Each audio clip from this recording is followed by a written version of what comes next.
Very good. Brahmashri ಪಿತಾಮಹ ಸುಭಾಷ್ ಪತ್ರಿಜಿ ಅವರಿಗೆ ವಂದಿಸುತ್ತಾ, ಸ್ವರ್ಣಮಾಲಾ ಪತ್ರಿಜಿ ಅಮ್ಮನವರಿಗೆ ವಂದಿಸುತ್ತಾ,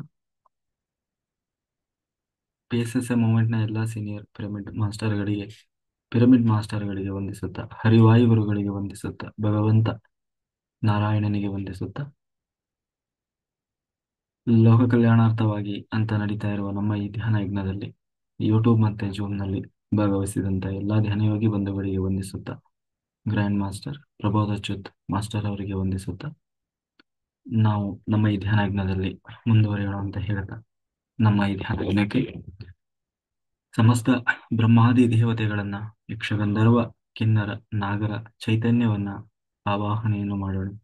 ಮೇಲಿನ ಲೋಕದ ಎಲ್ಲ ಪಾಸ್ಟಲ್ ಮಾಸ್ಟರ್ಸ್, ಎನ್ಲೈಟೆಡ್ ಮಾಸ್ಟರ್ ಚೈತನ್ಯವನ್ನ ಆವಾಹನೆಯನ್ನು ಮಾಡೋಣ. ಸಪ್ತರ್ಷಿಗಳನ್ನ, ಸಪ್ತರ್ಷಿ ಪತ್ನಿಯರನ್ನ, ತ್ರಿಮೂರ್ತಿಗಳನ್ನ, ತ್ರಿಶಕ್ತಿಯರನ್ನ ಆವಾಹನೆಯನ್ನು ಮಾಡೋಣ.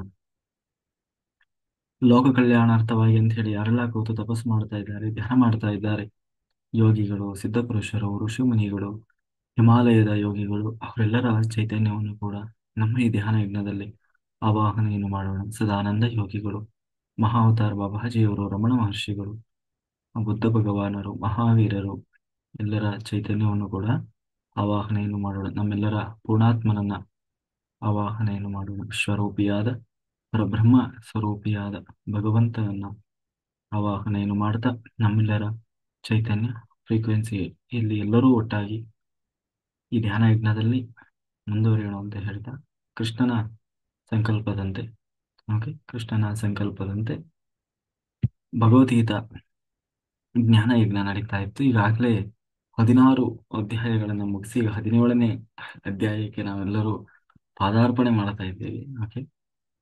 ಕೃಷ್ಣ ಈಗಾಗಲೇ ಕೃಷ್ಣ ಯಾಕೆಂದ್ರೆ ನಿಜವಾಗ್ಲೂ ಯಾರು ಈ ಭಗವದ್ಗೀತೆಯ ಸಂಪೂರ್ಣ ಅಧ್ಯಾಯದಲ್ಲಿ ಯಾರು ಭಾಗಿಯಾಗಿದ್ರು ನಿಜವಾಗ್ಲೂ ಅವರೇ ಕೃತಕೃತ್ಯರು.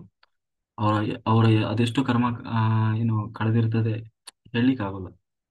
ಅದನ್ನು ವರ್ಣಿಸಿದ್ರು ಕೂಡ ಅದು ಕಡಿಮೆನೆ. ಯಾಕೆಂದ್ರೆ ಭಗವದ್ಗೀತೆಗೆ ಅಷ್ಟು ಶಕ್ತಿ ಇದೆ. ಹಾಗಾಗಿ ಆ ಯಾಕೆಂದ್ರೆ ಯಾರು ಭಗವದ್ಗೀತೆಯನ್ನು ಹೇಳ್ತಾರೆ, ಯಾರು ಭಗವದ್ಗೀತೆಯನ್ನು ಕೇಳ್ತಾರೆ, ಅವರೊಳಗೆ ಕೃಷ್ಣ ಬಂದು ಕೂತ್ ಬಿಡ್ತಾರಂತೆ. ಅಂದ್ರೆ ಅಷ್ಟು ಶಕ್ತಿ. ಯಾಕೆಂದ್ರೆ ಮುಂದೆ ಕೇಳ್ತಾನೆ ಉದ್ಧವ, ಕೃಷ್ಣ ನೀನು ಅವತಾರ ಸಮಾಪ್ತಿ ಮಾಡಿಬಿಡ್ತೀಯ, ನೀನು ಅವತಾರ ಸಮಾಪ್ತಿ ಮಾಡಿದ್ಮೇಲೆ ನಿನ್ನನ್ನು ಎಲ್ಲಿ ಹುಡ್ಕೋದು ನಾವು? ಯಾಕೆಂದ್ರೆ ಈಗೇನೋ ನಮ್ಮ ಕೈಗೆ ಸಿಗ್ತೀಯಾ, ಕಣ್ಣಿಗೆ ಕಾಣ್ತೀಯ, ಆಮೇಲೆ ನಿನ್ನ ಎಲ್ಲಿ ಹುಡ್ಕೋದು? ಅದಕ್ಕೆ ಕೃಷ್ಣ ಹೇಳಿದ ಭಾಗವತದಲ್ಲಿ, ಭಗವದ್ಗೀತೆಯಲ್ಲಿ ನಾನು ಯಾವಾಗ್ಲೂ ಇದ್ದೇ ಇರ್ತೀನಿ.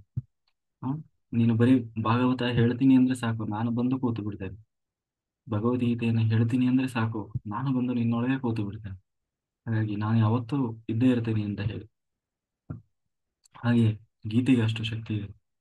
ಕೃಷ್ಣ ಗೀತೆಯ ಆರಂಭದಲ್ಲೇ ಕರ್ಮದ ಬಗ್ಗೆ ವಿವರಿಸ್ತಾ ಹೇಳ್ತಾ ಇದ್ದ, ಫಲದ ನಂಟನ್ನ ತೊರೆಬೇಕಪ್ಪ, ನೀನು ಕರ್ಮ ಮಾಡು, ಆದ್ರೆ ಫಲದ ನಿರೀಕ್ಷೆಯನ್ನ ಪಡಬೇಡ. ಯಾಕಂದ್ರೆ ನೀನು ಫಲ ಕೊಡುವವನು ನಾನಿದ್ದೇನೆ. ಕರ್ಮಣ್ಣೆ ವಾಧಿಕಾರಸ್ತೆ ಮಾ ಫಲೇಷು ಕದಾಚನ. ಅಂದ್ರೆ ಭಗವಂತನ ಪೂಜೆಯಿಂದ ಕರ್ಮ ಮಾಡು, ಭಗವಂತನ ಪೂಜೆ ಅಂತ ಹೇಳಿ ಮಾಡುವ ಸಮಸ್ತ ಕರ್ಮವನ್ನು ಕೂಡ ಮಾಡು, ನೀನು ಮಾಡುವ ಎಲ್ಲ ಕೆಲಸವನ್ನು ಕೂಡ ದೇವ್ರ ಪೂಜೆ ಅಂತ ಮಾಡು ಅಂತ ಹೇಳಿ, ಅದೇ ಕರ್ಮಯೋಗ ಅಂತ ಹೇಳಿ ಸಂದೇಶ ಕೊಟ್ಟಿದ್ದ. ಕರ್ಮ ಮಾಡುವಾಗ ನಾವು ತಿಳಿದುಕೊಳ್ಳಬೇಕಾದ ಒಂದು ಬಹಳ ಮುಖ್ಯ ವಿಚಾರ ಅಂತಂದ್ರೆ ಯಾವುದು ಸತ್ಕರ್ಮ, ಯಾವುದು ಕೆಟ್ಟ ಕರ್ಮ ಅಂತ. ಅಂದ್ರೆ ಯಾವುದು ಕೆಟ್ಟದ್ದು, ಯಾವುದು ಒಳ್ಳೆ ಕೆಲಸ ಅನ್ನೋದನ್ನ ತಿಳಿದು ಮಾಡಬೇಕು. ನಾವು ಮಾಡೋ ಕೆಲಸ ಎಲ್ಲ ದೇವ್ರ ಕೆಲಸ ಅಂತ ಹೇಳಿ ಏನೇನೋ ಮಾಡಿ ದೇವ್ರ ಕೆಲಸ ಅಂತ ಹೇಳೋದಲ್ಲ. ಮಾಡುವ ಕೆಲಸದಲ್ಲೂ ಕೂಡ ಯಾವುದು ಒಳ್ಳೆಯದೋ ಅದನ್ನ ಮಾತ್ರ ಮಾಡಬೇಕು. ಆದ್ರೆ ಕೆಲವೊಮ್ಮೆ ಯಾವುದು ಒಳ್ಳೆ ಕೆಲಸ, ಯಾವುದು ಕೆಟ್ಟ ಕೆಲಸ ಅಂತಾನೂ ಗೊತ್ತಾಗಲ್ಲ, ಅಥವಾ ಯಾವುದು ಕರ್ಮ ಬರ್ತದೆ, ಯಾವುದಕ್ಕೆ ಕರ್ಮ ಬರಲ್ಲ ಅನ್ನೋದು ನಮ್ಗೆ ಗೊತ್ತಾಗಲ್ಲ. ಅದಕ್ಕೆ ನಮ್ಗೆ ಮೇಲ್ನೋಟದಕ್ಕೆ ಒಂದು ಒಳ್ಳೆಯ ಕೆಲಸ ಅಂತ ಅನಿಸಿದ್ರು ಕೂಡ ಅದು ಕೆಟ್ಟ ಕೆಲಸ ಆಗಿರ್ಬೋದು.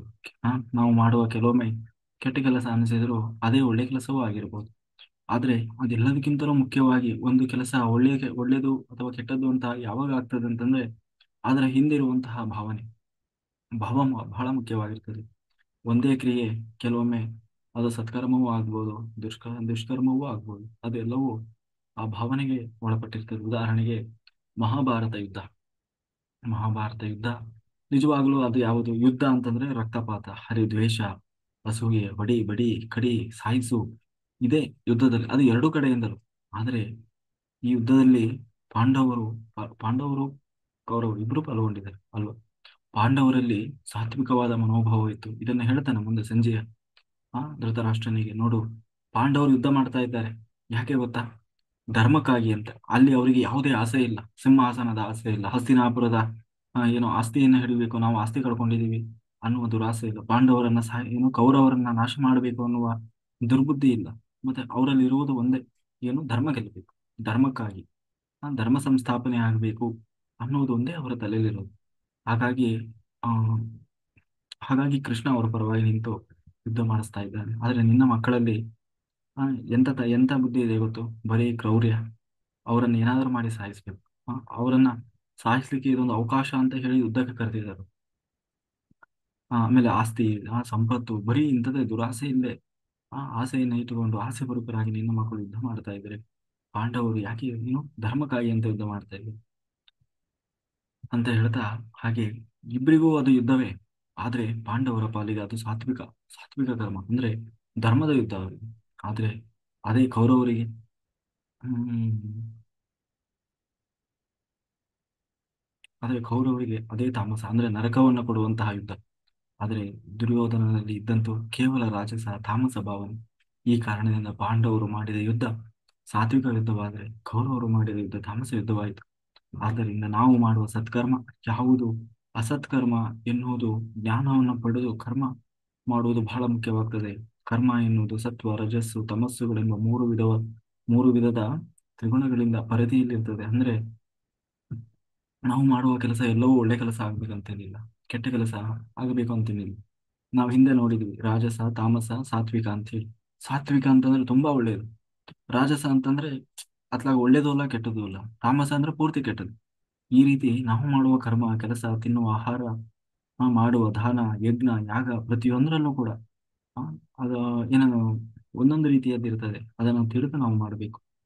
ಹಾಗಾದ್ರೆ ಆ ಎಲ್ಲ ಕರ್ಮ ಯಾವುದು ಅನ್ನುವುದನ್ನ ಈ ಅಧ್ಯಾಯದಲ್ಲಿ ಭಗವಂತ ತಾನು ವಿಸ್ತಾರವಾಗಿ ಹೇಳ್ಕೊಂಡು ಹೋಗ್ತಾ ಇದ್ದಾನೆ. ಮೊದಲನೇದಾಗಿ ಅರ್ಜುನ ಪ್ರಶ್ನೆ ಮಾಡ್ತಾ ಇದ್ದಾನೆ, ನಾವು ವೇದಾಧ್ಯಯನವನ್ನು ಮಾಡಿಲ್ಲ, ಯಾವುದೇ ತಿಳಿದು ಶಾಸ್ತ್ರಗಳನ್ನು ಓದಿ ತಿಳಿದುಕೊಂಡ ಮಹಾಪಂಡಿತರೂ ಅಲ್ಲ. ಆ ಆ ಜೊತೆಗೆ ನಮಗೆ ಶಾಸ್ತ್ರದ ವಿಧಿ ಗೊತ್ತಿಲ್ಲ. ಅದರ ಶಾಸ್ತ್ರ ಆ, ತಿಳಿಯದೆ ಇದು ನಮಗೆ ಗೊತ್ತಿಲ್ಲಲ್ಲಪ್ಪ, ಇಷ್ಟೆಲ್ಲ ನಾವು ತಿಳ್ಕೊಂಡಿಲ್ಲ, ಯಾಕೆಂದ್ರೆ ಈಗೀಗ ನಮಗೆ ಗೊತ್ತಾಗ್ತಾ ಇದೆ ಅಂತ ಹೇಳಿ ನಮಗೆ ಪಶ್ಚಾತ್ತಾಪನೂ ಇದೆ. ಆದ್ರೆ ಶಾಸ್ತ್ರದ ಬಗ್ಗೆ ಶ್ರದ್ಧೆಯೂ ಇದೆ. ಅದರ ಪ್ರಕಾರ ಬದುಕಬೇಕು ಎನ್ನುವ ಬಯಕೆಯೂ ಇದೆ. ತಿಳಿದವರು ಹೇಳ್ತಾರೆ, ಯದೇವ ವಿದ್ಯೆಯ ಕರೋತಿ ಶ್ರದ್ಧೆಯ, ಅಂದ್ರೆ ನೀನು ಏನನ್ನು ಮಾಡಿದರೂ ತಿಳಿದು ಮಾಡು. ಮನಸ್ಫೂತಂ ಸಮಾಚಾರ, ಅಂದ್ರೆ ಯಾವುದನ್ನೇ ದೇವರೇ ಹೇಳ್ತಾ ಇದ್ದಾರೆ ಮೊದಲಿಗೆ ಕರ್ಮಯೋಗ ಮಾಡುವಾಗ, ಈ ತಿಳ್ಕೊಂಡು ಮಾಡಯ್ಯ. ಏನೇ ಮಾಡ್ಬೇಕಾದ್ರೆ ತಿಳ್ಕೊಂಡು ಮಾಡು, ಸುಮ್ಮನೆ ಒಟ್ಟಾರೆ ಮಾಡಬೇಡ. ಜ್ಞಾನಪೂರ್ವಕವಾಗಿ ಮಾಡಿದ ಕರ್ಮ ಅದು ಸಾರ್ಥಕವಾಗ್ತದೆ, ಇಲ್ಲದಿದ್ದರೆ ಅದು ವ್ಯರ್ಥ. ಅಂದ್ರೆ ಹೀಗಿರುವಾಗ ಒಬ್ಬ ಶ್ರದ್ಧೆಯಿಂದ ಮಾಡುವ ಕರ್ಮ ವ್ಯರ್ಥವಾಗ್ತದೋ ಅಂತ ಹೇಳಿ ಅರ್ಜುನ ಪ್ರಶ್ನೆ ಮಾಡ್ತಾ ಇದ್ದ. ಭಗವಂತ, ನಾವು ಮಾಡುವ ಕರ್ಮವನ್ನು ಹೇಗೆ ಮಾಡಬೇಕು, ಯಾವುದು ಒಳ್ಳೆ ಕರ್ಮ, ಯಾವುದು ಕೆಟ್ಟ ಕರ್ಮ, ಅಥವಾ ನಾವು ಮಾಡುವ ಪ್ರತಿಯೊಂದರಲ್ಲೂ ಕೂಡ ಹ್ಮ್ ಯಾವುದು ಹೇಗೆ ಮಾಡಿದ್ರೆ ಯಾವುದು ಹೇಗೆ ಆಗ್ತದೆ ಅನ್ನೋದನ್ನ ಕೃಷ್ಣ ಪ್ರತಿಯೊಂದನ್ನು ಕೂಡ ಎಳೆ ಎಳೆಯಾಗಿ ವಿಸ್ತಾರವಾಗಿ ಇಲ್ಲಿ ವಿವರಿಸಿಕೊಂಡು ಹೋಗ್ತಾ ಇದ್ದಾನೆ. ಸಾಧನ ಸಾಧನೆ ಮಾಡುವ ಜೀವರು ಸಾಧನೆ ಮಾಡುವ ಜೀವರಲ್ಲಿ ಸಹಜವಾಗಿ ನಾವು ಹಿಂದೆ ನೋಡಿದ ಹಾಗೆ ಮೂರು ರೀತಿಯ ಜೀವರಿರ್ತಾರೆ. ಒಂದು ಸಾತ್ವಿಕ, ರಾಜಸ, ತಾಮಸ. ಸಾತ್ವಿಕ ಜೀವರು ತಮ್ಮ ಇಡೀ ಬದುಕಿನಲ್ಲಿ ಭಗವಂತನನ್ನು ಪಡೆಯಬೇಕು ಅಂದ್ರೆ ಎಲ್ಲದರಲ್ಲೂ ಇರ್ತಾರೆ. ಸಂಸಾರ, ಮನೆ, ಮಠ, ಏನೋ ದುಡಿಮೆ, ಉದ್ಯೋಗ, ಹಣ, ಎಲ್ಲದರಲ್ಲೂ ಇರ್ತಾರೆ. ಆದರೆ ಅವರ ಮೂಲ ಧ್ಯೇಯವೇ ಭಗವಂತನನ್ನು ಪಡಿಬೇಕು ಅನ್ನೋದಾಗಿರೋದು. ಆದಷ್ಟು ಆಧ್ಯಾತ್ಮಿಕವಾಗಿ ತಮ್ಮನ್ನು ತಾವು ತೊಡಗಿಸಿಕೊಂಡಿರ್ತಾರೆ. ಆ ದೇವರನ್ನ ಪಡಿಲಿಕ್ಕೆ ಬೇಕಾದಂತಹ ಮಾರ್ಗದಲ್ಲಿ ಹೋಗ್ತಾ ಇರ್ತಾರೆ. ಕೊನೆಗೆ ಅವರ ಮೂಲ ಉದ್ದೇಶ, ಸಾಕಪ್ಪ ಈ ಜೀವನ, ಸಂಸಾರದ ಭವಬಂಧನದಿಂದ ತಪ್ಪಿಸಿಕೊಂಡು ಕೊನೆಗೊಂದು ದಿನ ಭಗವಂತನಲ್ಲೇ ಹೋಗಿ ಮುಕ್ತಿ ಹೊಂದಬೇಕು ಅನ್ನುವ ಮನಸ್ಥಿತಿಯಲ್ಲೇ ಬದುಕ್ತಾ ಇರ್ತಾರೆ. ಇವರು ಸಾತ್ವಿಕರು. ಇನ್ನು ತಾಮಸರು, ಸಾರಿ, ರಾಜಸರು ಇರ್ತಾರೆ. ಇವರು ಇವರಿಗೆ ಈ ಕಡೆ ಅಧ್ಯಾತ್ಮದ ಒಲವು ಇರೋಲ್ಲ. ಹಾಗಂತ ಅವ್ರೇನು ಸೋಂಬೇರಿಗಳು, ದುಡಿತಾರೆ. ಬರೀ ಮನೆ ಕಟ್ಟಬೇಕು, ಅವ್ನು ದುಡ್ಡು ಮಾಡಬೇಕು, ಸಂಪತ್ತು ಸಂಪಾದನೆ ಮಾಡಬೇಕು, ಮದುವೆ, ಮಕ್ಕಳು, ಸಂಸಾರ ಅಂತ ಹೇಳಿ ದುಡ್ಡು ಮಾಡಬೇಕು, ದುಡ್ಡು ಮಾಡಬೇಕು. ಜೀವನ ಪೂರ್ತಿ ದುಡ್ದ ಎಲ್ಲಿವರೆಗೆ, ಲಾಸ್ಟಿಗೆ ಕೈ ಕಾಲು ಬಿದ್ದು ಹೋಗುವವರೆಗೂ ನಿರಂತರವಾಗಿ ದುಡ್ದ. ಕೊನೆಗೆ ಒಂದು ದಿನ ಅವನು ಆ ಈ ಕಡೆ ವ್ಯರ್ಥವಾಗಿಯೂ ಜೀವನ ಕಳೆದಿಲ್ಲ. ಹಾಗಂತ ಆಧ್ಯಾತ್ಮಿಕವಾಗಿ ಏನು ಸಾಧನೆಯನ್ನೂ ಮಾಡಲಿಲ್ಲ. ಆದರೆ ಜೀವನ ಪರ್ಯಂತ ಕರ್ಮ ಮಾಡುವುದರಲ್ಲಿ ತನ್ನ ಏನು ಜೀವನ ಕಳೆದ. ಅದು ಏನಕ್ಕಾಗಿ? ಸ್ವಾರ್ಥಕ್ಕಾಗಿ. ಬರೀ ನನಗೆ ನನಗೆ ನನ್ನ ಮಕ್ಕಳಿಗೆ ನಂದು ನಂದು ನಂದು ನಂದು ಅಂತ. ಕೊನೆಗೂ ಕೂಡ ಅವನು ಏನನ್ನು ಪಡೆಯದೆ ಹೋದ. ಕೊನೆಗೆ ಭಗವಂತ ಅವನಿಗೆ ಪುನಃ ಅಂಥ ಜೀವನವನ್ನೇ ಕೊಡ್ತಾನೆ. ಅವ್ರು ಯಾವಾಗಲೂ ದುಡಿಯೋದು, ಒಂದು ದಿನ ದುಡಿಯೋದು, ಜೀವನ ಪೂರ್ತಿ ದುಡಿಯೋದು, ಸಂಪಾದನೆ ಮಾಡೋದು, ಒಂದು ದಿನ ಎಲ್ಲ ಬಿಟ್ಟು ಹೋಗೋದು. ಮತ್ತೆ ಬರ್ತಾರೆ, ಮತ್ತೆ ಜೀವನ ಪರ್ಯಂತ ದುಡಿತಾನೆ, ಸಂಪಾದನೆ ಮಾಡ್ತಾನೆ, ಮತ್ತೆ ಎಲ್ಲ ಬಿಟ್ಟು ಹೋಗ್ತಾನೆ. ಇಷ್ಟೇ ಈ ರಾಜಸ ಜೀವನ ಜೀವನ. ಆದರೆ ಇನ್ನು ತಾಮಸರಿರ್ತಾರೆ, ಇವರು ಈ ಕಡೆ ದುಡಿಯೋಲ್ಲ. ಅವರಿಗೆ ಆಧ್ಯಾತ್ಮದ ಬಗ್ಗೆನೂ ಇಲ್ಲ, ದುಡಿಬೇಕು ಅನ್ನೋದಿಲ್ಲ, ಯಾವುದೂ ಇಲ್ಲ. ಸೋಂಬೇರಿಗಳಾಗಿ ಒಟ್ಟಾರೆ ಬದುಕ್ತಾ ಇರ್ತಾರೆ. ಈ ಹೆಂಗೆಂಗೋ ಒಟ್ಟಿನಲ್ಲಿ ಅದು ಮಾಡಿ ಇದು ಮಾಡಿ, ನಿದ್ದೆ ಮಾಡಿ, ಸೋಂಬೇರಿತನ ಮಾಡಿ, ಯಾವುದನ್ನೂ ನೆಟ್ಟು ಮಾಡಬೇಕು. ಒಟ್ಟಾಗಿ ಯಾವುದನ್ನು ಮಾಡದೆ ಜೀವನವನ್ನು ವ್ಯರ್ಥವಾಗಿ ಕಳೆದು, ಮತ್ತು ಈ ಕಡೆ ಸಾಧನೆಯನ್ನೂ ಮಾಡದೆ, ಮೇಲಕ್ಕೂ ಏರದೆ, ದಿನನಿತ್ಯ ಕೆಳಗೆ ಬೀಳ್ತಾ, ಕೊನೆಗೆ ತಾಮಸ ತಾಮಸ ಲೋಕವನ್ನೇ ಹೋಗಿ ಸೇರ್ತಾರೆ ಅಂತ ಹೇಳ್ತಾ, ಈ ರೀತಿ ಮೂರು ತರದ ಜನ ಇರ್ತಾರೆ ಅನ್ನೋದನ್ನ ನಾವು ಹಿಂದೆ ನೋಡಿದ್ವಿ. ಅದೇ ತರದ ಜನರು ಕೂಡ ಇರ್ತಾರೆ. ಆದ್ರೆ ಇವರ ವರ್ತನೆ ಹೇಗಿರ್ತದೆ ನಿಜವಾಗಲೂ? ಅದಕ್ಕೆಲ್ಲ ಕಾರಣ ಏನು ಅಂತಂದ್ರೆ ಎರಡು ಗುಣ. ಒಂದು, ಸ್ವಭಾವತಃ ಕೆಲವರು ಸಾತ್ವಿಕ, ರಾಜಸ, ತಾಮಸ ಇರ್ಬೋದು. ಅಂದ್ರೆ ಜೀವ, ಒಳಗಡೆ ಜೀವ ಇದ್ದಾನಲ್ಲ, ಆ ಜೀವನೇ ಮೂಲತಃ ಒಳ್ಳೆಯವನೇ ಇರ್ಬೋದು, ಸಾತ್ವಿಕನೇ ಇರ್ಬೋದು. ಕೆಲವೊಮ್ಮೆ ರಾಜಸ ಇರ್ಬೋದು, ತಾಮಸ ಇರ್ಬೋದು. ಆದ್ರೆ ಆ ಕೆಲವೊಮ್ಮೆ ಏನಾಗ್ತದೆ ಅಂದ್ರೆ ಹೊರಗಡೆ ಪ್ರಭಾವದಿಂದ, ಅವರ ಮನೆಯ ಪರಿಸರ, ಮನೆತನದ ಪರಿಸರ, ತಂದೆ ತಾಯಿ, ಸುತ್ತಲಿನ ಇರುವಂತಹ ಅವನ ಬಂಧು ಬಳಗ, ಸ್ನೇಹಿತರು, ಅವನ ಕುಟುಂಬ, ಅವನ ಊರು, ಕೇರಿ, ಅವನ ಸಂಪ್ರದಾಯಗಳು, ಅವನ ಒಂದು ಜಾತಿ, ಪ್ರತಿಯೊಂದು ಕೂಡ ಅವನ ಮೇಲೆ ಪ್ರಭಾವ ಬೀರ್ತದೆ. ಅದರಿಂದಾಗಿ ಅವನು ಕೆಲವೊಮ್ಮೆ ಸಾತ್ವಿಕನಾಗಿದ್ರು, ಒಳಗಡೆಯಿಂದ ಜೀವ ಸಾತ್ವಿಕನೇ, ಆದರೆ ಹೊರಗಡೆಯಿಂದ ತಾಮಸನ ರೂಪದಲ್ಲಿ ಬದುಕಬಹುದು, ಅಥವಾ ರಾಜಸನ ರೂಪದಲ್ಲಿ ಬದುಕಬಹುದು. ಅಥವಾ ಒಳಗಡೆಯಿಂದ ಅವನು ರಾಜಸ ತಾಮಸನಾಗಿದ್ರು ಕೂಡ ಹೊರಗಡೆ ಸಾತ್ವಿಕರ ಮನೆಯಲ್ಲಿ ಹುಟ್ಟಿದಾಗ ಮೇಲ್ನೋಟಕ್ಕೆ ಅವನು ಸಾತ್ವಿಕನ ಹಾಗೆ ಕಾಣಿಸಬಹುದು, ಆದರೆ ನಿಜವಾಗ್ಲೂ ಅವನು ಒಳಗಡೆಯಿಂದ ದುರ್ಬುದ್ಧಿ, ಅಂದ್ರೆ ಕೆಟ್ಟದ್ದೇ ಇರ್ತದೆ ಆಲೋಚನೆ, ಕೆಟ್ಟ ಬುದ್ಧಿಗಳು. ಇದನ್ನೆಲ್ಲ ನಾವು ಬಹಳ ಕಡೆ ನೋಡ್ತೇವೆ. ಇಂಥವ್ರ ಹೊಟ್ಟೆಯಲ್ಲಿ ಇಂಥವ್ನು ಹುಟ್ಟತಾನ ಅಂತ ನಾವು ಎಷ್ಟೋ ಸಾರಿ ಉದಾಹರಣೆ ಹೇಳೋದು ಉಂಟಲ್ಲ. ಹಾಗೆ ಅದಕ್ಕೆ ಕಾರಣ ಈ ಎರಡೂ ಕಾರಣವಾಗಿರ್ತದೆ. ಹಾಗಾಗಿ ನಾವು ಮತ್ತೆ ಮೂರು ತೆರನ ಶ್ರದ್ಧೆಯನ್ನು ಬೆಳೆಸ್ಕೊಳ್ತೇವೆ. ಆದ್ದರಿಂದ ಸ್ವರೂಪತಃ ಸಾತ್ವಿಕನಾಗಿದ್ದರೂ ಕೂಡ ಆತ ಮಾನಸಿಕವಾಗಿ ರಾಜಸನಾಗಿರ್ಬೋದು, ತಾಮಸನಾಗಿರ್ಬೋದು ಅಂತ ಹೇಳ್ತಾ, ಜೀವದ ಸ್ವರೂಪಕ್ಕೆ ಅನುಗುಣವಾಗಿಯೇ ಮೂಲ ಶ್ರದ್ಧೆ ಇರುವುದು. ಅಂದ್ರೆ ಮನುಷ್ಯನಿಗೆ ಶ್ರದ್ಧೆ ಅನ್ನೋದು ಬಹಳ ಮುಖ್ಯ. ಶ್ರದ್ಧೆಯಿಂದ ಮಾಡಬೇಕು ಏನನ್ನೇ ಮಾಡಿದರು. ಆದರೆ ಕೆಲವೊಮ್ಮೆ ಅದು ವ್ಯಕ್ತವಾಗದೇ ಇರಬಹುದು. ಇದು ವ್ಯಕ್ತವಾಗದೇ ಇದ್ದಾಗ ಮನಸ್ಸಿನಲ್ಲಿ ಯಾವ ಬಾಹ್ಯ ಪ್ರಭಾವ ಶ್ರದ್ಧೆ ಇದೆಯೋ ಅದೇ ಅವನ ನಂಬಿಕೆ ಆಗ್ತದೆ. ಮನುಷ್ಯ ಶ್ರದ್ಧೆಯ ಕೈಗೊಂಬೆ. ಯಾರ ಸ್ವರೂಪ ಶ್ರದ್ಧೆ ಸಾತ್ವಿಕವೋ ಅವನು, ಅಂದ್ರೆ ಯಾರ ಶ್ರದ್ಧೆ ನಿಜವಾಗ್ಲೂ ಒಳ್ಳೆ ಶ್ರದ್ಧೆ ಇರ್ತದೆ ಅವನು ಸಾತ್ವಿಕ. ಯಾರ ಸ್ವರೂಪದ ಶ್ರದ್ಧೆ ನಿಜವಾಗ್ಲೂ ರಾಜಸ ಆಗಿದೆಯೋ ಅವನು ರಾಜಸ.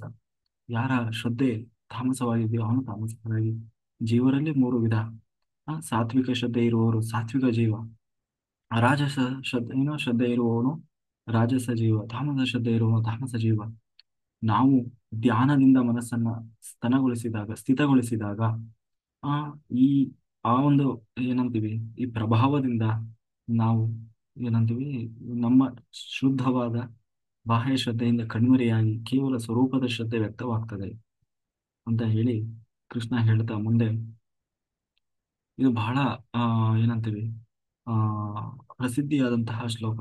ಇದನ್ನ ಕೃಷ್ಣ ಹೇಳ್ತಾನೆ ಅಂತಂದ್ರೆ, ಯಜಂತೆ ಸಾತ್ವಿಕ ದೇವತಾ ಯಕ್ಷ ರಕ್ಷಾಂಸಿ ರಾಜಸಃ ಅಂತಂದ್ರೆ, ಸಾತ್ವಿಕರು ದೇವತೆಗಳನ್ನ ಪೂಜೆ ಮಾಡ್ತಾರೆ, ರಾಜಸರು ಯಕ್ಷರು ರಾಕ್ಷಸರನ್ನ ಪೂಜೆ ಮಾಡ್ತಾರೆ, ತಾಮಸರು ಭೂತ ಪ್ರೇತಗಳನ್ನ ಪೂಜೆ ಮಾಡ್ತಾರೆ ಅಂತ ಹೇಳಿದಿ. ಆದ್ರೆ ಇದರ ಮೂಲ ಅರ್ಥ ಏನು ಅಂತಂದ್ರೆ, ಸಾಮಾನ್ಯವಾಗಿ ಯಾರು ಭೂತ ಪ್ರೇತ ಏನು ಪೂಜೆ ಮಾಡ್ಲಿಕ್ಕೆ ಹೋಗಲ್ಲ. ಈ ವಾಮಾಚಾರ, ಈ ತರ ಏನಾದ್ರು ಕೃತ್ರಿಮಗಳನ್ನ ಮಾಡ್ತಾರಲ್ಲ, ಅವ್ರು ಮಾತ್ರ ಭೂತ ಪ್ರೇತ ಇದು ಮಾಡ್ತಾರೆ. ಆದ್ರೆ ಇಲ್ಲಿ ಕೃಷ್ಣ ಹೇಳ್ತಾ ಇದ್ದಾನೆ, ಸಾತ್ವಿಕರು ಅಂದ್ರೆ ಒಳ್ಳೆಯ ಶುದ್ಧ ಬುದ್ಧಿ ಇದ್ದವರು, ದೇವರನ್ನ ಪಡಿಬೇಕು ಅನ್ನೋರು, ಇವರು ದೇವತೆಗಳನ್ನ ಪೂಜೆ ಮಾಡ್ತಾರೆ. ಅಂದ್ರೆ ರಾಜಸರು ಇರ್ತಾರೆ, ಇವರು ಯಕ್ಷ, ಆ ರಾಕ್ಷಸರು ಅಥವಾ ಭೂತಗಳನ್ನು. ಉದಾಹರಣೆಗೆ ಭೂತಗಳು ಇರ್ತದೆ ಊರಲ್ಲಿ, ಊರಲ್ಲಿ ಸರ್ಕಲ್ ಅಲ್ಲಿ, ಊರಿನ ಹೊರಗಡೆ ಗಡಿಯಲ್ಲಿ ಭೂತಗಳು ಅಂತ ಹೇಳಿ ಇರ್ತವೆ. ಭೂತಾರಾಧನೆ ಅಂತ ಹೇಳಿ ಮಾಡ್ತೇವೆ. ಹಾಗೆ ಅದು ರಾಜಸರು ಅಂತ. ಆದ್ರೆ ಮೇಲ್ನೋಟಕ್ಕೆ ಇದು ದೇವರು ಹಾಗೆ ಹೇಳ್ತಾ ಇದ್ರು ಕೂಡ ಅದರ ಅರ್ಥ ಬೇರೆನೇ ಇದೆ. ಅಂದ್ರೆ ಇಲ್ಲಿ ಸಾತ್ವಿಕರು ಭಗವಂತನ ಅನುಸಂಧಾನದಿಂದ ಮಾಡುವ ಪೂಜೆ ಅದು ದೇವತೆಗಳನ್ನು ಸೇರ್ತದೆ. ಅಂದ್ರೆ ನಾವು ಮಾಡುವ ಯಾರನ್ನೇ ಪೂಜೆ ಮಾಡಲಿ, ನೀವೊಂದು ಭೂತ, ಊರು ಹೊರಗಿರುವಂತಹ ಭೂತನೇ ಇರ್ಬೋದು, ನಿಮ್ಮ ಊರಲ್ಲಿ ಇರುವಂತಹ ಇವತ್ತು ಬೇಕಾದಷ್ಟು ಒಂದೊಂದು ಹೆಸರು, ಬೀರಪ್ಪ, ಮಲ್ಲಪ್ಪ, ಕಲ್ಲಪ್ಪ, ಏನೇನೋ ಹೆಸರಿರ್ತದೆ, ಕೆಂಚಪ್ಪ ಅಂತ ಹೇಳಿ ಹೆಸರುಗಳು ಇರಬಹುದು. ಆದ್ರೆ ಆ ಹೆಸರುಗಳು ಇರ್ಬೋದು, ಆದ್ರೆ ಆ ದೇವರನ್ನು ಪೂಜೆ ಮಾಡುವಾಗಲೂ ಕೂಡ ಅದು ಒಳಗಿರುವ ಭಗವಂತನನ್ನ, ವಿಶ್ವಮೂಲ ಚೈತನ್ಯವಾದ ಆ ಪರಮಾತ್ಮನನ್ನೇ, ಅವನ ಒಳಗಿರುವ ಆ ಪರಮಾತ್ಮನನ್ನೇ ನಾನು ಪೂಜೆ ಮಾಡ್ತಾ ಇದ್ದೇನೆ ಅಂತ ಪೂಜೆ ಮಾಡಿದರೆ ಖಂಡಿತ ಅದು ಭಗವಂತನನ್ನೇ ಹೊಂದಿಸಿರ್ತದೆ. ಅದು ಸಾತ್ವಿಕ ಪೂಜೆ ಆಗ್ತದೆ. ಅದು ಹಾಗೆ ಪೂಜೆ ಮಾಡುವವರು, ಅದು ದೇವತಾ ಪೂಜೆ ಆಗ್ತದೆ. ನಾವು ಯಾರನ್ನೇ ಪೂಜೆ ಮಾಡಲಿ, ನಮ್ಮ ಊರಲ್ಲಿ ಇರುವ ದೇವರನ್ನೇ, ಯಾವುದೋ ಒಂದು ಏನಂತೀವಿ, ಇವತ್ತು ಬೇಕಾದಷ್ಟು ದೇವರು ಊರ್ ಕಡೆ ಬೇರೆ ಇನ್ನು ವಿಭಿನ್ನ ರೀತಿಯಲ್ಲಿ ಪೂಜೆ ಮಾಡ್ತೀವಿ. ಹಾಗೆ ಯಾರನ್ನೇ ಪೂಜೆ ಮಾಡಲಿ, ಅವರನ್ನ ಪೂಜೆ ಮಾಡುವಾಗ ಯಾರ ಮನಸ್ಸಿನಲ್ಲಿ ಅದು ಭಗವಂತನ ಪೂಜೆ, ಅವನೊಳಗಿರುವ ದೇವರನ್ನ ನಾನು ಆರಾಧನೆ ಮಾಡ್ತಾ ಇದ್ದೇನೆ, ಆ ವಿಶ್ವಮೂಲ ಚೈತನ್ಯ ಕೃಷ್ಣನನ್ನೇ ಆರಾಧನೆ ಮಾಡ್ತಾ ಇದ್ದೇನೆ ಅನ್ನುವ ಮನಸ್ಸಿನಿಂದ ಮಾಡಿದರೆ ಅವರೇ ನಿಜವಾಗಲೂ ಸಾತ್ವಿಕರು. ಅವರು ಮಾಡುವ ಪೂಜೆ ಸಾತ್ವಿಕವಾದದ್ದು. ಆ ಅದರರ್ಥ. ಹಾಗಾಗಿ ಹಾಗಂತ ಹೇಳಿ ಅಲ್ಲಿ ಅದನ್ನು ಪೂಜೆ ಮಾಡುವವರೆಲ್ಲ ಸಾತ್ವಿಕರಂತನೂ ಅಲ್ಲ. ರಾಜಸರು ಈ ಒಂದು ಮನಸ್ಸಿನಿಂದ, ಅಂದ್ರೆ ಈ ಒಂದು ಬುದ್ಧಿಯಿಂದ ಯಾರು ಮಾಡಿದರು, ಯಾರನ್ನೇ ಪೂಜೆ ಮಾಡಿದರು, ಅದು ಸಾತ್ವಿಕ ಪೂಜೆ ಆಗ್ತದೆ. ರಾಜಸರು ಸಾಮಾನ್ಯವಾಗಿ ಭಗವಂತನ ಪಾರಮ್ಯದ ಇರೋದಿಲ್ಲ. ದೇವರು ಅಂದ್ರೆ ಎಷ್ಟೋ ನೂರಾರು ಜನ ಇದ್ದಾರೆ ಅನ್ನುವ ಬುದ್ಧಿ ಇಟ್ಕೊಂಡಿರ್ತಾನೆ. ಅಥವಾ ಭಯದಿಂದ ದೇವತೆಗಳು ನಮಗೆ ತೊಂದರೆ ಕೊಡದೇ ಇರಲಿ, ಯಾಕೆ ಬೇಕಪ್ಪ, ನಾವ್ ಇಲ್ಲೇ ಓಡಾಡ್ತೀವಿ, ಇದೇ ದಾರಿಲಿ ಓಡಾಡ್ತೀವಿ, ಒಂದು ಪೂಜೆ ಮಾಡ್ಕೊಂಡು ಬಿಡಿ, ಸುಮ್ಮನೆ ಯಾಕೆ ತೊಂದರೆ ಮಾಡೋದು ಅಂತ ಭಯದಿಂದಲೋ, ಅಥವಾ ಏನೋ ನಮಗೆ ಬೇಕಾಗಿದೆ ಅಥವಾ ಏನೋ ಸಿಕ್ಕಿದೆ ಅಂತ ಹರಕೆ ಒಪ್ಪಿಸುವ ರೂಪದಲ್ಲೋ ಈ ರೀತಿ ಪೂಜೆ ಮಾಡಿದಾಗ ನಾವು ಅಲ್ಲಿ ಭಗವಂತನ ಚಿಂತನೆಯೂ ಇಲ್ಲ. ಹಾಗಂತ ಹೇಳಿ ಅಲ್ಲಿ ಏನು ನಿಜವಾಗ್ಲೂ ಬಹಳ ದೊಡ್ಡ ಶ್ರದ್ಧೆನೂ ಇರೋಲ್ಲ. ಏನೋ ಒಂದ್ ರೀತಿ ನಮಗ್ ತೊಂದರೆ ಆಗದಿರ್ಲಿ, ಅದು ನಮಗೆ ಏನೋ ಸಿಕ್ಕಿದೆ, ಏನೋ ಬೇಕು ಅನ್ನುವ ರೂಪದಲ್ಲಿ ಮಾಡುವ ಪೂಜೆ, ಅದು ದೇವತೆಗಳನ್ನ ಸೇರೋಲ್ಲ. ಆ ಪೂಜೆ ಭಗವಂತನಿಗೆ ಸೇರೋದು ಇಲ್ಲ, ದೇವತೆಗಳಿಗೂ ಸೇರೋಲ್ಲ. ಬದಲಾಗಿ ಯಕ್ಷರು, ರಾಕ್ಷಸರು ಬಂದು ಅದನ್ನು ಸ್ವೀಕಾರ ಮಾಡ್ತಾರೆ. ಹಾಗಾಗಿ ಈ ಪೂಜೆ, ಅವನು ನಿಜವಾಗ್ಲೂ ದೇವರನ್ನ ಪೂಜೆ ಮಾಡಿದರೂ, ದೇವತೆಗಳನ್ನ ಪೂಜೆ ಮಾಡಿದರೂ ಅದು ಯಾರಿಗೆ ಸೇರಿತು? ಯಕ್ಷ ರಾಕ್ಷಸರಿಗೆ ಸೇರಿತು. ಇನ್ನು ಮೂರನೇ ವರ್ಗದವರು ತಾಮಸರು. ಇವರು ಪೂಜೆ ಮಾಡುವಾಗ ತಮ್ಮ ಅಂತಸ್ತನ್ನು ತೋರಿಸಿಕೊಳ್ಳಿಕ್ಕಾಗಿ, ಉದಾಹರಣೆಗೆ ಈಗ ದುರ್ಯೋಧನ, ಪಾಂಡವರು ರಾಜಸೂಯ ಯಾಗವನ್ನು ಮಾಡಿದರು, ನಾನು ಏನಾದರೂ ಮಾಡಬೇಕು ಅಂತ ಹೇಳಿ ಪೌಂಡ್ರಕ ಯಾಗವನ್ನು ಮಾಡ್ತಾನೆ. ಹೀಗೆ ಅಲ್ಲಿ ನಿಜವಾಗ್ಲೂ ದೇವರೇ ಬಂದಿರಲಿಲ್ಲಂತೆ. ಹಾಗೆ ದುರುದ್ದೇಶದಿಂದ ತಾಮಸರು ಮಾಡುವ ಪೂಜೆಯನ್ನ ಬಂದು ದೇವತೆಗಳು ಸ್ವೀಕಾರ ಮಾಡಲ್ಲ, ಬದಲಾಗಿ ಭೂತಪೇತಗಳು ಬಂದು ಅದನ್ನ ಸ್ವೀಕಾರ ಮಾಡ್ತವೆ. ಅಂದ್ರೆ ಅಲ್ಲಿ ದೇವರ ಉದ್ದೇಶವೂ ಇಲ್ಲ, ಏನೋ ತೋರಿಸ್ಬೇಕು, ಬಹಳ ದೊಡ್ಡ ಯಾಗ ಮಾಡಿದ, ಅಲ್ಲಿ ಶ್ರದ್ಧೆಯೂ ಇರಲ್ಲ, ಮಾಡಿಸುವವರಿಗೂ ಇರಲ್ಲ. ಉದಾಹರಣೆಗೆ ಏನೋ ಆ ಏನೋ ಯಾರೋ ಶಾಸ್ತ್ರದಲ್ಲಿ ಏನೋ ಹೇಳಿದ್ರು, ಯಾರೋ ಜ್ಯೋತಿಷಿಗಳನ್ನ ಹೋಗಿ ಕೇಳಿದ್ರಿ, ಇಲ್ಲ ನಿಮ್ಗೇನೋ ಬಹಳ ಅದು ಆ ದೋಷ ಇದೆ, ಏನೋ ನವಗ್ರಹ ದೋಷ ಇದೆ, ನವಗ್ರಹ ಶಾಂತಿ ಹೋಮ ಮಾಡಿಸಿ, ಇಲ್ಲ ಕುಜ ದೋಷ ಇದೆ, ಒಂದು ಮಂಗಳ ಆ ಇನ್ನು ಶಾಂತಿ ಮಾಡಿಸಿ ಅಂತ ಹೇಳಿ, ಅಥವಾ ಇನ್ನೇನೇನೋ ಹೇಳಿ ನೀವು ಒಂದು ಹೋಮ ಮಾಡಿಸಿ ಅಂತ ಹೇಳಿ ಮಾಡಿಸ್ತಾರೆ. ನಿಜವಾಗ್ಲೂ ಆ ಹೋಮದ ಅರ್ಥ ಗೊತ್ತಿಲ್ಲ, ಯಾಕೆ ಮಾಡಬೇಕು ಗೊತ್ತಿಲ್ಲ, ಅದನ್ನ ಮಾಡೋದ್ರಿಂದ ಅದ್ರದ್ದು ಏನೋ ತಲೆ ಬಿಡ ಗೊತ್ತಿಲ್ಲ, ಮಾಡೋರಿಗೂ ಮಾಡಿಸೋರಿಗಂತೂ ಮೊದಲೇ ಗೊತ್ತಿಲ್ಲ. ಒಟ್ಟಿನಲ್ಲಿ ಅವ್ರಿಗೆ ಹೇಳಿದ್ದಾರೆ. ಅಲ್ಲಿ ನಮ್ಮ ಕಣ್ಣಿಗೆ ಕಾಣೋದೇನು, ಅವನು ಎಷ್ಟೋ ದುಡ್ಡು ಕೇಳಿರ್ತಾನೆ, ಅವರು ಅದನ್ನ ದುಡ್ಡು ಕೊಡೋದೊಂದೇ. ಆಮೇಲೆ ಜೊತೆಗೆ ಅಲ್ಲಿ ಹೋಗಿ ಕೂತಾಗೋ ಅಷ್ಟೇ, ಯಾರು ಬಂದ್ರು ಯಾರು ಹೋದ್ರು, ಏನ್ ತಂದೆ ನೀನು, ಏನ್ ತಂದಿಲ್ಲ, ಅದಿದೆಯಾ ಇದಿದೆಯಾ ಅನ್ನೋದ್ರ ಬಗ್ಗೆನೇ ನಮ್ಮ ಕಲ್ಪನೆ ಇರ್ತದೆ ಅವ್ರಿಗೆ. ಅದು ದೇವರ ಪೂಜೆ. ಅಲ್ಲಿ ಏನು ಆ ದೇವರ ಪ್ರತಿಪಾದನಾದ ಆ ದೇವತೆಗಳು ಬರ್ತಾರೆ, ಅದನ್ನ ಸ್ವೀಕಾರ ಮಾಡಿ ಇದು ಯಾವ ಪರಿಜ್ಞಾನವೂ ಇರಲ್ಲ. ಈಗ ಹಾಗಿದ್ದಾಗ ಅದು ಹೇಗೆ ಸಾರ್ಥಕವಾಗಲಿಕ್ಕೆ ಸಾಧ್ಯ? ಎಷ್ಟು ಜನ ಹೋಮ ಮಾಡಿಸಿ ಫಲ ಪಡೆದವರಿದ್ದಾರೆ, ಆ ಎಷ್ಟು ಜನ ಏನಂತೀವಿ, ಯಜ್ಞ ಯಾಗಗಳನ್ನ ಮಾಡಿ. ಅಂದ್ರೆ ಯಜ್ಞದಲ್ಲಿ ತಪ್ಪಿಲ್ಲ, ಮಂತ್ರದಲ್ಲಿ ತಪ್ಪಿಲ್ಲ, ಯಾಗದಲ್ಲೂ ತಪ್ಪಿಲ್ಲ.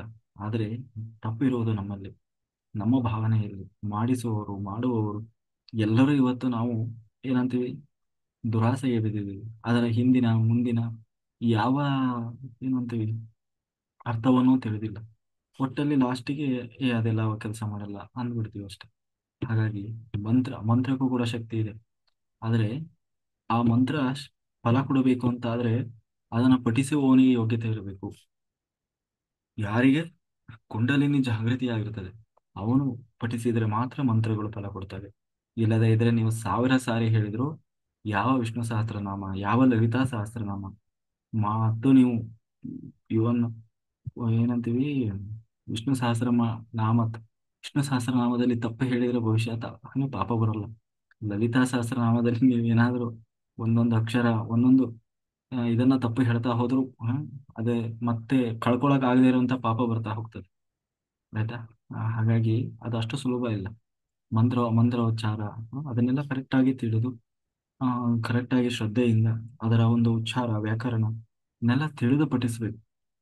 ಸುಮ್ನೆ ಕಾಟಾಚಾರಕ್ಕೆ ಒಂದ್ಸಾರಿ 2 ಸಾರಿ ಓದಿದೆ, 3 ಸಾರಿ ಓದಿದೆ, 4 ಸಾರಿ ಓದಿದೆ ಅಂತ ಓದ್ತಾ ಹೋದ್ರೆ ಆ, ಯಾರಿಗೂ ಅದು ನಿಜವಾಗ್ಲೂ ಅದು ಫಲ ಕೊಡಲ್ಲ. ಯಾಕೆ ಫಲ ಕೊಡಲ್ಲ ಅಂತಂದ್ರೆ ಆ ಮಂತ್ರದಲ್ಲಿ ಶಕ್ತಿ ಇಲ್ಲ ಅಂತಲ್ಲ, ಮತ್ತೆ ಅದನ್ನ ಪಠಿಸಿ ನಾವು ಅದರಿಂದ ಶಕ್ತಿ ಪಡೆಯುವ ಯೋಗ್ಯತೆ ನಮಗಿಲ್ಲ. ಅಂದ್ರೆ ಹಿಂದೆಲ್ಲ ಏನ್ ಮಾಡ್ತಾ ಇದ್ರು, ಎಲ್ಲ ಋಷಿಮುನಿಗಳು ತಪಸ್ಸು ಮಾಡ್ತಾ ಇದ್ರು, ಅಥವಾ ಅದನ್ನ ಪಠಿಸಿ ಸಿದ್ಧಿ ಮಾಡಿಕೊಳ್ಳುವವರು ತಪಸ್ಸು ಮಾಡಿ ಅವರ ಯೋಗ ಶಕ್ತಿ ಇರ್ತಾ ಇತ್ತು. ಜೊತೆಗೆ ಅವರಲ್ಲಿ ಕುಂಡಲಿನಿ ಜಾಗೃತಿ ಆಗಿರ್ತಾ ಇತ್ತು. ವಾಕ್ ಸಿದ್ಧಿ ಇರ್ತಾ ಇತ್ತು. ಯಾರಿಗೆ ಆ ವಾಕ್ ಸಿದ್ಧಿ ಇದ್ದು ಚಕ್ರಗಳೆಲ್ಲ ಆಕ್ಟಿವ್ ಇರ್ತವೆ, ಅವರು ಹೇಳಿದ್ರೆ ಆ ಮಂತ್ರಗಳು ಫಲ ಕೊಡ್ತದೆ. ಅದು ಬಿಟ್ಟು ನಾವು ವಟ ವಟ ವಟ ವಟ ಅಂತ ಹೇಳಿ ಮಂತ್ರ ಸ್ತೋತ್ರಗಳನ್ನು ಹೇಳಿದ್ರೆ ಅದು ಫಲ ಕೊಡಲ್ಲ. ಹಾಗಾಗಿ ಅಲ್ಲೂ ಕೂಡ ಶ್ರದ್ಧೆ ಇರಬೇಕು. ಅದರಲ್ಲೂ ಆ ಮಂತ್ರ ತಂತ್ರ ಸ್ತೋತ್ರ ಹೇಳೋದು ಯಾಕೆ, ಲಾಸ್ಟಿಗೆ ಅಲ್ಲಿ ಫಲಶ್ರುತಿ ಕೊಟ್ಟಿರ್ತಾರೆ. ಈ ಸ್ತೋತ್ರ ಹೇಳಿದ್ರೆ ಇಂತಿಂತದ್ದಾಗ್ತದೆ, ನಿಮ್ದೆ ಆರೋಗ್ಯ ಐಶ್ವರ್ಯ ಸಂಪತ್ತು ಏನಂತೀವಿ ಸುಪುತ್ರರು ಎಲ್ಲರೂ ಸಿಗ್ತಾರೆ ಅಂತ ಹೇಳಿ ಅದರಲ್ಲೂ ಇರ್ತದೆ. ಆ ಒಂದು ದುರಾಸೆಗೂ ಬಿದ್ದು ಹೇಳೋದು ಈ ಸ್ತೋತ್ರ ಹೇಳಿದ್ರೆ. ಅದರಲ್ಲೂ ಇವಾಗ ನಾವು ಟಿವಿಯಲ್ಲಿ ಬೆಳಗ್ಗೆನೆ ಹೇಳಿರ್ತಾರೆ, ಸೋಮವಾರ ಈ ಮಂತ್ರ, ಮಂಗಳವಾರ ಈ ಮಂತ್ರ, ಬುಧವಾರ ಈ ಮಂತ್ರ, ಈ ದೇವರ ಮಂತ್ರ ಹೇಳ್ಕೊಡಿ ನಿಮ್ಗೆ ಒಳ್ಳೇದಾಗ್ತದೆ, ಈ ಗ್ರಹದ ಮಂತ್ರ ಹೇಳ್ಕೊಳ್ರಿ ಒಳ್ಳೇದಾಗ್ತದೆ ಅಂತ ಹೇಳಿ ಆ ಹೇಳ್ಕೊಡ್ತಾರೆ. ಅದನ್ನ ಇವ್ರು ಬರ್ಕೊಂಡು ಇವರು 20 ಸಾರಿ 30 ಸಾರಿ ಹೇಳ್ತಾರೆ. ಬಹುಶಃ ಆದ್ರೂ ಒಳ್ಳೇದಾದ್ರೂ ಆಗಿರ್ಬೋದು. ಆ ಆದ್ರೆ ಅದು ಎಲ್ಲರಿಗೂ ಆಗ್ಬೇಕಲ್ಲ, ಹಾಗೆಲ್ಲ ಕೆಲಸ ಮಾಡಲ್ಲ ಅವೆಲ್ಲ. ಎಲ್ಲದಕ್ಕೂ ಅದರದೇ ಆದ ಒಂದು ನೀತಿ ನಿಯಮಗಳು ಅನ್ನೋದು ಇರ್ತದೆ. ಹಾಗಾಗಿ ಮಂತ್ರಕ್ಕೆ ಮಾವಿನಕಾಯಿ ಉದುರ್ತದೆ, ಆದರೆ ಉದುರಿಸುವ ಶಕ್ತಿ ಪಠಿಸುವವನಲ್ಲಿ ಇರಬೇಕು. ಇಲ್ಲದೆ ಹೋದ್ರೆ ಮಂತ್ರ ನಿಜವಾಗ್ಲೂ ಕೆಲಸ ಮಾಡಲ್ಲ. ಹಾಗಾಗಿ ಶ್ರದ್ಧೆಯಲ್ಲಿ ಅತ್ಯಂತ ನೀಚವಾದ ತಾಮಸ ಶ್ರದ್ಧೆ ಹೇಗಿರ್ತದೆ ಎನ್ನುವುದನ್ನು ಕೃಷ್ಣ ಇಲ್ಲಿ ವಿವರಿಸ್ತಾ ಇದ್ದಾನೆ. ಕೆಲವರು ಶಾಸ್ತ್ರದ ಕಟ್ಟಳೆಯನ್ನ ಮೀರಿ ತಪಸ್ಸನ್ನ ಆಚರಿಸ್ತಾರೆ, ಅಥವಾ ಆ ತಪಸ್ಸಿನ ಹಿಂದಿರುವ ಉದ್ದೇಶವೂ ಘೋರವಾಗಿರ್ತದೆ. ಇಲ್ಲಿ ತಪಸ್ಸು ಅಂತಂದ್ರೆ ಕೇವಲ ನಾವು ಕಣ್ಮುಚ್ಕೊಂಡು ಕುತ್ಕೊಂಡು ಮಾಡ್ತೀವಲ್ವಾ ಧ್ಯಾನ, ಅದು ಒಂದೇ ಅಂತ ಅರ್ಥ ಅಲ್ಲ. ತಪಸ್ಸು ಅಂತಂದ್ರೆ ನಾವು ಶ್ರದ್ಧೆಯಿಂದ ಮನಸ್ಪೂರ್ವಕವಾಗಿ ಬಹಳ ಕಠಿಣವಾಗಿ ಮಾಡೋದು ಯಾವಾಗ ಬೇಕಾದ್ರೂ ಅದು ತಪಸ್ಸಾಗಬಹುದು. ಶ್ರದ್ಧೆಯಿಂದ ಮಾಡುವ ಯಾವ ಕ್ರಿಯೆಯೂ ತಪಸ್ಸಾಗಬಹುದು. ತಪಸ್ಸು ಮಾಡುವಾಗ ನಾವು ನನಗೆ ಒಳ್ಳೆಯದಾಗಲಿ ಎಂದು ತಪಸ್ಸು ಮಾಡಬಹುದು, ಅಥವಾ ಲೋಕಕ್ಕೆ ಒಳ್ಳೆಯದಾಗಲಿ ಅಂತಲೂ ಕೂಡ ತಪಸ್ಸು ಮಾಡಬಹುದು. ಉದಾಹರಣೆಗೆ ಗಾಯತ್ರಿ ಜಪ ಮಾಡುವಾಗ ಧಿಯೋ ಯೋನ ಪ್ರಚೋದಯಾತ್ ಅಂದ್ರೆ ನಮ್ಮೆಲ್ಲರಿಗೂ ಒಳ್ಳೆಯ ಬುದ್ಧಿಯನ್ನು ಕೊಡು ಭಗವಂತ ಅಂತ ಕೇಳುವುದು. ಅಂದ್ರೆ ಬರೀ ನನಗಾಗಿಯೇ ಮಾತ್ರ ಅಲ್ಲ, ಇಡೀ ಲೋಕಕ್ಕೆ ಒಳ್ಳೆಯದಾಗಲಿ, ಲೋಕದಲ್ಲಿ ಎಲ್ಲರಿಗೂ ಒಳ್ಳೆಯದಾಗಲಿ ಎಂದು ಮಾಡುವ ತಪಸ್ಸು ಅದು ಸಾತ್ವಿಕ ತಪಸ್ಸು. ಅದನ್ನ ಬಿಟ್ಟು ನನಗೆ ಮಾತ್ರ ಒಳ್ಳೆಯದಾಗಲಿ, ಒಳ್ಳೆಯದನ್ನ ಕೊಡು ಅಂತ ಮಾಡುವ ಪೂಜೆ ಅದು ರಾಜಸ. ಆದ್ರೆ ಇನ್ನೊಬ್ರು ಹಾಳಾಗಬೇಕು, ಅಥವಾ ನಾನು ಒಬ್ಬನು ಚೆನ್ನಾಗಿದ್ರೆ ಸಾಕು ಅನ್ನುವ ಪೂಜೆ ಅದು ತಾಮಸ ಪೂಜೆವಾಗ್ತದೆ. ಇವು ಲೋಕಕಂಟಕವಾದ ಘೋರ ಶ್ರದ್ಧೆ. ಇದೆ ಇದನ್ನೆಲ್ಲ ನಾವೇನ್ ಮಾಡಿಲ್ಲ ಅಂತಲ್ಲ, ಕೆಲವರು ಮಾಡ್ತಿರ್ತೀವಿ. ದೇವ್ರ ಹತ್ರ ಹೋಗಿ ಶಾಪ ಹಾಕೋರು ಇದಾರೆ ಗೊತ್ತಾ. ದೇವ್ರ ಹತ್ರ ಹೋಗಿ ನಿಂತ್ಕೊಂಡು ನನಗೆ ಅವ್ರು ಹಿಂಗ್ ಮಾಡಿದ್ರು, ಅವರು ಸತ್ಯಾನಾಶ ಹೋಗ್ಲಿ ಹಾಳಾಗ್ ಹೋಗ್ಲಿ ಅಂತ ಹೇಳಿ ದೇವ್ರ ಹತ್ರ ಹೋಗಿ ಹರಕೆ ಹೊರೋರು ಇದ್ದಾರೆ. ಖಂಡಿತ. ಹಾ ಅಂದ್ರೆ ನನಗೆ ಹಿಂಗೆಲ್ಲ ತೊಂದರೆ ಕೊಡ್ತಾ ಇದ್ದಾರೆ, ದೇವ್ರೇ ಅವರಿಗೆ ನೀನ್ ತೋರಿಸು. ಹಾ ಅವ್ರು ಅವ್ರು ಮತ್ತೆ ನಾನೇನ್ ಅನುಭವಿಸ್ತಾ ಇದ್ದೀನಿ ಅದನ್ನ ಅವ್ರು ಅನುಭವಿಸ್ಬೇಕು ಅಂತ ಹೇಳಿ ದೇವ್ರ ಹತ್ರ ಹೋಗಿ ಪ್ರಾರ್ಥನೆ ಮಾಡೋರು ಇದ್ದಾರೆ. ನಾನು ಮಾಡಿದ ಕರ್ಮ ನಾನು ಉಣ್ತಾ ಇದ್ದೀನಿ ಅಂತ ದೇವ್ರ ಹತ್ರ ಎಷ್ಟು ಜನ ಹೋಗಿ ಹೇಳ್ಕೊಂತೀವಿ. ಹಾ ಅಂದ್ರೆ ಇದು ತಾಮಸ ಶ್ರದ್ಧೆ ಆಗ್ತದಲ್ವಾ. ದೇವರ ಎಲ್ಲದಕ್ಕೂ ಕಣ್ಮುಚ್ಕೊಂಡು ಅವ್ನು ಎಲ್ಲದಕ್ಕೂ ತಲೆ ಎಲ್ಲ ಆಡ್ಸಲ್ಲ. ಅದರಲ್ಲಿ ಅವ್ನು ತಿಳ್ಕೊಳ್ತಾನೆ ಇವನು ರಾಜಸನೋ ತಾಮಸನೋ ಸಾತ್ವಿಕನೋ ಹೇಗಿದ್ದಾನೆ ಅಂತ. ಹಾಗೆ ಹೀಗೆ ನಾವು ನಮಗೇ ಗೊತ್ತಿಲ್ಲದೆ ನಾವು ಎಷ್ಟು ತಪ್ಪುಗಳನ್ನು ಮಾಡ್ತಾ ಇರ್ತೀವಿ ಅನ್ನೋದು ಇಲ್ಲಿ ನಮಗೆ ಗೊತ್ತಾಗ್ತಾ ಇದೆ. ಹಾಗಾಗಿ ನಾವು ದೇವರು ಇಷ್ಟೆಲ್ಲ ಹೇಳಿದ ನಾವು ಮಾಡುವ ಧ್ಯಾನ ಯಜ್ಞ ತಪಸ್ಸು ಎಲ್ಲವೂ ನಾವು ಮಾಡುವ ಶ್ರದ್ಧೆ ನಮ್ಮ ಮನಸ್ಸಿನ ಭಾವನೆಯ ಆಧಾರದ ಮೇಲೆ ಕೆಲವೊಮ್ಮೆ ಅದು ಒಳ್ಳೆಯದು ಆಗ್ಬೋದು, ಕೆಟ್ಟದ್ದು ಆಗ್ಬೋದು, ಅಥವಾ ನಮ್ಮ ನಾಶಕ್ಕೆ ಅದು ಕಾರಣ ಆಗ್ಬೋದು ಅಂತ ಹೇಳ್ತಾ ನಾವು ತಿನ್ನುವ ಆಹಾರ ಹೇಗಿರಬೇಕು ಅನ್ನುವುದನ್ನ ಇಲ್ಲಿ ಕೃಷ್ಣ ಹೇಳ್ತಾ ಇದ್ದಾನೆ. ಏಕೆಂದ್ರೆ ನಾವು ತಿನ್ನುವ ಆಹಾರವು ನಮ್ಮ ಮನಸ್ಸಿನ ಮೇಲೆ ನೇರವಾಗಿ ಪ್ರಭಾವವನ್ನು ಬೀರ್ತದೆ. ನಾವು ತಿನ್ನುವ ಆಹಾರದಲ್ಲೂ ಮೂರು ರೀತಿ ಇದೆಯಪ್ಪ. ತಾನು ಸಾತ್ವಿಕ, ರಾಜಸ, ತಾಮಸ. ನಾವು ತಿನ್ನುವ ಆಹಾರ ಕೂಡ ಮೂರು ರೀತಿ ಇದೆ. ಅನ್ನಂ ಅಶಿತಂ ತ್ರೇಧಾ ವಿದ್ಯತೆ ಎನ್ನುವಂತೆ ನಾವು ಸೇವಿಸುವ ಆಹಾರವನ್ನ ನಮ್ಮೊಳಗಿರುವ ಪ್ರಾಣ ಮತ್ತು ವೈಶ್ವಾನರು ಮೂರು ಬಗೆಯನ್ನಾಗಿ ಮಾಡಿ ಸೂಕ್ಷ್ಮ, ಮಧ್ಯ, ಸ್ಥೂಲ ವಿಂಗಡಿಸಿ ಅದನ್ನು ದೇಹದ ವಿವಿಧ ಭಾಗಗಳಿಗೆ ಸರಬರಾಜು ಮಾಡ್ತಾರೆ. ನಮ್ಮ ಆಹಾರಕ್ಕೂ ಮನಸ್ಸಿಗೂ ನೇರ ಸಂಬಂಧ ಇದೆ. ಇದನ್ನ ನಮ್ಮ ಪ್ರಾಚೀನರು ಆ ತಿಳ್ಕೊಂಡೇ ಅದಕ್ಕಾಗಿ ಮನಸ್ಸಿನ ಮೇಲೆ ಪ್ರಭಾವ ಬೀರುವಂತಹ ಆಹಾರವನ್ನ ನಿಷೇಧ ಮಾಡಿದ್ರು. ಬೆಳ್ಳುಳ್ಳಿ ತಿನ್ನಬಾರ್ದು. ಯಾಕೆ ಬೆಳ್ಳುಳ್ಳಿ ತಿನ್ನಬಾರ್ದು? ನಿಜವಾಗಲೂ ಬೆಳ್ಳುಳ್ಳಿ ಬಹಳ ಔಷಧೀಯ ಗುಣವನ್ನು ಹೊಂದಿದಂತಹ ಒಂದು ಪದಾರ್ಥ. ಆದರೆ ಅದನ್ನು ನಿತ್ಯ ಆಹಾರದಲ್ಲಿ ಬಳಸುವುದು ನಿಷೇಧ. ಏಕೆಂದ್ರೆ ಅದು ಯಾವತ್ತೂ ನಮ್ಮ ಬುದ್ಧಿ ಬೆಳವಣಿಗೆಗೆ ಪೂರಕವಲ್ಲ. ಯಾಕೆ ಬೆಳ್ಳುಳ್ಳಿ ತಿನ್ನಬಾರದು ಅಂತ ಬಹಳ ಜನ ಹೇಳ್ತಾರೆ. ಯಾಕೆ ತಿನ್ನಬಾರದು ಗೊತ್ತು? ನಮ್ಮ ದೈಹಿಕ ದೇಹಕ್ಕೆ ನಿಜವಾಗ್ಲೂ ಅದು ಒಳ್ಳೆ ಪೌಷ್ಟಿಕಾಂಶ ಕೊಡ್ತದೆ. ಆದರೆ ಒಳಗಡೆ ಸೂಕ್ಷ್ಮ ಶರೀರ ಇರ್ತದಲ್ಲ, ಆ ಸೂಕ್ಷ್ಮ ಶರೀರವನ್ನ ದಿನಾನ ಸುಡ್ತಾ ಇರ್ತದೆ. ಅದರಲ್ಲೂ ಧ್ಯಾನ ಮಾಡುವವರು, ಆಧ್ಯಾತ್ಮಿಕವಾಗಿ ಚಿಂತನೆ ನಡೆಸುವವರು, ಅವರ ಬುದ್ಧಿಯನ್ನು ಕೆಡಿಸ್ತದೆ. ಜೊತೆಗೆ ತಾಮಸ ಆಹಾರವನ್ನು ತಿನ್ನಬೇಕು ಎನ್ನುವ ಬುದ್ಧಿಯನ್ನು ಪ್ರಚೋದನೆ ಮಾಡ್ತದೆ. ಅಂದ್ರೆ ಕೆಟ್ಟ ಕೆಟ್ಟ ಆಹಾರ ತಿನ್ಬೇಕು, ನಾನ್ ವೆಜ್ ತಿನ್ಬೇಕು, ಅದ್ರ ಮೇಲೆ ಆಸೆ ಬರುವಂತದ್ದು. ಆಮೇಲೆ ಈ ಆಧ್ಯಾತ್ಮದ ಕಡೆಗೆ ಏನಂತೀವಿ, ಆ ಆಲಸ್ಯ ಶುರುವಾಗ್ತದೆ. ಅಯ್ಯೋ, ಏನ್ ಧ್ಯಾನ ಮಾಡೋದು, ಅಯ್ಯೋ ಇದೆಲ್ಲ ಆಗೋದಲ್ಲ ಹೋಗೋದಲ್ಲ, ಈ ತರ ಬುದ್ಧಿಯನ್ನ ಕೆಡಿಸುವ ಕೆಲಸ ಮಾಡ್ತದೆ ಯಾವುದೋ ಬೆಳ್ಳುಳ್ಳಿ. ಜೊತೆಗೆ ನಮ್ಮ ಸೂಕ್ಷ್ಮ ಶರೀರ, ಆಸ್ಟ್ರಲ್ ಬಾಡಿ ಏನಿದೆ, ಆಸ್ಟ್ರಲ್ ಬಾಡಿಯನ್ನ ಬರ್ನ್ ಮಾಡ್ತಾ ಬರುತ್ತೆ.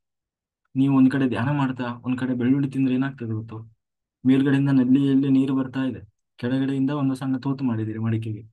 ಈ ಕಡೆ ಮಡಿಕೆಯಲ್ಲಿ ನೀರು ಅದು ಸೋರ್ತಾನೆ ಇರ್ತದೆ, ಮೇಲ್ಗಡೆಯಿಂದ ನೀರು ತುಂಬತಾನೆ ಇರ್ತದೆ. ಆ ಅಂದ್ರೆ ನೀವು ಧ್ಯಾನ ಮಾಡಿ ಶಕ್ತಿ ಪಡಿತಾ ಇರ್ತೀರಿ, ಒಂದ್ ಕಡೆಯಿಂದ ಅದು ಲೀಕ್ ಆಗಿ ಹೋಗ್ತಾನೆ ಇರ್ತದೆ. ಆಗ ನೀವು ಮಾಡಿದ್ದು ಏನಂತೀವಿ, ಸಾರ್ಥಕ ಆಗೋಲ್ಲ. ಹಾಗೆ ಬರೀ ಧ್ಯಾನ ಮಾಡೋದು ಮುಖ್ಯ ಅಲ್ಲ, ಮಾಡಿದ ಧ್ಯಾನದಲ್ಲಿ ಮಾಡಿ ಪಡೆದ ಶಕ್ತಿಯನ್ನ ಅದು ವೇಸ್ಟ್ ಆಗಿ ಹೋಗದ ಹಾಗೆ ಅದನ್ನ ಚೆನ್ನಾಗಿ ನಾವು ನೋಡ್ಕೊಳ್ಳೋದು ಕೂಡ ಬಹಳ ಮುಖ್ಯ. ಲೀಕ್ ಆಗದ ಹಾಗೆ, ಎನರ್ಜಿ ಲೀಕ್ ಆಗದ ಹಾಗೆ ನೋಡ್ಕೊಳ್ಳೋದು ಕೂಡ ಬಹಳ ಮುಖ್ಯವಾಗ್ತದೆ. ಹಾಗಾಗಿ ನಾವು ತಿನ್ನುವ ಆಹಾರವು ಕೂಡ ಸಾತ್ವಿಕವಾಗಿರಬೇಕು ಅಂತ ಹೇಳ್ತಾ, ಕೃಷ್ಣ ಹೇಳ್ತಾ ಇದ್ದಾನೆ ಸಾತ್ವಿಕ ಆಹಾರದ ಬಗ್ಗೆ ವಿವರವಾಗಿ ಹೇಳ್ತಾ ಇದ್ದಾನೆ. ಯಾವ ಆಹಾರ ನಮ್ಮ ಆಯಸ್ಸಿನ ವೃದ್ಧಿಗೆ ಪೂರಕವಾಗಿದೆಯೋ, ಯಾವ ಆಹಾರ ನಮ್ಮ ಸೌಮ್ಯ ಸ್ವಭಾವವನ್ನು ಪ್ರಚೋದನೆ ಮಾಡ್ತದೋ, ಅಂದ್ರೆ ಒಳ್ಳೆ ಬುದ್ಧಿ, ಸೌಮ್ಯ ಸ್ವಭಾವ, ಶಾಂತ ಶಾಂತ ಸ್ವಭಾವ, ಯಾವ ಆಹಾರ ದೇಹಕ್ಕೆ ಪೌಷ್ಟಿಕಾಂಶವನ್ನು ಕೊಡ್ತಾ, ನಿಜವಾದ ಪೌಷ್ಟಿಕಾಂಶವನ್ನು ಕೊಡ್ತಾ ಇದೆಯೋ, ಯಾವ ಆಹಾರ ಆರೋಗ್ಯವನ್ನು ಕೊಡ್ತಾ ಇದೆಯೋ ಅಂತ ಆಹಾರ ಸಾತ್ವಿಕವಾದ ಆಹಾರ. ಆ ಆಹಾರವನ್ನ ನೋಡಿದಾಗ ನಮಗೆ ಕೆಟ್ಟ ಭಾವನೆ ಬರೋದಿಲ್ಲಂತೆ. ಹಾ, ಬರಬಾರದು. ಅದು ಅದು ರಸವತ್ತಾಗಿರುತ್ತದೆ. ರಸವತ್ತಾಗಿರ್ಬೇಕು, ರುಚಿಕರವಾಗಿರ್ಬೇಕು. ಇದನ್ನು ತಿಂದಾಗ ನಮ್ಮ ಹೊಟ್ಟೆ ಏನೋ ತುಂಬುವ ಹಾಗಿರ್ಬೇಕು, ತಕ್ಷಣ ಹಸಿವೆ ಆಗದೇ ಇರುವ ಹಾಗೆ ಇರಬೇಕು. ನೋಡ್ಲಿಕ್ಕೆ ಅಷ್ಟು ಖುಷಿ ಆಗ್ಬೇಕು, ತಿಂದ ನೆನಪು ಶಾಶ್ವತವಾಗಿ ಉಳಿಯೋಂಗಾಗ್ಬೇಕು. ಭಕ್ಷ್ಯ ಭೋಜನಗಳು ಅಂತೀವಲ್ಲ, ಹಾಗೆ ನಿಜವಾದ ಸಾತ್ವಿಕರು ಏನು ತಿನ್ನುತ್ತಾರೋ ಅದೇ ನಿಜವಾದ ಸಾತ್ವಿಕ ಆಹಾರ. ಪ್ರಕೃತಿ ಸಹಜವಾದ, ಅಂದ್ರೆ ಪ್ರಕೃತಿ ಸಹಜವಾದದ್ದು. ಒಬ್ಬ ಮನುಷ್ಯ ನಿಜವಾಗಲೂ ಸಹಜವಾದ ಆಹಾರ, ರಸವತ್ತಾದಂತಹ ರುಚಿಕರವಾದಂತಹ ಹಣ್ಣುಗಳಿರ್ಬೋದು, ಹಂಪಲು, ಗೆಡ್ಡೆ, ಗೆಣಸು, ಬೇಳೆಕಾಳು, ಕಂದಮೂಲಗಳು ಸಾಮಾನ್ಯವಾಗಿ ಸಾತ್ವಿಕ ಆಹಾರವಾಗಿರ್ತದೆ. ಆ ಅದರಲ್ಲೂ ಆಯಸ್ಸನ್ನು ಹೆಚ್ಚಿಸುವಂಥದ್ದು ತುಪ್ಪ. ಅದು ಮಿತವಾಗಿ ಬಳಸಿದರೆ ತುಪ್ಪವು ಕೂಡ ಅದು ಸಾತ್ವಿಕ ಆಹಾರವಾಗ್ತದೆ. ಹಾಗೆ ಹೇಳ್ತಾ ಕೃಷ್ಣ ಇನ್ನು ರಾಜಸ ಆಹಾರದ ಬಗ್ಗೆ ಹೇಳ್ತಾ ಇದ್ದೇನೆ. ರಾಜಸ ಅಂದ್ರೆ ಮಧ್ಯಮ. ಇದು ಹೇಗಿರ್ತದೆ, ಅಥವಾ ಇದು ನಾವು ಏನ್ ಅನ್ಕೊಳ್ಬೇಕು ಅಂತಂದ್ರೆ, ಈಗ ಎಲ್ಲಾ ಆಹಾರವನ್ನು ಏನ್ ಹೇಳ್ತಾ ಇದ್ದಾನೆ, ಇದು ಯಾವ್ಯಾವ ರೀತಿ ಆಹಾರ ನಮಗೆ ಇಷ್ಟ ಆಗ್ತದೋ ಅದರಲ್ಲಿ ನಾವು ತಿಳ್ಕೊಳ್ಬೇಕು. ನಾವು ರಾಜಸರು, ನಾವು ಸಾತ್ವಿಕರು, ತಾಮಸರು ಅಂತ. ಒಂದು ವೇಳೆ ನಮಗೆ ಇಷ್ಟೆಲ್ಲ ಈ ತರ ಏನು ಪ್ಯೂರ್ ವೆಜಿಟೇರಿಯನ್ ನಮ್ಗೆ ಇಷ್ಟ ಆಗ್ತಾ ಇದೆ, ಬರೀ ಹಣ್ಣು, ಗೆಡ್ಡೆ, ಗೆಣಸು, ಕಾಳು ಅಥವಾ ಅನ್ನ, ಈ ತರ ಒಂದು ಶುದ್ಧ ಸಸ್ಯಾಹಾರ ಇಷ್ಟ ಆಗ್ತಾ ಇದೆ ಅಂತಂದ್ರೆ ನಾವು ಸಾತ್ವಿಕರು ಅಂತ ನಮ್ಮ ಮನಸ್ಸು ಕೂಡ ಬಯಸ್ಬೇಕು ಅದನ್ನ. ಇಲ್ಲಿ ಕೃಷ್ಣ ರಾಜಸರು ಹೇಗಿರ್ತಾರೆ, ಅವರಿಗೆ ಎಂತ ಆಹಾರ ಇಷ್ಟ ಆಗ್ತದೆ ಅನ್ನೋದನ್ನ ಹೇಳ್ತಾ ಇದ್ದಾರೆ. ವಿಪರೀತ ಖಾರ, ಬಹಳ ಖಾರ, ಬಹಳ ಖಾರ ತಿನ್ನೋದ್ರಲ್ಲಿ ಅವ್ರಿಗೆ ಇಷ್ಟ. ಅಥವಾ ವಿಪರೀತ ಹುಳಿ ತಿನ್ನೋದು, ಅತಿ ಉಪ್ಪು ತಿನ್ನೋದು. ಅಥವಾ ಇದು ರಾಜಸ ಆಹಾರ ಎನಿಸ್ಕೊಳ್ತದೆ. ಅಥವಾ ಅತಿ ಬಿಸಿ ಬಿಸಿಯಾಗಿ ತಿನ್ನೋದು. ಬಿಸಿ ಆಹಾರ ತಿನ್ಬೇಕು ಹೌದು, ಆದ್ರೆ ಅತಿ ಬಿಸಿಯನ್ನು ಕೂಡ ಒಳ್ಳೆಯದಲ್ಲ. ಅತಿ ಬಿಸಿ ಅದನ್ನು ಹೇಳ್ತಾನೆ, ಬಿರುಸು, ನೀರಸವಾದ ಆಹಾರವನ್ನು ಸೇವಿಸುವುದು, ಎದೆ ಸುಡುವಂತಹ ಆಹಾರ ಸೇವಿಸೋದು, ಬಾಯಲ್ಲಿ ಹಾಕೊಳಕ್ಕಾಗಲ್ಲ, ಇನ್ನು ಆಗಷ್ಟೇ ಇಳಿಸಿರ್ತಾರೆ ಅದನ್ನೇ ಹಾಕೊಂಡು ತಿನ್ನೋದು. ಯಾಕಂದ್ರೆ ಬಿಸಿ ಬಿಸಿ ಇರ್ಬೇಕು ಆಹಾರ ಅಂತ. ಇದು ರಾಜಸ ಆಹಾರವಾಗ್ತದೆ. ಅಥವಾ ರಾಜಸರ ಲಕ್ಷಣಗಳಿವೆ. ಆಹಾರ ಬಿಸಿ ಇರ್ಬೇಕು ಹೌದು, ಆದ್ರೆ ದೇಹವನ್ನ ದಹಿಸುವ ಮಟ್ಟಕ್ಕೆ ಇರಬಾರದು. ಅಥವಾ ಅಷ್ಟು ಬಿಸಿಯಾದ ಪಾನೀಯಗಳನ್ನು ಕುಡಿಯೋದಿರ್ಬೋದು. ಇದೆಲ್ಲ ರಾಜಸರ ಗುಣಗಳು. ಹಾಗೆ ಈ ಆಹಾರ ಸೇವನೆಯಿಂದ ಮಾನಸಿಕವಾಗಿ ದೈಹಿಕವಾಗಿ ವೇದನೆ ಹೆಚ್ಚಾಗ್ತದೆ. ಇದು ಕಾಯಿಲೆಯನ್ನು ತರಬಲ್ಲಂತಹ ಆಹಾರ.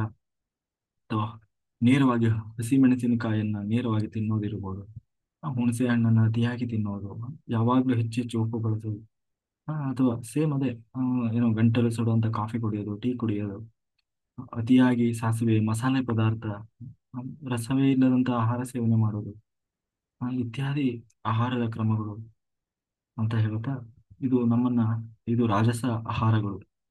ಜೊತೆಗೆ ಈ ತರ ನಾವು ಇಷ್ಟಪಡ್ತಾ ಇದ್ದೀವಿ ಅಂತಂದ್ರೆ ನಮ್ಮಲ್ಲಿ ರಾಜಸ ಬುದ್ಧಿ ಇದೆ, ನಾವು ರಾಜಸರು ಅಂತ ಆಗ್ತದೆ. ಹಾಗಾಗಿ ತಾಮಸ ಜೀವನದಲ್ಲಿ ಅತಿ ದೊಡ್ಡ ಸಂಗತಿ ಎಂದ್ರೆ ಅವರಿಗೆ ಭೋಜನ. ಬರೀ ತಿನ್ಲಿಕ್ಕಾಗೆ ಬದುಕಿರ್ತಾರೆ. ಒಟ್ಟಿನಲ್ಲಿ ತಿನ್ಲಿಕ್ಕೆ ಏನ್ ಸಿಕ್ಕರು ಅದು ನಾವು ಏನಂತೀವಿ ಒಳ್ಳೇದು ಒಟ್ಟಿನಲ್ಲಿ ಬಾಯಿ ರುಚಿ ಮುಖ್ಯ. ಅದು ಸಾತ್ವಿಕವೋ ರಾಜಸವೋ ಅದೆಲ್ಲ ಯಾವುದು ಮುಖ್ಯ ಅಲ್ಲ. ಅದು ವೆಜ್ ನಾನ್ ವೆಜ್ ಅದು ಯಾವುದು ಮುಖ್ಯ, ರುಚಿ ಇದೆಯಾ ಚೆನ್ನಾಗಿದೆಯಾ ಖುಷಿ ಕೊಡುತ್ತಾ ಎಲ್ಲವನ್ನು ತಿಂತಾರೆ. ಇವರು ಆಹಾರ ದೇವರಿಗೆ ಸಮರ್ಪಣೆ ಮಾಡದೆ ಸೇವನೆ ಮಾಡ್ತಾರೆ. ನೀರಸವಾದ ಹಳಸಿದ ವಾಸನೆ ಬರುವ ರುಚಿಗೆಟ್ಟ ಆಹಾರ ತಾಮಸರಿಗೆ ಇಷ್ಟವಾಗ್ತದೆ. ಇವರು ಎಂಜಲು ಪದಾರ್ಥವನ್ನು ಕೂಡ ತಿಂತಾರೆ, ಎಂಜಲು ಮಾಡಿ ಊಟ ಮಾಡ್ತಾರೆ. ಜೊತೆಗೆ ಮಾಂಸ ಭಕ್ಷಣೆ ಮಾಡ್ತಾರೆ. ಆ ಜೊತೆಗೆ ಅದೇ ಏನಂತೀವಿ, ಯಾವುದು ನಿಷಿದ್ಧ ಅಂತ ಇದೆಯೋ ಅದನ್ನೆಲ್ಲ ತಿಂತಾರೆ. ಇವರೆಲ್ಲ ತಾಮಸರು. ಇದು ಆ, ಏನಂತೀವಿ ಹೀಗೆ ಆಹಾರದಿಂದ ಏನೋ ವ್ಯಕ್ತಿಯನ್ನ ಗುರುತಿಸಬಹುದು. ಅವನು ತಿನ್ನುವ ಆಹಾರ, ಅವನಿಗೆ ಯಾವ ತರದ ಆಹಾರ ಇಷ್ಟ ಆಗ್ತದೆ ಅನ್ನೋದ್ರ ಮೇಲೆ ಅವನು ಯಾರು, ಅವನ ಬುದ್ಧಿ ಎಂಥದ್ದು, ಅವನು ನಿಜವಾಗ್ಲೂ ಅವನಲ್ಲಿ ಎಂತಹ ತಾತ್ವಿಕತೆ ಇದೆ ಅನ್ನುವುದನ್ನ ಗುರುತಿಸಬಹುದು ಅಂತ ಹೇಳಿ ಪ್ರಶ್ನೆ ಹೇಳಿದ್ರು. ಇನ್ನು ಯಜ್ಞಗಳಲ್ಲಿ ಯಜ್ಞ ಅಂತಂದ್ರೆ ನಮಗೆ ಗೊತ್ತಿರೋದು ಬೆಂಕಿಯಲ್ಲಿ ಯಜ್ಞ. ಬೆಂಕಿಯಲ್ಲಿ ಮಾಡುವ ಯಜ್ಞ ಅದೊಂದೇ ಅಲ್ಲ, ಅಂದ್ರೆ ಅಗ್ನಿಕುಂಡದಲ್ಲಿ ಮಾಡುವ ಪೂಜೆ ಮಾತ್ರ ಪೂಜೆ ಅಲ್ಲ, ಬಹಳಷ್ಟು ಯಜ್ಞಗಳಿದ್ದಾವೆ. ಈಗ ನಾವು ಹಾಗೆ ಯಜ್ಞ ಮಾಡುವವರಲ್ಲಿ ಸಾತ್ವಿಕರಲ್ಲ. ಯಜ್ಞ ಯಜ್ಞ ಮಾಡುವವರೆಲ್ಲರೂ ಸಾತ್ವಿಕರಲ್ಲ. ಯಜ್ಞದಲ್ಲೂ ಸಾತ್ವಿಕ ರಾಜಸ ತಾಮಸ ಎಂಬ ಮೂರು ಪ್ರಭೇದ ಇದೆ. ಆಯ್ತಾ. ಈ ಶ್ಲೋಕದಲ್ಲಿ ಕೃಷ್ಣ ಸಾತ್ವಿಕ ಯಜ್ಞ ಹೇಗಿರ್ತದೆ ಅನ್ನೋದನ್ನ ಹೇಳ್ತಾ ಇದ್ದಾನೆ. ಯಜ್ಞ ಅಂತಂದ್ರೆ ಅದೇ ನಾ ಹೇಳಿದ ಹಾಗೆ ಬರೀ ಅಗ್ನಿಕುಂಡದಲ್ಲಿ ಮಾಡುವ ಪೂಜೆ ಮಾತ್ರ ಅಲ್ಲ, ಅದು ಪೀಠದಲ್ಲಿ ದೇವರನ್ನ ಆವಾಹನೆ ಮಾಡಿ ಮಾಡುವ ಯಜ್ಞವೂ ಕೂಡ ಆಗಬಹುದು. ಅಥವಾ ಮಾನಸಿಕವಾಗಿ ಹೊರಗಡೆಯಿಂದ ಅಲ್ಲ ಒಳಗಡೆಯಿಂದ ಧ್ಯಾನಾಸಕ್ತನಾಗಿ ಒಳಗಡೆ ಮಾನಸಿಕವಾಗಿ ಭಗವಂತನನ್ನ ಚಿಂತನೆ ಮಾಡ್ತಾ ಧ್ಯಾನ ಮಾಡುವ ಧ್ಯಾನ ಯೋಗಿಯು ಕೂಡ ಮಾಡುವುದು ಒಂದು ಯಜ್ಞ. ಯಾವುದೇ ಫಲ ಕಾಮನೆ ಇಲ್ಲದೆ ದೇವರು ಪ್ರಸನ್ನವಾಗಲಿ, ಆತನ ದೇಹಾದೃಷ್ಟಿ ನನ್ನ ಮೇಲೆ ಇರಲಿ, ಜಗತ್ತಿಗೆ ಒಳಿತಾಗಲಿ, ಲೋಕ ಕಲ್ಯಾಣವಾಗಲಿ ಅನ್ನುವ ಉದ್ದೇಶವನ್ನು ಇಟ್ಟುಕೊಂಡು ಯಾರು ವಿಧಿಪೂರ್ವಕವಾಗಿ ಮಾಡುವ ಪೂಜೆ, ಅದು ಧ್ಯಾನ ಇರಬಹುದು, ಅಗ್ನಿಯಲ್ಲಿ ಇರಬಹುದು, ಅಥವಾ ಪೀಠದಲ್ಲಿ ದೇವರನ್ನ ಪ್ರತಿಮೆಯನ್ನ ಇಟ್ಟು ಮಾಡುವವರು ಇರಬಹುದು. ಹಾ ಎಲ್ಲವೂ ಯಜ್ಞವೇ. ಈ ಒಂದು ಭಾವನೆಯನ್ನು ಇಟ್ಟುಕೊಂಡು ಯಾರೇ ಮಾಡಿದ್ರು ಅದು ಸಾತ್ವಿಕವಾದ ಯಜ್ಞವಾಗ್ತದೆ. ಯಾಂತ್ರಿಕವಾಗಿ ಮಂತ್ರದ ಅರ್ಥ ಗೊತ್ತಿಲ್ಲದೆ ಯಾವುದೋ ಸಂಕುಚಿತ ಫಲದ ಅಪೇಕ್ಷೆಯಿಂದ ಪೂಜೆ ಮಾಡಿದರೆ ಅದು ಸಾತ್ವಿಕ ಯಜ್ಞ ಆಗ್ಲಿಕ್ಕೆ ಸಾಧ್ಯ ಇಲ್ಲ. ಹಾಗೆ ಸ್ವಾರ್ಥದಿಂದ ಒಂದು ವಿಶೇಷ ಫಲವನ್ನ ಬಯಸಿ ಡಂಬಾಚಾರದಿಂದ ಮಾಡುವ ಯಜ್ಞ ರಾಜಸ ಯಜ್ಞ ಎನಿಸ್ಕೊಳ್ತದೆ. ಯಾವುದೇ ಯಜ್ಞ ಭಗವಂತನನ್ನ ಸೇರಬೇಕಾದರೆ ಅದರಲ್ಲಿ ನಾವು ಭಕ್ತಿ ಮಾಡಬೇಕು. ಅಂದ್ರೆ ಭಗವಂತ ಪ್ರೀತನಾಗಲಿ, ಶ್ರೀ ಲಕ್ಷ್ಮೀನಾರಾಯಣ ಪ್ರೇರಣಂ ಪ್ರತ್ಯರ್ಥಂ ಆ ಅನ್ನುವ ಉದ್ದೇಶ, ಅಥವಾ ಏನಂತೀವಿ ಪರಮೇಶ್ವರ ಪ್ರೀತ್ಯರ್ಥಂ ಅಂತ ಹೇಳಿ ನಾವು ಮಾಡುವಾಗ ಅಂದ್ರೆ ಭಗವಂತನಿಗೆ ಪ್ರೀತಿ ಆಗಲಪ್ಪ ಅಂತ ಹೇಳಿ ಸಂಕಲ್ಪದಿಂದ ಮಾಡುವಾಗ ಅದು ಸಾತ್ವಿಕವಾದ ಯಜ್ಞ ಆಗ್ತದೆ. ಬರೀ ನಾವು ಮಂತ್ರ ಹೇಳಿದ್ರೆ ಸಂಕಲ್ಪ ಹೇಳಿದ್ರೆ ಸಾಲದು, ಆ ಬುದ್ಧಿ ಆ ತರದ ಸ್ವಭಾವ ನಮ್ಮಲ್ಲಿ ಇರ್ಬೇಕು. ನಾ ಹೇಳಿದ್ನಲ್ಲ, ಒಂದ್ ಕಡೆ ದೇವ್ರ ಪೂಜೆಗೆ ಅಂತ ಕೂತ್ಕೊಂಡಿರ್ತಾನೆ, ಅಥವಾ ಯಜ್ಞ ಯಾಗ ಅಂತ ಮಾಡಕ್ ಕೂತ್ಕೊಂಡಿರ್ತಾನೆ. ನಿಜವಾಗ್ಲೂ ಅಲ್ಲಿ ಮಾಡುವ ಯಜ್ಞದಲ್ಲಿ ಗಮನ ಇರ್ತದೆ. ಆ ಯಜ್ಞಕ್ಕೆ ಯಾರು ಬಂದ್ರು, ಯಾರು ಬರ್ಲಿಲ್ಲ, ಯಾರು ಎಲ್ಲಿವರೆಗೂ ಬರ್ತಾ ಇದ್ದಾರೆ, ಬಸ್ ಸ್ಟ್ಯಾಂಡ್ ಅಲ್ಲಿ ಯಾರಿದ್ದಾರೆ, ಅಡಿಗೆ ಮನೆಯಲ್ಲಿ ಏನಾಯ್ತು, ಅಥವಾ ಏನೋ ತರ ಕಳಿಸಿದ್ದೆ ಅವ್ನು ಇನ್ನೂ ತರ್ಲಿಲ್ಲ, ಅವ್ನು ಏನೋ ಭಟ್ರು ಏನೋ ಮಾಡ್ತಾ ಇದ್ದಾರೆ ಅದ್ರ ಕಡೆ ಗಮನ, ಅದನ್ನ ಹಾಕಿ ಈ ತರ ಏನೇನೋ. ನಿಜವಾಗ್ಲೂ ಒಂದು ಯಜ್ಞ ಅಂದ್ರೆ ಏನು, ಅಗ್ನಿ ಪ್ರತೀಕ. ಆ ಅಗ್ನಿಯಲ್ಲಿ ಆ ದೇವತೆಯನ್ನ ಆಹ್ವಾನ ಮಾಡಿದಾಗ, ಆ ಆಹುತಿ ಕೊಡುವಾಗ ಆ ದೇವತೆ ಬಂದು ಅದನ್ನ ಸ್ವೀಕಾರ ಮಾಡುತ್ತೆ. ಆ ಕಲ್ಪನೆ ನಮಗೂ ಇರಬೇಕು. ಈಗ ನಮ್ಮ ಮನೆಗೆ ಯಾರನ್ನೋ ನಾವು ಕರಿತೀವಿ, ನಾವು ಯಾ ಕರಿತೀವಿ. ಕರೆದಾಗ ಅವ್ರು ನಮ್ಮ ಮನೆಗೆ ಬಂದಾಗ ನಾವು ಸರಿಯಾಗಿ ಅವರನ್ನ ಗಮನಿಸದೇ ಇದ್ರೆ, ಅವರಿಗೆ ಸತ್ಕಾರ ಮಾಡದೇ ಇದ್ರೆ ನಾವು ಅವ್ರಿಗೆ ಅವಮಾನ ಮಾಡ್ದಂಗಾಗಲ್ಲ. ಹಾಗೆ ನಾವೊಂದು ಯಜ್ಞ ಮಾಡ್ತಾ ಇರ್ತೀವಿ, ಆ ದೇವತೆಗಳು ಬರ್ತಾರೆ ಆಹುತಿ ಕೊಡುವಾಗ. ಅವರು ಬಂದಿದ್ದಾರೆ ಅನ್ನುವ ಕಲ್ಪನೆಯೂ ಇಲ್ಲದೆ ಅವರಿಗೊಂದು ಕೃತಜ್ಞತೆಯೂ ಇಲ್ಲದೆ ನಾವು ಏನೇನೋ ಮಾಡ್ತಾ ಇದ್ರೆ ಅವರು ಬಂದವರು ಏನ್ ಮಾಡ್ತಾರೆ, ಇವನು ಏನಪ್ಪ ಇವ್ನು? ನಮ್ಮ ಹೆಸರು ಹೇಳಿ ಯಜ್ಞ ಮಾಡ್ತಾ ಇದೆ, ನಾವು ಬಂದ್ರೆ ಇವನು ಏನೋ ಮಾಡ್ತಾ ಇದ್ದ. ಅಂದ್ರೆ ಇವನಿಗೆ ನಿಜವಾಗ್ಲೂ ಶ್ರದ್ಧೆ ಇಲ್ಲ, ಅಥವಾ ಮತ್ತೆ ಏನಕ್ಕಾಗಿ ನಾವು ಇಲ್ಲಿ ಬರಬೇಕು? ಇವನಲ್ಲೇ ಶ್ರದ್ಧೆ ಇಲ್ಲ, ಇವನಿಗೆ ನಾವು ಬೇಕಾಗಿಲ್ಲ. ಏನೋ ಒಂದು ಅವನಿಗೆ ಏನೋ ಕಷ್ಟ ಬಂದಿದೆ, ಅವನಿಗೇನೋ ಒತ್ತಿ ಬಂದಿದೆ, ಹಂಗಾಗಿ ಯಾರೋ ಹೇಳಿದ್ರು ಅದಕ್ಕೆ ಮಾಡ್ತಾ ಇದ್ರು. ಹೀಗೆಲ್ಲ ನಾವು ಯಾಂತ್ರಿಕವಾಗಿ ಮೆಕ್ಯಾನಿಕಲ್ ಆಗಿ ಮಾಡಿದ್ರೆ ಎಲ್ಲ ಅಧ್ಯಾತ್ಮ ವರ್ಕ್ ಆಗೋಲ್ಲ. ಕೊನೆಗೆ ಬೈಯೋದು, ಅವನು ಬಟ್ಟೆ ಸರಿ ಮಾಡಲಿಲ್ಲ, ಆಮೇಲೆ ಇವೆಲ್ಲ ವರ್ಕ್ ಆಗಲ್ಲ, ಆಮೇಲೆ ಅದು ಇದು ಅಂತ ಹೇಳಿ ಆಮೇಲೆ ದೋಷ ಮಾಡೋದು. ನೀವು ಬೇಕಾದ್ರೆ ಯಜ್ಞ ಮಾಡಿಸಿ ದೋಷ ಅಂತ ಹೇಳಿ ಒಬ್ಬರ ಹತ್ರ, ಒಬ್ಬ ಜ್ಯೋತಿಷಿ ಹತ್ರ ಹೇಳಿದ್ರು ಅಂತ ಹೇಳಿ ಯಜ್ಞ ಮಾಡಿಸಿ, ಯಜ್ಞ ಆದ್ಮೇಲೆ ನೀವು ಇನ್ನೊಂದು ಜ್ಯೋತಿಷಿ ಹತ್ರ ಹೋಗಿ ಕೇಳಿ, ಅವನು ಇಲ್ಲ ಅದು ಆ, ಸರಿಯಾಗಿಲ್ಲ, ನಿಮ್ಗೆ ದೋಷ ಇದೆ, ಮತ್ತೆ ನೀವು ಇನ್ನೊಂದು ಮಾಡಿಸಿ ಅಂತಾನೆ ಹೇಳ್ತಾರೆ. ಮಾಡಿದ್ದು ಸರಿಯಾಗಿದೆ ಅಂತ ಯಾರು ಹೇಳಲ್ಲ. ಅದು ಬರೀ ಅವರ ತಪ್ಪಲ್ಲ ಅದು. ಮತ್ತೆ ನಮ್ಮ ತಪ್ಪೇ ದೊಡ್ಡದಿರ್ತದೆ. ಯಾಕೆಂದ್ರೆ ಲಾಸ್ಟಿಗೆ ತಪ್ಪೇ ಇಲ್ಲದೆ ಯಾರು ಮಾಡ್ಲಿಕ್ಕಾಗಲ್ಲ.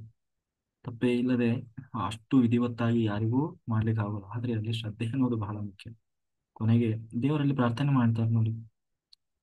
ಆ ಏನ ಏನಂತೀವಿ, ಕಾಯೇನ ವಾಚ ಮನಸೇಂದ್ರಿಯರು ಬುದ್ಧಾತ್ಮನಾವ, ಪ್ರಕೃತಿಯ ಸ್ವಭಾವದ ಕಾಯ ವಾಚ ಮನಸ್ಸ ಏನಾದ್ರೂ ಲೋಪದೋಷ ಆಗಿದ್ರೆ ಭಗವಂತ ಸರ್ವವೂ ಅದು ನಿನಗೆ ಸಮರ್ಪಣೆ ಅಂತ ಹೇಳಿ ಲಾಸ್ಟಿಗೆ ಇದ್ ಮಾಡ್ತಾರೆ. ಅಥವಾ ಆ ಏನು ಆ ಬೇರೆ ಅಂದ್ರೆ ಮಂತ್ರ ಹೇಳುವಾಗ, ಜಪ ಮಾಡುವಾಗ ಆ ಆ ಸ್ವರಲೋಪ ಆಗಿದ್ರೆ, ಎಲ್ಲೋ ಏನೇ ಏನೇ ರೀತಿ ತಪ್ಪಾಗಿದ್ರು ಕೂಡ ಅದಂತೆ ಏನಂತೀವಿ, ಕ್ಷಮೆ ಆಗಲಿ, ಕ್ಷಮೆ ಮಾಡು, ಅದನ್ನು ಸ್ವೀಕಾರ ಮಾಡು ಅಂತ ಹೇಳಿ ಲಾಸ್ಟಿಗೆ ಕೇಳ್ತಾರೆ.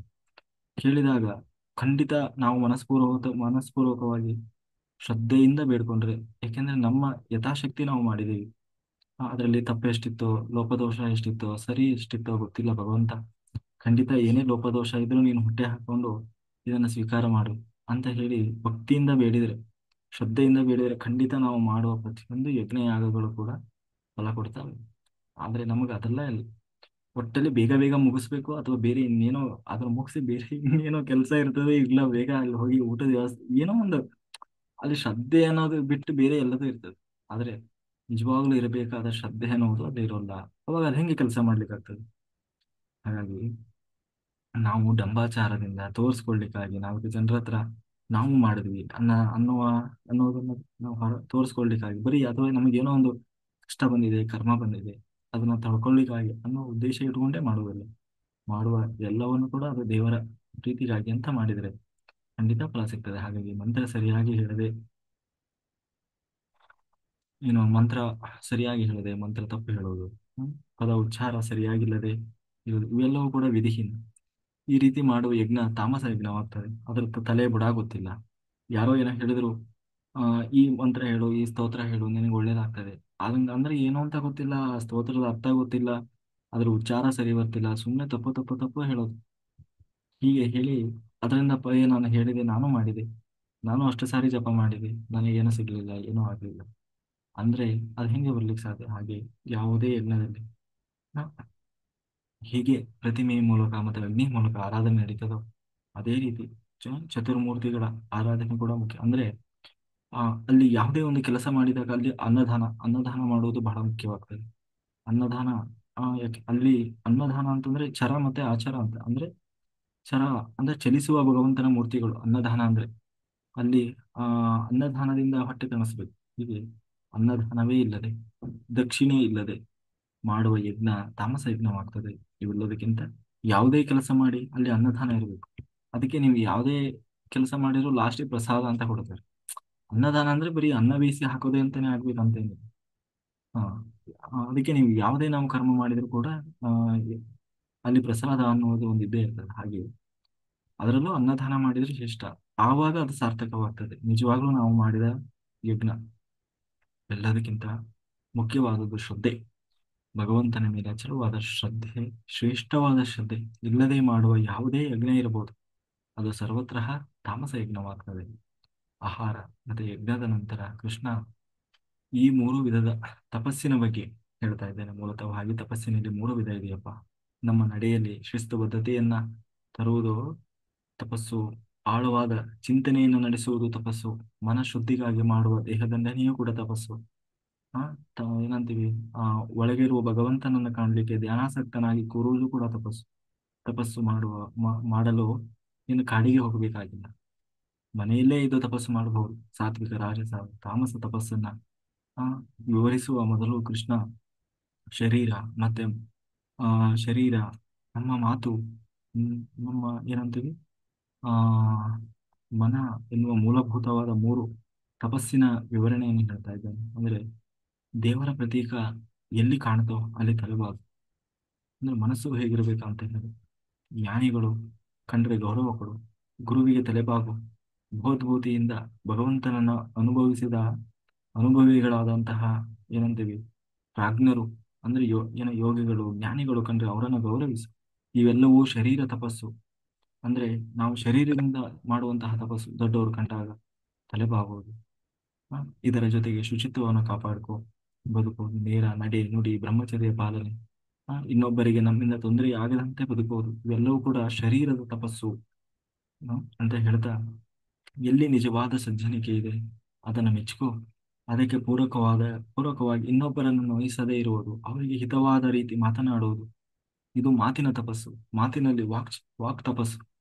ಇನ್ನೊಬ್ಬರಿಗೆ ಪ್ರಿಯವೋ ಹಿತವೋ ಆದ ಮಾತನ್ನ ಆಡುವುದು ಬಹಳ ಮುಖ್ಯ ಆಗ್ತದೆ. ಬಾಯಿಗೆ ಬಂತು ಅಂತ ಮಾತಾಡೋದಲ್ಲ, ಅಥವಾ ಇದನ್ನು ಹೇಳಿದ್ರೆ ಏನಾಗ್ತದೆ, ಅವ್ರ ಮನಸ್ಸಿಗೆ ಏನಾಗ್ಬೋದು, ಅಥವಾ ಆ ಇಡೀ ಸಮುದಾಯಕ್ಕೆ ಏನಾಗ್ಬೋದು ಅನ್ನೋದನ್ನು ವಿಚಾರ ಮಾಡಿ ಮಾತಾಡಬೇಕು. ಏಕೆಂದ್ರೆ ಹೆಚ್ಚಿನ ಸಂದರ್ಭದಲ್ಲಿ ಪ್ರಿಯವಾದದ್ದು ಹಿತವಾಗಿರುವುದಿಲ್ಲ. ಇಂತಹ ಸಂದರ್ಭದಲ್ಲಿ ಮೌನವಾಗಿರಬೇಕು. ಇದನ್ನ ಕೃಷ್ಣನ ಆ ಕೃಷ್ಣನ ಕಥೆಯಲ್ಲಿ ಓದುವಾಗ ಅನೇಕ ಕಡೆ ನೋಡ್ತೀವಿ. ಕೃಷ್ಣ ಕೆಲವೊಮ್ಮೆ ಸುಳ್ಳು ಹೇಳಿದ ಅಂತ ಕಾಣಿಸ್ತದೆ, ಅಥವಾ ಮೋಸ ಮಾಡಿದಂತೆ ಕಾಣಿಸ್ತದೆ. ಆದರೆ ಅದರ ಹಿಂದೆ ಇರುವಂತಹ ಉದ್ದೇಶ ಬಹಳ ಕಾರುಣ್ಯ ಅಥವಾ ಹಿತಚಿಂತನೆಗಾಗಿ ಇರ್ತದೆ. ಅದನ್ನು ಗಮನಿಸಿದಾಗ ಮಾತ್ರ ಅದು ಸುಳ್ಳಲ್ಲ, ನಿಜವಾಗ್ಲೂ ಕೃಷ್ಣ ಒಳ್ಳೆ ಉದ್ದೇಶದಿಂದ ಹೇಳಿದ. ಒಂದು ವೇಳೆ ಹಂಗೆ ಹೇಳದೇ ಇದ್ದಿದ್ರೆ ಹಾ ಏನಾಗ್ತಿತ್ತು ಅನ್ನೋದು ನಮಗೆ ಗೊತ್ತಾಗ್ತಾ ಹೋಗುತ್ತೆ. ಹಾಗೆ ದೈನಂದಿನ ಜೀವನದಲ್ಲಿ ನಾವು ಮಾತನಾಡುವಾಗ ನಮಗೆ ಕೃಷ್ಣ ಈ ಶ್ಲೋಕದ ಮೂಲಕ ಸಂದೇಶವನ್ನು ಹೇಳ್ತಾ ಇದ್ದಾನೆ, ಎಚ್ಚರಿಕೆ ಕೊಡ್ತಾ ಇದ್ದಾನೆ. ಮಾತನಾಡದೆ ಮೌನವಾಗಿದ್ದರೂ ಸರಿ, ಆದರೆ ಏನೇನೋ ಮಾತನಾಡಿ ಅನಂತರ ಪಾಶ್ಚಾತ್ತಾಪ ಪಟ್ರೆ ಉಪಯೋಗ ಇಲ್ಲಪ್ಪ. ಆಡಿದ ಮಾತನ್ನು ಹಿಂದೆ ಪಡಿಲಿಕ್ಕೆ ಸಾಧ್ಯ ಇಲ್ಲ. ಘಾಸಿಯಾದ ಮನಸ್ಸನ್ನ ವಾಸಿ ಮಾಡುವ ಮದ್ದೂ ನಮ್ಮಲ್ಲಿಲ್ಲ. ಆದ್ದರಿಂದ ಇನ್ನೊಬ್ಬರನ್ನ ನೋಯಿಸುವಾಗ ಆ, ಆಮ್, ನೋಯಿಸುವ ಮಾತನ್ನ ಆಡ್ಬೇಡ. ಹಾಳು ಹರಟೆಯಲ್ಲಿ ದಿನ ಕಳಿಬೇಡ. ಸುಮ್ಮನೆ ಹೋಗೋದನ್ನ ಅವ್ರದ್ದು ಇವ್ರದ್ದು ಚಿಂತೆಯ ಏನೇನೋ ತಲೆಹರಟೆ ಮಾತಾಡ್ತಾ ದಿನ ಕಳಿಬೇಡ. ಹರಟೆ ಹೊಡಿಬೇಡ. ಒಂದು ವೇಳೆ ನಿನ್ನ ಹತ್ರ ಸಮಯ ಇದೆ, ಇನ್ನೊಬ್ಬರ ಹತ್ರ ಮಾತಾಡಲೇಬೇಕು ಅಂತ ಅನಿಸಿದ್ರೆ ಆ ವೇದಗಳ ಬಗ್ಗೆ ಚಿಂತನೆ ಮಾಡು, ಭಗವಂತನ ಆಧ್ಯಾತ್ಮಿಕ ಚಿಂತನೆಯನ್ನು ಮಾಡು. ಆ, ಆಧ್ಯಾತ್ಮಿಕವಾಗಿ ಸಾಧನೆ ಮಾಡುವ ಅದಕ್ಕೆ ಸಂಬಂಧಪಟ್ಟ ವಿಷಯಗಳಲ್ಲಿ ಗೀತಾ ಚಿಂತನೆಯನ್ನು ಮಾಡು, ಭಗವದ್ಗೀತಾ ಚಿಂತನೆ ಮಾಡು, ದೇವರ ಚಿಂತನೆ ಮಾಡು. ಯಾವುದೂ ಆಗ್ಲಿಲ್ಲ ಅಂದ್ರೆ ಸುಮ್ಮನೆ ಕಣ್ಮುಚ್ಚಿಕೊಂಡು ಕೂತ್ಕೊಂಡು ಧ್ಯಾನ ಮಾಡು, ಸ್ವಾಧ್ಯಾಯದಲ್ಲಿ ನಿರತನಾಗು. ಅದು ಮಾತಿನ ತಪಸ್ಸು. ಅಂದ್ರೆ ಏನೇನೋ ಮಾತಾಡೋದಲ್ಲ ಮಾತಲ್ಲಿ. ಆ, ಹೀಗೆ ಮೇಲೆ ಹೇಳಿದ ಎರಡು ವಿಧದ ತಪಸ್ಸಿಗೆ ಮಿಗಿಲಾಗಿರೋ ಮಹಾ ತಪಸ್ಸು ಅಂತಂದ್ರೆ ಅದು ಮನದ ತಪಸ್ಸು. ಮನಸ್ಸು, ಶರೀರ, ಮತ್ತು ಮಾತಿನ ತಪಸ್ಸು ಮನದ ತಪಸ್ಸಿಗೆ ಬಹಳ ಪೂರಕವಾಗಿರ್ತದೆ. ನಮ್ಮ ಮನಸ್ಸು ಯಾವಾಗಲೂ ಪ್ರಸನ್ನವಾಗಿರಬೇಕು. ಅದರಲ್ಲಿ ಕೆಟ್ಟ ವಿಚಾರ ತುಂಬಿ ಕಲುಷಿತವಾಗಬಾರದು. ಅದು ಸೌಮ್ಯವಾಗಿರಬೇಕು, ಅಲ್ಲಿ ಕ್ರೌರ್ಯ ಇರಬಾರದು. ಯಾವುದೇ ಒಂದು ವಿಷಯದ ಮೇಲೆ ತೀರ್ಮಾನ ಬರುವ ಮೊದಲು ಆಳವಾದ ಚಿಂತನೆ ಮಾಡಬೇಕು. ನಾವು ಶಿಕ್ಷಕರನ್ನ ಜಡ್ಜ್ ಮಾಡೋದಲ್ಲ. ಇನ್ನು ಬರೀ ಅವ್ರ ಬಗ್ಗೆ ಇವ್ರ ಬಗ್ಗೆ ಅದು ಇದು ಅದು ಸರಿ ಇಲ್ಲ ಇದು ಸರಿ ಇಲ್ಲ ಅವರು ಹಾಗೆ ಈಗೆಲ್ಲ ಯೋಚನೆ ಮಾಡಬಾರ್ದು. ಯಾವುದೇ ಒಂದು ವಿಷಯದ ಮೇಲೆ ತೀರ್ಮಾನಕ್ಕೆ ಬರುವ ಮೊದಲು ಆಳವಾದ ಚಿಂತನೆ ಮಾಡಬೇಕಾಗ್ತದೆ. ಒಂದು ವಿಷಯದ ಮೇಲೆ, ಒಬ್ಬ ವ್ಯಕ್ತಿಯ ಮೇಲೆ ದುಡುಕಿ ಯಾವುದನ್ನು ಪ್ರತಿಕ್ರಿಯಿಸಬಾರದು. ಮನದ ಮ- ಮನದ ಮ ಏನು ಮನನ ಮಾಡಬೇಕು. ಮನನ ಮಾಡಿ ಮಾತನಾಡಬೇಕು, ತಿಳ್ಕೊಳ್ಬೇಕು, ಅರಿತುಕೊಳ್ಬೇಕು, ಹಿಂದೆ ಮುಂದೆ ಯೋಚನೆ ಮಾಡಬೇಕು. ಈ ರೀತಿ ಮನನ ಮಾಡಬೇಕಾದ್ರೆ ನಾವು ಆತ್ಮ ನಿಗ್ರಹ ಸಾಧಿಸಬೇಕು. ಇದು ಎಷ್ಟು ಜನರಿಗೆ ಇದು ಅಷ್ಟು ಸುಲಭವಾಗಿ ಬರುವಂತದ್ದಲ್ಲ. ಯಾರೋ ಒಂದು ಹೇಳಿದ್ರು ಅಂದ ತಕ್ಷಣ ನಾವು ತಿರುಗಿಸಿ ಹೇಳಿಬಿಡ್ತೀವಿ. ಆಯ್ತಾ, ನಾವು ತಿರುಗಿಸಿ ಹೇಳಿಬಿಡ್ತೀವಿ. ಅವ್ರು ನನಗೆ ಹಿಂಗ ಅಂದ್ಬಿಟ್ರು ಅಂತ ಆದಾಳ ಹತ್ರ ಹಾರ್ಯ ಕೊನೆಯವರಿದ್ದ. ಅಥವಾ ಅಯ್ಯೋ ಅವ್ರು ಹಿಂಗೆ ಅಂದ್ಬಿಟ್ರು ನನಗೆ ಮರ್ಯಾದೆ ಆಗ್ಬಿಡ್ತು, ಏನಂತೀವಿ, ನನಗೆ ಶೇಮ್ ಆಗ್ಬಿಡ್ತು. ಯಾವುದು ಶೇಮ್? ಹಾಗಾಗಿ ಅದನ್ನ ಅವ್ರು ಹೇಳಿದ್ದು ಸರಿಯೋ ತಪ್ಪೋ, ಅಥವಾ ಯಾಕೆ ಹಾಗೆ ಹೇಳಿದ್ರು, ನಿಜವಾಗ್ಲೂ ಅವ್ರು ಹೇಳಿದಕ್ಕೆ ನಾನು ಅರ್ಥನ, ಅವರು ಅದರಲ್ಲಿ ಏನಾದ್ರೂ ನಾವು ತಿಳ್ಕೊಳ್ಳೋದಿದೆಯಾ ಅಂತ ವಿವೇಚನೆಯಿಂದ ಚಿಂತನೆ ಮಾಡಬೇಕು. ಅದು ಬಿಟ್ಟು ಹಾರಾಡೋದಲ್ಲ, ಯಾರು ಹಿಂಗ ಅಂದ್ಬಿಟ್ರು ಅಂತ ಹೇಳಿ, ಅಥವಾ ಅವ್ರ ಮೇಲೆ ಸಿಟ್ಟು ಮಾಡ್ಕೊಳ್ಳೋದು, ಕೋಪ ಮಾಡ್ಕೊಳ್ಳೋದು, ಅದೆಲ್ಲ ಅಲ್ಲ. ಅದು ಒಬ್ಬ ಜ್ಞಾನಿಯ ಮನಸ್ಥಿತಿ ಅಲ್ಲ. ಒಬ್ಬರು ನಮ್ಮ ಬಗ್ಗೆ ಕೆಟ್ಟದಾಗಿ ಮಾತನಾಡಿದರೂ ಕೂಡ ನಮಗೆ ಅವರ ಮೇಲೆ ದ್ವೇಷ ಬರಬಾರದು, ಕೋಪ ಬರುವುದಿಲ್ಲ. ಈ ರೀತಿ ಮನಸ್ಸಿನ ನಿಯಂತ್ರಣ ಮಾಡುವುದೇ ಮನಸ್ಸಿನ ತಪಸ್ಸು. ಹೀಗೆಲ್ಲ ಹ್ಮ್, ಇದು ಮನಸ್ಸನ್ನ ನಿಗ್ರಹ ಮಾಡುವುದು ಮತ್ತೆ ಮನಸ್ಸಿನ ಮೂಲಕ ಮಾಡುವ ತಪಸ್ಸು. ಮನಸ್ಸಿನ ಹಿಂದೆ ಶ್ರೇಷ್ಠವಾದ ಶ್ರದ್ಧೆ ಪ್ರಾಮಾಣಿಕತೆ ಇದ್ದರೆ ಅದು ಸಾತ್ವಿಕವಾದ ತಪಸ್ಸಾಗ್ತದಪ್ಪ.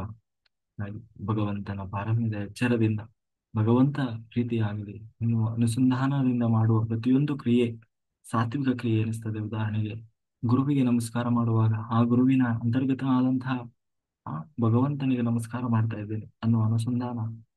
ಹೀಗೆ ನಮ್ಮ ಪ್ರತಿಯೊಂದು ಕ್ರಿಯೆಯ ಹಿಂದೆ ಭಗವದರ್ಪಣಾ ಬುದ್ಧಿ ಇರಬೇಕು. ಮಂತ್ರಗಳು ಹೇಳುವುದು ಇದನ್ನೇ. ಅನೇನ ಭಗವಾನ್ ಗೋಪಾಲಕೃಷ್ಣ ಪ್ರೇತ ಅಂತ ಶುರು ಮಾಡಿದ್ರೆ, ಗೋಪಾಲಕೃಷ್ಣ ಪ್ರೇತ ಅಂತ ಶುರು ಮಾಡಿದ್ರೆ ಶ್ರೀಕೃಷ್ಣಾರ್ಪಣ ಮಸ್ತು ಅಂತ ಹೇಳಿ ಮುಗಿಸ್ತೀವಿ. ಹಾಗಾಗಿ ನಮ್ಮಲ್ಲಿ ಕೂಡ ಪೂರ್ಣ ಅರ್ಪಣಾ ಭಾವ ತುಂಬಿರ್ಬೇಕು. ಸುಮ್ಮನೆ ಮಂತ್ರಕ್ಕೆ ಅದು ಸೀಮಿತ ಆಗಬಾರದು. ಒಳಗಡೆಯಿಂದಲೂ ಕೂಡ ಯೋ ಭಗವಂತನಿಗೆ ಪ್ರೀತಿ ಆಗ್ಲಪ್ಪ. ಲಾಸ್ಟಿಗೆ ಸ್ವಾಮಿ ನಂದೇನಿದೆ ಎಲ್ಲ ನೀನು ನನ್ನೊಳಗೆ ಕೂತು ಮಾಡಿಸಿದೆ, ಎಲ್ಲವೂ ನಿನಗೆ, ನಿನ್ನಿಂದ ಆ, ಅಂತ ಹೇಳಿ ಸಮರ್ಪಣೆ ಮಾಡುವುದು. ಇದು ಈ ತಪಸ್ಸು ಸಾತ್ವಿಕ ತಪಸ್ಸು ಆಗ್ತದೆ. ಭಗವಂತನ ಅನುಸಂಧಾನವೇ ಇಲ್ಲದೆ ಆ ಆ, ತನಗೆ ಜನ ಏನು ಸನ್ಮಾನ ಮಾಡಲಿ ಸತ್ಕಾರ ಮಾಡಲಿ ಅಂತ ಸನ್ಮಾನದ ಆಸೆಯಿಂದ ಮಾಡುವ ತಪಸ್ಸು ರಾಜಸ ತಪಸ್ಸು. ಈ ರೀತಿ ಡಂಬಾಚಾರದಿಂದ ಮಾಡುವ ತಪಸ್ಸು ಪರಲೋಕಕ್ಕೆ ಸಲ್ಲೋದಿಲ್ಲ. ಚಪಲದಿಂದ ಮಾಡಿದ ಇಂತಹ ಕಾರ್ಯದ ಫಲ ಇಹದಲ್ಲೂ ಶಾಶ್ವತವಲ್ಲ. ತಪ್ಪು ತಿಳುವಳಿಕೆಯಿಂದ ಭ್ರಮೆಯಿಂದ ಪರಮಾತ್ಮನ ಅನುಸಂಧಾನವೇ ಇಲ್ಲದೆ ಇನ್ನೊಬ್ಬರು ಹಾಳಾಗಬೇಕು ಅನ್ನುವ ಕೆಟ್ಟ ಭಾವನೆಯಿಂದ ತನ್ನ ದೇಹದೊಳಗಿರುವ ಭಗವಂತನ ಎಚ್ಚರವೇ ಇಲ್ಲದೆ ಎಲ್ಲಾ ಕಡೆ ತುಂಬಿರುವಂತಹ ಭಗವಂತನ ಕಲ್ಪನೆ ಇಲ್ಲದೆ ದೇಹ ದಂಡನೆ ಮಾಡುವುದು ಕೂಡ ಮಾಡುವ ತಪಸ್ಸು ಅದು ತಾಮಸ ತಪಸ್ಸೇ ಆಗ್ತದೆ. ಯಾವುದೇ ಪ್ರತ್ಯುಪಕಾರ ನಿರೀಕ್ಷೆ ಇಲ್ಲದೆ ಆತ್ಮ ಸಂತೋಷದಿಂದ ಮನಪೂರ್ವಕವಾಗಿ ಪ್ರೀತಿಯಿಂದ ಯೋಗ್ಯವಾದ ವ್ಯಕ್ತಿಗೆ ಯೋಗ್ಯವಾದ ಕಾಲದಲ್ಲಿ ಯೋಗ್ಯವಾದ ಸ್ಥಳದಲ್ಲಿ ಕೊಡೋದು ನನ್ನ ಕರ್ತವ್ಯ ಅನ್ನುವ ದೃಷ್ಟಿಯಿಂದ ಕೊಡುವ ದಾನ ಅದು ಸಾತ್ವಿಕ ದಾನ ಅಂತ ಅನಿಸ್ಕೊಳ್ತದೆ. ಇನ್ನೊಬ್ಬರು ನಮಗೆ ಇನ್ನೊಬ್ಬರು ನಮಗೆ ಉಪಕಾರ ಮಾಡಲಿ ಅಥವಾ ಹಿಂದೆ ಮಾಡಿದ ಉಪಕಾರಕ್ಕೆ ಪ್ರತಿಯಾಗಿ ಕೊಡಬೇಕಲ್ಲ. ಆ ಅಂದ್ರೆ ಅವರು ನಮ್ಗೆ ಕೊಟ್ಟಿದ್ದಾರೆ ಅದಕ್ಕೆ ನಾವು ಕೊಡಬೇಕು ಅನ್ನುವ ಒಂದು ಏನಂತೀವಿ ಪ್ರತಿಯಾಗಿ ಕೊಡೋದು, ಫಲದ ಬಯಕೆಯಿಂದ ಕೊಡೋದು, ಇದೆಲ್ಲ ರಾಜಸ ದಾನವಾಗ್ತದೆ. ನಮಗೆ ಬೇಡವಾದದನ್ನ ಇನ್ನೊಬ್ಬರಿಗೆ ಸಾಗು ಹಾಕಿಸ್ಕೊಳ್ಳೋಕೋಸ್ಕರ ಕೊಡುವಂಥದ್ದು ಅಥವಾ ನಮಗೇನು ಉಪಯೋಗ ಇಲ್ಲ ಆದ್ರೆ ಮನೆಯಲ್ಲಿ ಸುಮ್ಮನೆ ಬಿದ್ದಿದೆ ಅದಕ್ಕೆ ಅವರಿಗಾದ್ರೂ ಉಪಯೋಗ ಆಗಲಿ ಅಂತ ಹೇಳಿ ಕೊಡೋದು ನಿಜವಾಗಲೂ ಅದು ಅದು ದಾನವಾಗಲ್ಲ. ಉದಾಹರಣೆಗೆ ನಾವು ಮನೆಯಲ್ಲೆಲ್ಲ ಬಳಸಿದ ಬಟ್ಟೆಗಳಿರ್ತದೆ ಅದು ನಿಜವಾಗ್ಲೂ ಅದು ನಮಗೆ ಬರೋದು. ಅದಕ್ಕೆ ಯಾರಿಗೂ ನಾವು ಕೊಟ್ಟು ಬಿಡ್ತೀವಿ. ಅಲ್ಲಿ ಯಾರೋ ಆ ಏನೋ ಅಲೆಮಾರಿಗಳು ಭಿಕ್ಷಕರು ಹೋಗ್ತಾ ಇರ್ತಾರೆ, ಅವರಿಗೆ ನಾವು ಹಾಕಿದ ಬಟ್ಟೆಯನ್ನು ಕೊಡ್ತೇವೆ. ನಿಜವಾಗ್ಲೂ ಅದು ದಾನ ಅನ್ಸ್ಕೊಳ್ತದ? ನಾವು ನಿಜವಾಗ್ಲೂ ಕೊಡೋದಿದ್ರೆ ಹೊಸ ಬಟ್ಟೆ ಕೊಡ್ಬೇಕು. ನಾವು ನಮಗೆ ಅಂತ ತಂದ್ಕೊಂಡಿದೀವಲ್ಲ ಆ ಬಟ್ಟೆ ಆಗ ಅದು ದಾನ ಆಗ್ತದೆ. ಅದು ಬಿಟ್ಟು ನನಗೆ ಅಳತೆ ಬರ್ತಾ ಇಲ್ಲ, ಬಣ್ಣ ಹೋಗಿದೆ, ಅದು ಏನೋ ಬಟನ್ ಹೋಗಿದೆ, ಹೊಲಿಗೆ ಬಿಟ್ಟು ಹೋಗಿದೆ, ಬಹಳ ದಿವಸ ಆಗಿದೆ, ಹಳೇದಾಗಿದೆ, ಅದು ನಮ್ಗೆ ಯೂಸ್ ಇಲ್ಲ ಅಂತ ಕೊಟ್ರೆ ನಿಜವಾಗ್ಲೂ ಅದು ದಾನ ಅನಿಸ್ಕೊಳ್ಳೋದು. ಹಾಗಾಗಿ ಓಂ ತತ್ ಸತ್ ಇವು ಮೂರು ಭಗವಂತನ ಹೆಸರುಗಳಂತೆ. ಓಂ ತತ್ ಸತ್ ಅದರ ಬಗ್ಗೆ ಭಗವಂತ ಇಲ್ಲಿ ಹೇಳ್ತಾ ಇದ್ದಾರೆ. ಈ ಮೂರು ಭಗವಂತನ ಹೆಸರುಗಳು. ಅಂದ್ರೆ ಭಗವಂತನ ಸ್ಮರಣೆಗಾಗಿ ಭಗವಂತನನ್ನ ಕರೆಯುವುದಕ್ಕಾಗಿ ಜ್ಞಾನಿಗಳು ಈ ರೀತಿ ಅನುಸಂಧಾನವನ್ನು ಬಳಕೆಗೆ ತಂದರು. ಭಗವಂತನ ಹೆಸರು ನಮ್ಮ ಹೆಸರಿನ ಹಾಗೆ ಅಲ್ಲ, ಆತನ ಹೆಸರಿನಲ್ಲೂ ಕೂಡ ಅವನ ಗುಣ ಇರ್ತದೆ. ಪ್ರತಿಯೊಂದು ಹೆಸರಿನಲ್ಲೂ ಒಂದೊಂದು ಗುಣ. ಆ ಗುಣಕ್ಕೆ ಉದಾಹರಣೆಗೆ ಐಶ್ವರ್ಯ ಅಂತ ಹೆಸರು ಇಟ್ಕೊಂಡಿರ್ತಾರೆ. ಪಾಪ ಐಶ್ವರ್ಯ ತುಂಬಿದಳು ನಿಜವಾಗ್ಲೂ ಐಶ್ವರ್ಯ ಇರೋಲ್ಲ. ಸರಸ್ವತಿ ಅಂತ ಹೆಸರು ಇಟ್ಕೊಂಡಿರ್ತಾರೆ, ಅದ್ರ ತಲೆಯಲ್ಲಿ 3 ಅಕ್ಷರ ಅಂದ್ರೆ ಹಾಗಂತಲ್ಲ. ಹ್ಮ್ ಆದ್ರೆ ದೇವ್ರ ಹಂಗಲ್ಲ. ಸರಸ್ವತಿ ಅಂತ ಅವನಿಗೆ ಹೆಸರಿದ್ರೆ ಆ ಹೆಸರಿಗೆ ತಕ್ಕ ಹಾಗೆ ಇರ್ತಾನ. ಐಶ್ವರ್ಯ ಅಂತ ಅವನಿಗೆ ಹೆಸರಿದ್ರೆ ಆ ಐಶ್ವರ್ಯ ಅವನ ಹತ್ರ ಇರ್ತದೆ. ಲಕ್ಷ್ಮೀಪತಿ ಅದಕ್ಕಾಗಿ ಅವನು ಲಕ್ಷ್ಮೀಪತಿ. ಹಾಗೆ ಆದ್ರೆ ನಮ್ದ ಹೆಸರುಗಳೆಲ್ಲ ಹಾಗಲ್ಲ. ಹೆಸರಿದ್ದ ಹಾಗೆ ನಾವಿರಲ್ಲ. ಆದ್ರೆ ದೇವರ ಹೆಸರು ಹಾಗಲ್ಲ. ಪ್ರತಿಯೊಂದು ಹೆಸರಿನ ಹಿಂದೂ ಅದು ನಿಜವಾಗ್ಲೂ ಅದು ಆ ಗುಣ ದೇವರಲ್ಲಿ ಇದ್ದೇ ಇರ್ತದೆ ಅಂತ. ಹಾಗೆ ಓಂಕಾರ. ಓಂಕಾರ ನಾವು ಮಾಡುವ ಸಮಸ್ತ ಕಾರ್ಯದ ಆರಂಭದಲ್ಲಿ ಮತ್ತೆ ಕೊನೆಯಲ್ಲಿ ಓಂಕಾರ ರೂಪದಿಂದ ಭಗವಂತನ ಚಿಂತನೆ ಮಾಡಬೇಕು ಅನ್ನುವುದನ್ನು ಹೇಳ್ತಾ ಇದೆ. ಉದಾಹರಣೆಗೆ ನೀವು ವೇದ ಶುರುವಾಗದೆ ಹರಿಹಿ ಓಂ ಅಂತ. ಹರಿಹಿ ಓಂ ಏನು ಓಂ ಅಂತಂದ್ರೆ ಓಂಕಾರ. ಇಡೀ ಬ್ರಹ್ಮಾಂಡದ ಮೂಲ ಸತ್ವ ಇರುವುದೇ ಓಂಕಾರದಲ್ಲಿ. ಅಂದ್ರೆ ಇಡೀ ಬ್ರಹ್ಮಾಂಡದಲ್ಲಿ ಆ ಓಂ ಅನ್ನುವ ಒಂದು ಉಚ್ಚಾರ ಹೊರಗೆ ಬರ್ತಾ ಇದೆ. ಆ ಆ ಒಂದು ಓಂಕಾರ ನಾದ ವೈಬ್ರೇಷನ್ನೇ ಇಡೀ ಬ್ರಹ್ಮಾಂಡವನ್ನು ಸುತ್ತಿದೆ. ಎಲ್ಲಾ ಕಡೆ ಇರುವುದು ಆ ಓಂಕಾರ. ಆ ಓಂ ಆಕಾರ ಆ ಮೂರು ಅಕ್ಷರವೇ ಎಲ್ಲಾ ಅಕ್ಷರದ ಮೂಲ. ಎಲ್ಲಾ ಎಲ್ಲದರ ಎಲ್ಲಾ ಶಕ್ತಿಯ ಮೂಲ. ಆ ಓಂಕಾರ ಯಾರನ್ನ ಹೇಳ್ತಾ ಇದೆ? ಹರಿಹಿ ಓಂ ಅಂದ್ರೆ ಹರಿಯನ್ನ ಹೇಳ್ತಾ ಇದೆ ಅಂತ ಹೇಳಿ ಅದನ್ನ ನಾನು ಮುಂದೆ ಮಾಡತಕ್ಕ ಸಮಸ್ತ ಕರ್ಮವು ಅದು ಭಗವಂತನ ಅರ್ಪಣೆ, ಕೊನೆಗೆ ಮಾಡಿ ಆದ್ಮೇಲೆ ಅದು ದೇವರಿಗೆ ಆ ಅಂತ ಹೇಳಿ ಈ ಓಂಕಾರ ರೂಪದಿಂದ ಭಗವಂತನ ಚಿಂತನೆ ಮಾಡಬೇಕು. ಆಗ ಮಾಡುವ ಸಮಸ್ತ ಕರ್ಮದಲ್ಲಿ ಓಂಕಾರ ಬಳಕೆ ಮಹತ್ವವನ್ನು ಕೃಷ್ಣ ಇಲ್ಲಿ ಮತ್ತೆ ಹೇಳುತ್ತಾ ಇದ್ದಾನೆ. ನಮಗೆ ತಿಳಿದಂತೆ ಒಬ್ಬ ವೇದಜ್ಞನಾಗಬೇಕಾದ್ರೆ ಓಂಕಾರದ ಉಪದೇಶ ಆಗಬೇಕು. ಯಜ್ಞದ ಆದಿ ಅಂತ್ಯದಲ್ಲೂ ಕೂಡ ಓಂಕಾರವನ್ನು ಹೇಳಬೇಕು. ಹೇಳಿದಾಗ ಮಾತ್ರ ಸಂಕಲ್ಪ ಮಾಡುವಾಗಿರ್ಬೋದು ಎಲ್ಲವೂ ಓಂಕಾರದಿಂದ ಹೇಳಿದಾಗ ಅದು ಅದು ಭಗವಂತನ ಅದು ಸರಿನ ಸತ್ಕರ್ಮವಾಗ್ತದೆ. ಇನ್ನು ತತ್ ಎನ್ನುವುದು ಸಮಸ್ತ ವೇದವಾಚನಾದ ಭಗವಂತನ ಹೇಳ್ತಾ ಇದೆ ಅನ್ನೋದನ್ನು ನಾವು ಈ ಹಿಂದೆ ನೋಡಿದ್ವಿ. ಇಲ್ಲಿ ತತ್ ಅಂದ್ರೆ ಯಾವುದೇ ಐಹಿಕ ಫಲದ ಆಸೆ ಇಲ್ಲದೆ ಯಾವುದೇ ಭಾವಬಂಧನದಿಂದ ಆ ಬಿಡುಗಡೆಗೊಳಿಸಿ ಮೋಕ್ಷವನ್ನ ಕೊಡುವ ಭಗವಂತನ ಪ್ರೀತಿಗಾಗಿ ಅಂತ ಮಾಡುವ ಕರ್ಮ. ಅದು ಯಜ್ಞವಿರ್ಬೋದು, ತಪಸ್ಸಿರ್ಬೋದು, ದಾನ ಇರ್ಬೋದು, ಧರ್ಮ ಇರ್ಬೋದು, ಅಥವಾ ಧ್ಯಾನ ಇರ್ಬೋದು. ಜ್ಞಾನಿಗಳು ದಾನ ಮಾಡುವಾಗಲೂ ಕೂಡ ಯಾವುದೇ ಐಹಿಕ ಫಲದ ನಿರೀಕ್ಷೆ ಇಲ್ಲದೆ ದಾನ ಮಾಡಬೇಕಾಗ್ತದೆ ಅಂತ ಹೇಳಿ ಕೊನೆಗೆ ಕೃಷ್ಣ ಹೇಳ್ತಾ ಇದ್ದಾನೆ. ಇನ್ನು ಸತ್ ಅಂದ್ರೆ ಸತ್ಕರ್ಮ ಅಂತೀವಲ್ವ, ಹಾಗೆ ಅಂದ್ರೆ ಭಗವಂತನ ಆ ಪರಿಕಲ್ಪನೆ ಅಂದ್ರೆ ದೇವರ ಒಂದು ಏನು ಅರಿವನ್ನ ಇಟ್ಟುಕೊಂಡು ನಾವು ಮಾಡುವ ಸಮಸ್ತ ಕರ್ಮವು ಕೂಡ ಸತ್ಕರ್ಮವಾಗ್ತದೆ. ಅವನ ಕುರಿತಾಗಿ ಕರ್ಮ ಮಾಡುವವನು ಕೂಡ ನಾವು ಭಗವಂತನ ಎಚ್ಚರದಿಂದ ಫಲದ ಅಪೇಕ್ಷೆ ಇಲ್ಲದೆ ಭಗವದರ್ಪಣಾ ಭಾವದಿಂದ ಭಗವಂತನ ಪ್ರೀತಿಗಾಗಲಿ ಅಂತ ಮಾಡುವ ಸಮಸ್ತ ಕರ್ಮವು ಸತ್ಕರ್ಮವಾಗ್ತದೆ ಅಂತ ಹೇಳ್ತಾ ಕೊನೆಗೆ ಆ ಭಗವಂತ ಒಂದೇ ಒಂದು ಮಾತಿನಲ್ಲಿ ಎಲ್ಲವನ್ನ ಹೇಳಿ ಮುಗಿಸ್ತಾ ಇದ್ದಾನೆ. ಮಾಡುವ ಕರ್ಮದಲ್ಲಿ ಶ್ರದ್ಧೆ ಇಲ್ಲದೆ, ಭಗವಂತನಲ್ಲಿ ಶ್ರದ್ಧೆ ಇಲ್ಲದೆ, ಯಾರದೋ ಒತ್ತಾಯಕ್ಕೆ ಅಥವಾ ಭಯದಿಂದ ಪೂರ್ಣ ನಂಬಿಕೆ ಇಲ್ಲದೆ ಮಾಡುವ ಕ್ರಿಯೆ ಅದು ವ್ಯರ್ಥವಾಗ್ತದಪ್ಪ. ಶ್ರದ್ಧೆ ಇಲ್ಲದೆ ಮಾಡುವ ಇಂತಹ ದಾನ, ತಪಸ್ಸು, ಯಜ್ಞ ಅಥವಾ ಇತರ ಯಾವುದೇ ಕರ್ಮಕ್ಕೆ ಇಹದಲ್ಲೂ ಫಲವಿಲ್ಲ, ಪರದಲ್ಲೂ ಫಲವಿಲ್ಲ. ನಾನೆಲ್ಲ ಮಾಡಿದೆ ಆದ್ರೆ ನನಗೇನೂ ಸಿಗ್ಲಿಲ್ಲ ಅಂತ ಹೇಳಿ ನೀನು ಲಾಸ್ಟಿಗೆ ಆ ಅದನ್ನ ದೋಷ ಹೇಳಿದ್ರೆ ಅದು ನನಗೆ ಸಂಬಂಧ ಇಲ್ಲ ಅಂತ ಹೇಳ್ತಾ 17ನೇ ಅಧ್ಯಾಯವನ್ನ ಕೃಷ್ಣ ಪರಿಸಮಾಪ್ತಿ ಮಾಡಿದ ಅಂತ ಹೇಳ್ತಾ ಕಾಯೇನ ವಾಚ ಮನಸೇಂದ್ರಿಯ ಇರುವ ಬುದ್ಧಾತ್ಮನಾವ ಪ್ರಕೃತಿ ಸ್ವಭಾವ ಕರೋಮಿ ಎಂದೇ ಸಕಲಂ ಪರಸ್ಮೈ ನಾರಾಯಣಾಯಿತಿ ಸಮರ್ಪಯಾಮಿ. ನನ್ನೊಳಗೆ ಹರಿವಾಯು ಗುರುಗಳು ನಿಂತು ಏನು ಹೇಳಿಸಿದರು ಅಷ್ಟೇ ಹೇಳುವ ಒಂದು ಪ್ರಾಮಾಣಿಕ ಯತ್ನ ಮಾಡಿದ್ದೇನೆ. ಏನೇ ಲೋಪದೋಷ ಇದ್ದರೂ ಅದು ನನ್ನ ತಪ್ಪಿನಿಂದ ಬಂದ ಸುಜ್ಞಾನವೆಲ್ಲವೂ ಭಗವಂತನದ್ದು ಅಂತ ಹೇಳ್ತಾ ಜೂಮ್ ಮತ್ತೆ ಯೂಟ್ಯೂಬ್ನಲ್ಲಿ ಇಲ್ಲಿಯವರೆಗೆ ಅತ್ಯಂತ ಶ್ರದ್ಧೆಯಿಂದ ಕೇಳಿದಂತ ಎಲ್ಲಾ ಧ್ಯಾನ ಯೋಗಿ ಬಂಧುಗಳಿಗೆ ಅನಂತ ಕೋಟಿ ಧನ್ಯವಾದಗಳು. Thank you, thank you, thank you. ಸರ್ವಂ ಶ್ರೀಕೃಷ್ಣ ಅರ್ಪಣಮಸ್ತು. ಓಕೆ ಮಾಸ್ಟರ್ಸ್, ಏನಾದರೂ ಪ್ರಶ್ನೆ ಇದ್ರೆ ಹ್ಯಾಂಡ್ ರೈಸ್ ಮಾಡಿ ಮಾತಾಡಿ. ಓಕೆ. ಸಂಗಮೇಶ್ ಜಿ, ನಿಮ್ಮ ಇದು ಬರಲಿ. ಎಲ್ಲ ಧ್ಯಾನ ಬಂಧುಗಳಿಗೂ ನನ್ನ ನಮಸ್ಕಾರ. ಇವತ್ತು ಬಸವಣ್ಣನ ವಚನ, ಮನೆಯೊಳಗೆ ಮನೆಯೊಡೆಯ ಇದ್ದಾನೋ ಇಲ್ಲವೋ, ಮನೆಯೊಳಗೆ ಮನೆಯೊಡೆಯ ಇದ್ದಾನೋ ಇಲ್ಲವೋ, ಹೊಸ್ತಿಲಲ್ಲಿ ಹುಲ್ಲು ಹುಟ್ಟಿ ಮನೆಯೊಳಗೆ ರಜ ತುಂಬಿ, ಹೊಸ್ತಿಲಲ್ಲಿ ಹುಲ್ಲು ಹುಟ್ಟಿ ಮನೆಯೊಳಗೆ ರಜ ತುಂಬಿ, ಮನೆಯೊಳಗೆ ಮನೆಯೊಡೆಯನಿದ್ದಾನೋ ಇಲ್ಲವೋ, ತನುವಿನೊಳಗೆ ಹುಸಿ ತುಂಬಿ ಮನದೊಳಗೆ ವಿಷ ತುಂಬಿ, ತನುವಿನೊಳಗೆ ಹುಸಿ ತುಂಬಿ ಮನದೊಳಗೆ ವಿಷಯ ತುಂಬಿ, ಮನೆಯೊಡೆಯನಿಲ್ಲ ಕೂಡಲ ಸಂಗಮ ದೇವ.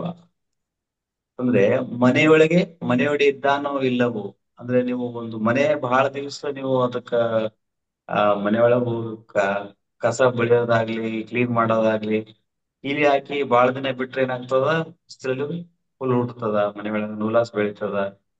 ಬಟ್ ಎಲ್ಲ ಮನೆಯೊಳಗೆಲ್ಲ ಹುಲ್ಲು ಕಡ್ಡಿ ಬೆಳೆದು ಕೇಸಿ ಅಂತ ಮನೆಗೆ ಏನಂತಾರ, ಆ ಮನೆಗೆ ಒಡೆ ಇಲ್ಲ, ಆ ಮನೆ ಒಳಗೆ ಒಡೆ ಇಲ್ಲ. ಒಡೆ ಇಲ್ಲ ಸಲಕ್ಕೆ ಹುಲ್ಲು ಎಲ್ಲ ನೂಲಾಸ್ ಎಲ್ಲ ಬೆಳೆದು ಮನೆ ಹಾಳು ಬಿದ್ದದ. ಹಂಗೆ ಈ ನಮ್ಮ ದೇಹ ಒಂದು ಮನೆ. ಆ ಮನೆಯಲ್ಲಿ ತನು ಅಂತಂದ್ರ ನಮ್ಮ ದೇಹ, ತನುವಿನೊಳಗೆ ಹುಸಿ ತುಂಬಿ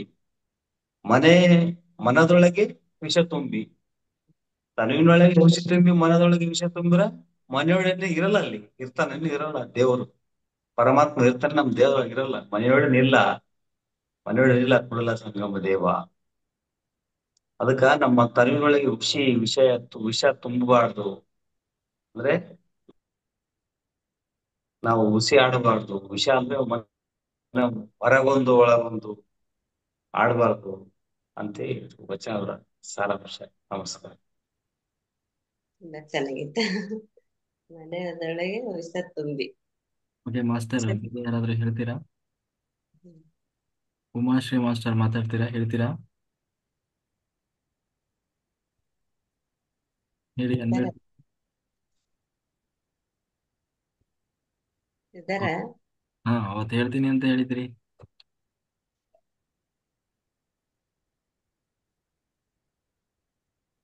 ಎಲ್ಲ ಮಾಸ್ಟರ್ಸ್ಗೂ ನನ್ನ ನಮಸ್ಕಾರ.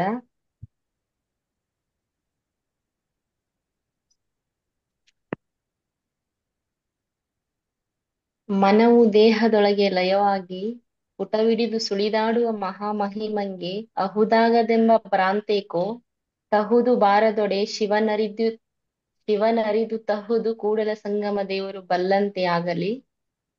ಇದರ ಅರ್ಥ, ಮನಸ್ಸು ದೇಹದಲ್ಲಿ ಮುಳುಗಿ ಪರಿಶುದ್ಧವಾಗಿ ಸುಳಿದಾಡುವ ಮಹಾಮಹಿಮನಿಗೆ, ಅಂದರೆ ಲೌಕಿಕ ಕಲ್ಮಶ ಯಾವುದನ್ನು ಲೇಪಿಸಿಕೊಳ್ಳದೆ ಮುನ್ನಡೆಯುತ್ತಿದ್ದರೆ ಅಂತಹವನಿಗೆ, ಅಂದರೆ ಅಂತಹ ಮಹಾಭಕ್ತನಿಗೆ ತನ್ನ ಸಾಧನೆ ಪೂರೈಸುವುದೋ ಇಲ್ಲವೋ ಎಂಬ ಭಯ ಏಕೆ, ಭ್ರಾಂತಿ ಏಕೆ? ನಮಗೆ ಸಂಭವಿಸಲೇಬೇಕೆಂಬುದು ಶಿವನಿಚ್ಛೆ ಆದರೆ ಶಿರಸ್ಸನ್ನೇ ಹರಿತು ತರುತ್ತದೆ. ಆದ್ದರಿಂದ ಕೂಡಲ ಸಂಗಯ್ಯನು ಮಾಡಿದಂತಾಗಲಿ ಎಂದುಕೊಂಡು ದೃಢ ನಿರ್ಧಾರದೊಂದಿಗೆ ಜೀವನದಲ್ಲಿ ಸಾಗುತ್ತಿರುವುದೇ ಸರಿಯಾದ ಮಾರ್ಗ.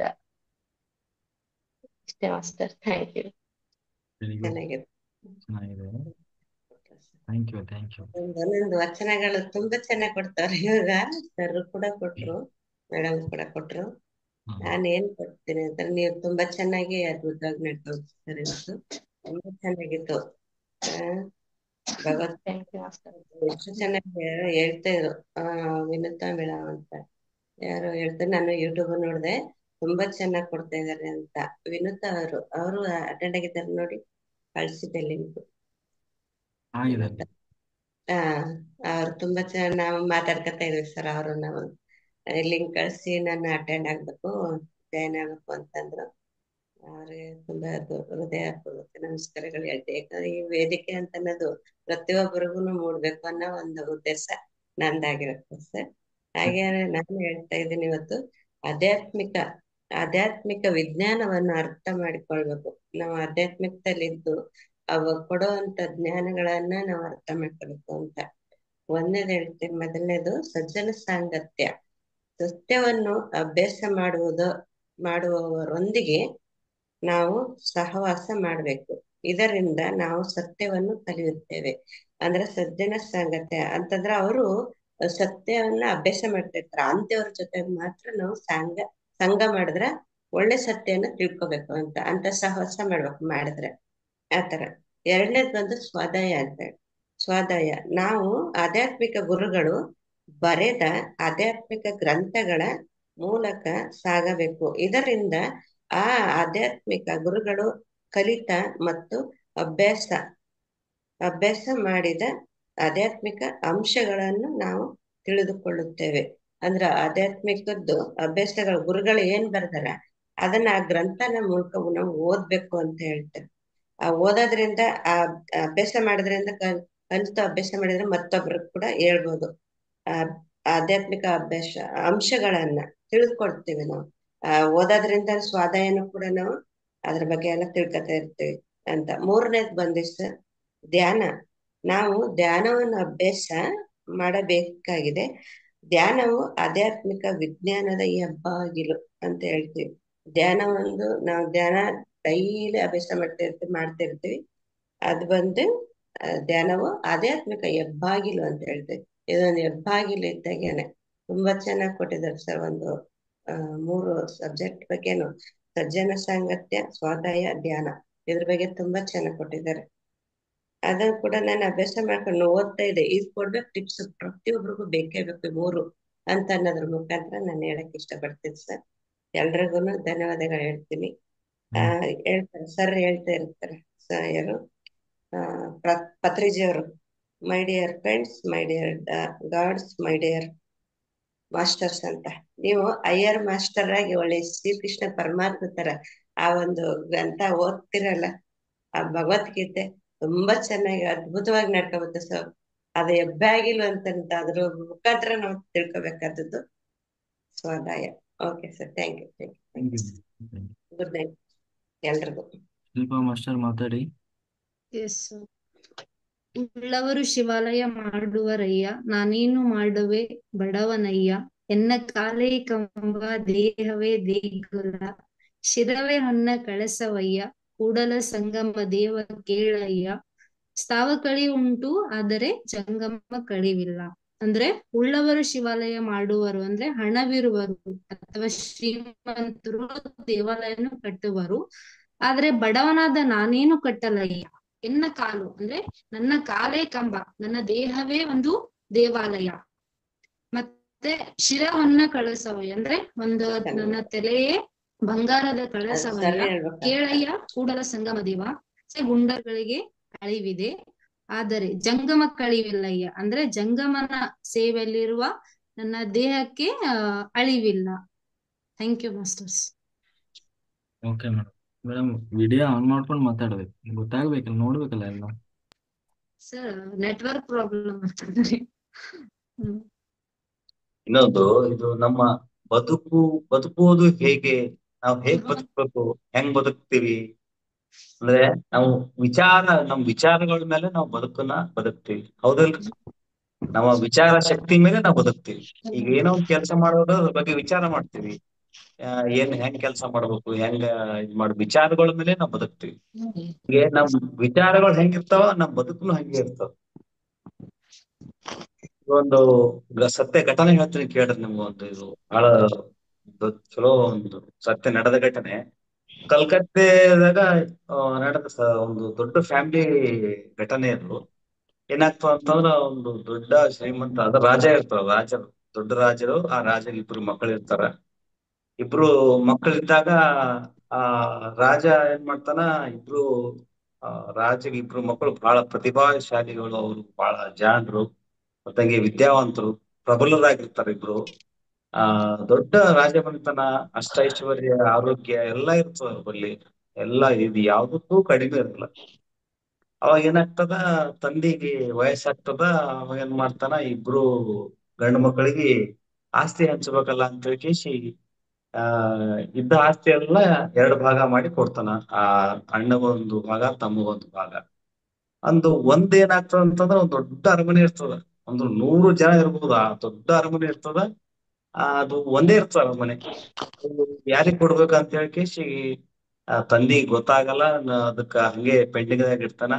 ವಯಸ್ಸಾಯ್ತು, ಸ್ವಲ್ಪ ದಿನ ವಯಸ್ಸಾದ್ಮೇಲೆ ಏನ್ ಮಾಡ್ತದ, ತಂದಿ ತೀರೋಗ್ಬಿಡ್ತಾನ. ತಂದಿ ತೀರೋದಾಗ ಇಬ್ರು ಅಣ್ಣ ತಮ್ಮಂದಿರು ಅವಾಗ ಏನಾಗ್ತದಂದ್ರ, ಆಮಿಷ ಇರ್ತದಲ್ಲ, ಆಮಿಷ ಏನ್ ಮಾಡ್ತದ, ಅಣ್ಣ ನನಗ್ ಬೇಕು ಅದು ಅರಮನೆ, ತಮ್ಮ ಅಂದ ಅದೆಲ್ಲ ನನಗ್ ಬೇಕು ಅದ್ ಅರಮನೆ ಅಂತ. ಇಬ್ರು ಜಗಳ ಸ್ಟಾರ್ಟ್ ಆಗಿ ಏನಾಗ್ತದ, ಅದು ಇದು ಇಲ್ಲಿ ಆಗೋದ್ ಬೇಡ, ಇದು ಕೋರ್ಟಿಗೆ ಹೋಯ್ಯನ ಅಂತ ಹೇಳಿ ಕೇಶಿ ಅಣ್ಣ ಏನ್ ಮಾಡ್ತಾನ, ಕೋರ್ಟಿಗೆ ಹೋಯ್ತಾನ. ಕೋರ್ಟಿಗೆ ಹೋಯ್ತ ಕೇಶಿ, ಈಗ ನಮ್ ತಂದೆಗೆ ನಾವ್ ಇಬ್ರು ಮಕ್ಕಳು, ಹಿಂಗೆಲ್ಲ ಆಗ್ಯದ ನಮ್ದು, ಈಗ ನಮ್ಗ ಅರಮನೆ ನನಗೇ ಬೇಕು ಅಂತ ಅಣ್ಣ ಕೇಸ್ ಫೈಲ್ ಮಾಡ್ತಾನ. ಅವಾಗ ಕೋರ್ಟ್ ತಮ್ಮ ನೋಟಿಸ್ ಕಳಿಸಿ ಇಬ್ರಿಗೆ ಕೋರ್ಟಿಗೆ ಕರ್ಸಿದ್ಮೇಲೆ ಅದೇನಾಗ್ತದ ಅಂತಂದ್ರ, ಇದು ಕೋರ್ಟ್ ಡಿಸೈಡ್ ಆಗತ್ತಾನ, ಇದು ಅರಮನೆಗೆ ಕೀಲಿ ಹಾಕ್ಬಿಡ್ರಿ, ಅಣ್ಣಗೂ ಬೇಡ ತಮ್ಮಗೂ ಬೇಡ ಅಂತ. ದೊಡ್ಡ ಅರಮನೆ ಬಿಟ್ಟಿಗೆ ಅಣ್ಣ ತಮ್ಮದವ್ರು ಇಬ್ರು ಬಾಡಿಗೆ ಮನೆಯಾಗಿ ಇರ್ಲಾಕ್ ಸ್ಟಾರ್ಟ್ ಮಾಡ್ತಾರ. ದೊಡ್ಡ ಅರಮನೆ ಅದು ಬಾಡಿಗೆ ಮನೆಯಾಗ ಅಣ್ಣನ ಕಡೆ ತಮ್ಮನ ಕಡೆ ಇದ್ದ ಕೇಶಿ, ಅದು ಕೇಸ್ 20 ವರ್ಷ ಹಿಡಿತದ ಕೇಸ್. ಅದು ಅಷ್ಟು ಜಲ್ದಿ ಮುಗಿಯಲ್ಲ ಕೇಸ್. ಗೊತ್ತಲ್ಲ ನಿಮ್ ಕೋರ್ಟ್ ಕೇಸ್ ಹೆಂಗಿರ್ತಾವ ಅಂತ. ಕೋರ್ಟ್ ಅಲ್ದಾಡಿ ಇದ್ದದ್ ರೊಕ್ಕ, ರೂಪಾಯಿ, ಅಷ್ಟು ಐಶ್ವರ್ಯ ಎಲ್ಲಾ ಕಳ್ಕೊಂಡು ಕೇಶಿ ಮಜಾ ನೋಡ್ರಿ. ಲಾಸ್ಟ್ ಏನಾಗ್ತದ ಅಂತಂದ್ರ, ಕೋರ್ಟ್ 20 ವರ್ಷ ಆದ್ಮೇಲೆ ಹೇಳ್ತದಂತ, ಅಣ್ಣಗ ಅರ್ಧ ಭಾಗ ತಮ್ಮಗ ಅರ್ಧ ಭಾಗ ಕೊಡ್ಬೇಕಂತ ಹೇಳಿ ಡಿಸಿಷನ್ ಕೊಡ್ತಾರೆ. ಆ ಡಿಸಿಷನ್ ಕೇಳಿ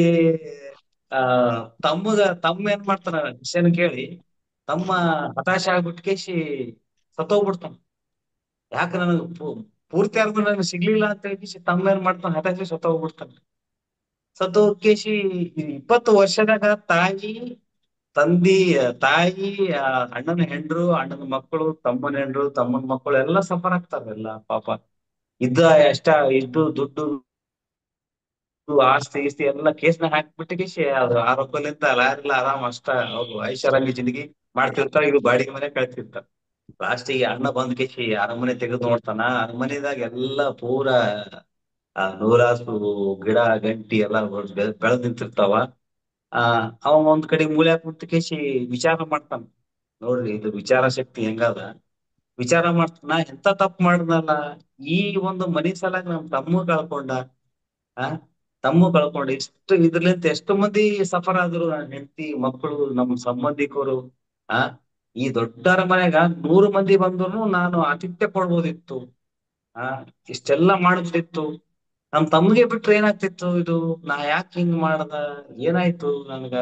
ದೊಡ್ಡ ದೊಡ್ಡವರು ವ್ಯಕ್ತಿಗಳು ಒಂದೊಂದ್ಸಲ ವಿಚಾರ ಶಕ್ತಿಗಳು ಕಮ್ಮಿ ಆಗ್ತಾವ ನೋಡ್ರಿ. ನನ್ಗೆ ವಿಚಾರ ಶಕ್ತಿ ಕಮ್ಮಿ ಆದಾಗ ಎಷ್ಟು ಇದಾಗ್ತದ.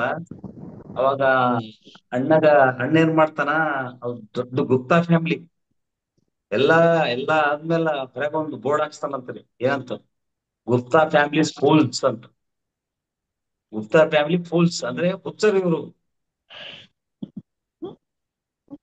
ವಿಚಾರ ಶಕ್ತಿ ಕಡಿವಾದ ಹಿಂಗ ಆಗ್ತಾವ. ಅದಕ್ಕೆ ನಾವು ಹೆಂಗ್ ಬದುಕಬೇಕಂದ್ರೆ ನಮ್ ವಿಚಾರಗಳ ಮೇಲೆ ಬದುಕಬೇಕು. ವಿಚಾರ ಶಕ್ತಿಗಳ ಮೇಲೆ ಹೆಂಗ ವಿಚಾರ ಮಾಡ್ತೀವಿ ಹಂಗೆ ಬದುಕ್ತೀವಿ. ನಾವು ಬಡವರಾಗಿ ವಿಚಾರ ಮಾಡೋ ಬಡವರಾಗಿ ಬದುಕ್ತೀವಿ, ಶ್ರೀಮಂತರಾಗಿ ವಿಚಾರ ಮಾಡೋ ಶ್ರೀಮಂತರಾಗಿ ಬದುಕ್ತೀವಿ. ಟೋಟಲಿ ನಮ್ಮ ವಿಚಾರ ಶಕ್ತಿ ಮೇಲೆ ನಮ್ಮ ಬದುಕು. ನಮಸ್ಕಾರ ಸರ್. ಓಕೆ, ಚೆನ್ನಾಗಿದೆ. ಮೊದ್ಲೇ ಇಬ್ರು ಹೊಂದಾಣಿಕೆ ಮಾಡ್ಕೊಂಡು ಅರ್ಧ ಮಾಡ್ಕೊಂಡಿದ್ರಿ. ಇತ್ತ ಬೇಕಿತ್ತ? ಅಲ್ಲ ಕೋರ್ಟ್ ನೋಡ್ರಿ 20 ವರ್ಷ ಆದ್ಮೇಲೆ ಅರ್ಧ ಭಾಗ ಮಾಡಂತು. ಇದು ಪಾಪ ಅವ್ರ ಕೆಲ್ಸ. ಅದೇ ಹೋಗಿದ್ದು ಇವ್ರ ತಪ್ಪಲ್ವಾ? ಅವ್ರ ಬಗ್ಗೆ ಇವ್ರ ತಪ್ಪು ಫಸ್ಟ್. ಕೋರ್ಟ್ ಬಗ್ಗೆ ಹೇಳಿದ್ರೆ ಕೋರ್ಟ್ 20 ವರ್ಷ 30 ವರ್ಷನೋ ಅದು ಕೊಡ್ಬೇಕಾಗಿರೋ ಜಜ್ಮೆಂಟ್ ಕೊಟ್ರು. ಅದೇ ಅಂತ ಅವ್ರ ಅಣ್ಣ ಅಂತಾನ, ಇದಿಷ್ಟು ವರ್ಷ ಬೇಕಾಗಿತ್ತ, ಒಂದ್ 2 ದಿನದಾಗ ಕೊಡ್ಬೋದಿತ್ತಲ್ಲ ಅಂತ ಅವಾಗ ವಿಚಾರ ಮಾಡ್ತಾನ ಅಣ್ಣ. 2 ದಿನ ಕೊಟ್ಟಿದ್ರೆ ಮತ್ತೆ ಕಚ್ಚಾಡೋರು. ಈ ರಿಯಲೈಸೇಷನ್ ಬರ್ತಾ ಇರ್ಲಿಲ್ಲ. ಆಯ್ತಾ? ಈಗ ಅವ್ರಿಗೆ ವಾಸ್ತವ ಏನು ಅದ್ರದ್ದು ಅದಕ್ಕೆ ಅದು ಇರ್ಬೇಕದು. ಅಲ್ದಾಡಿ ಸಾಕಪ್ಪ ಸಾಕು, ಮುಗಿದ್ರೆ ಸಾಕಿದ್ರು ಅನ್ನೋ ಇದಕ್ಕೂ ಅಲ್ಲ, ಅವ್ರ ತಂದಿ ಕೊಟ್ಟಿರ್ತಾರಲ್ರಿ ಆಸ್ತಿ, ಅಣ್ಣಗ ತಮ್ಮ ಆಸ್ತಿ ಎಲ್ಲ ಕೋರ್ಟು ಕಚೇರಿ ಲಾರಿಗಳಿಗೆಲ್ಲ ಫೀಸ್ ಕಟ್ಲಕ್ಕೆ ಸರಿ ಹೋಗ್ಬಿಡ್ತಾರ ಅವ್ರು ಟೋಟಲಿ. ಏನಿರಲ್ಲ ಅವ್ರಲ್ಲ ಆಸ್ತಿನಿ ರೂಪಾಯಿ ಎಲ್ಲ ಕಷ್ಟ ಬಂದ್ಬಿಡ್ತಾರೆ. ಬಾಡಿಗೆ ಕಟ್ಲಕ್ಕೂ ಆಗಲ್ಲ, ಆ ಸ್ಥಿತಿಗೆ ಬಂದ್ಬಿಡ್ತಾರೆ ಅವ್ರು. ಅದೇ ಅದಕ್ಕೆ ಕರೆಕ್ಟ್ ಆಗಿ ಲಾಸ್ಟಿಗೆ ಹಾಕಿದ್ದಾನೆ ಫೂಲ್ಸ್ ಅಂತ. ಶಶಿಕಲಾ ಮಾಸ್ಟರ್ ಮಾತಾಡಿ. ನಮಸ್ತೆ ಸರ್.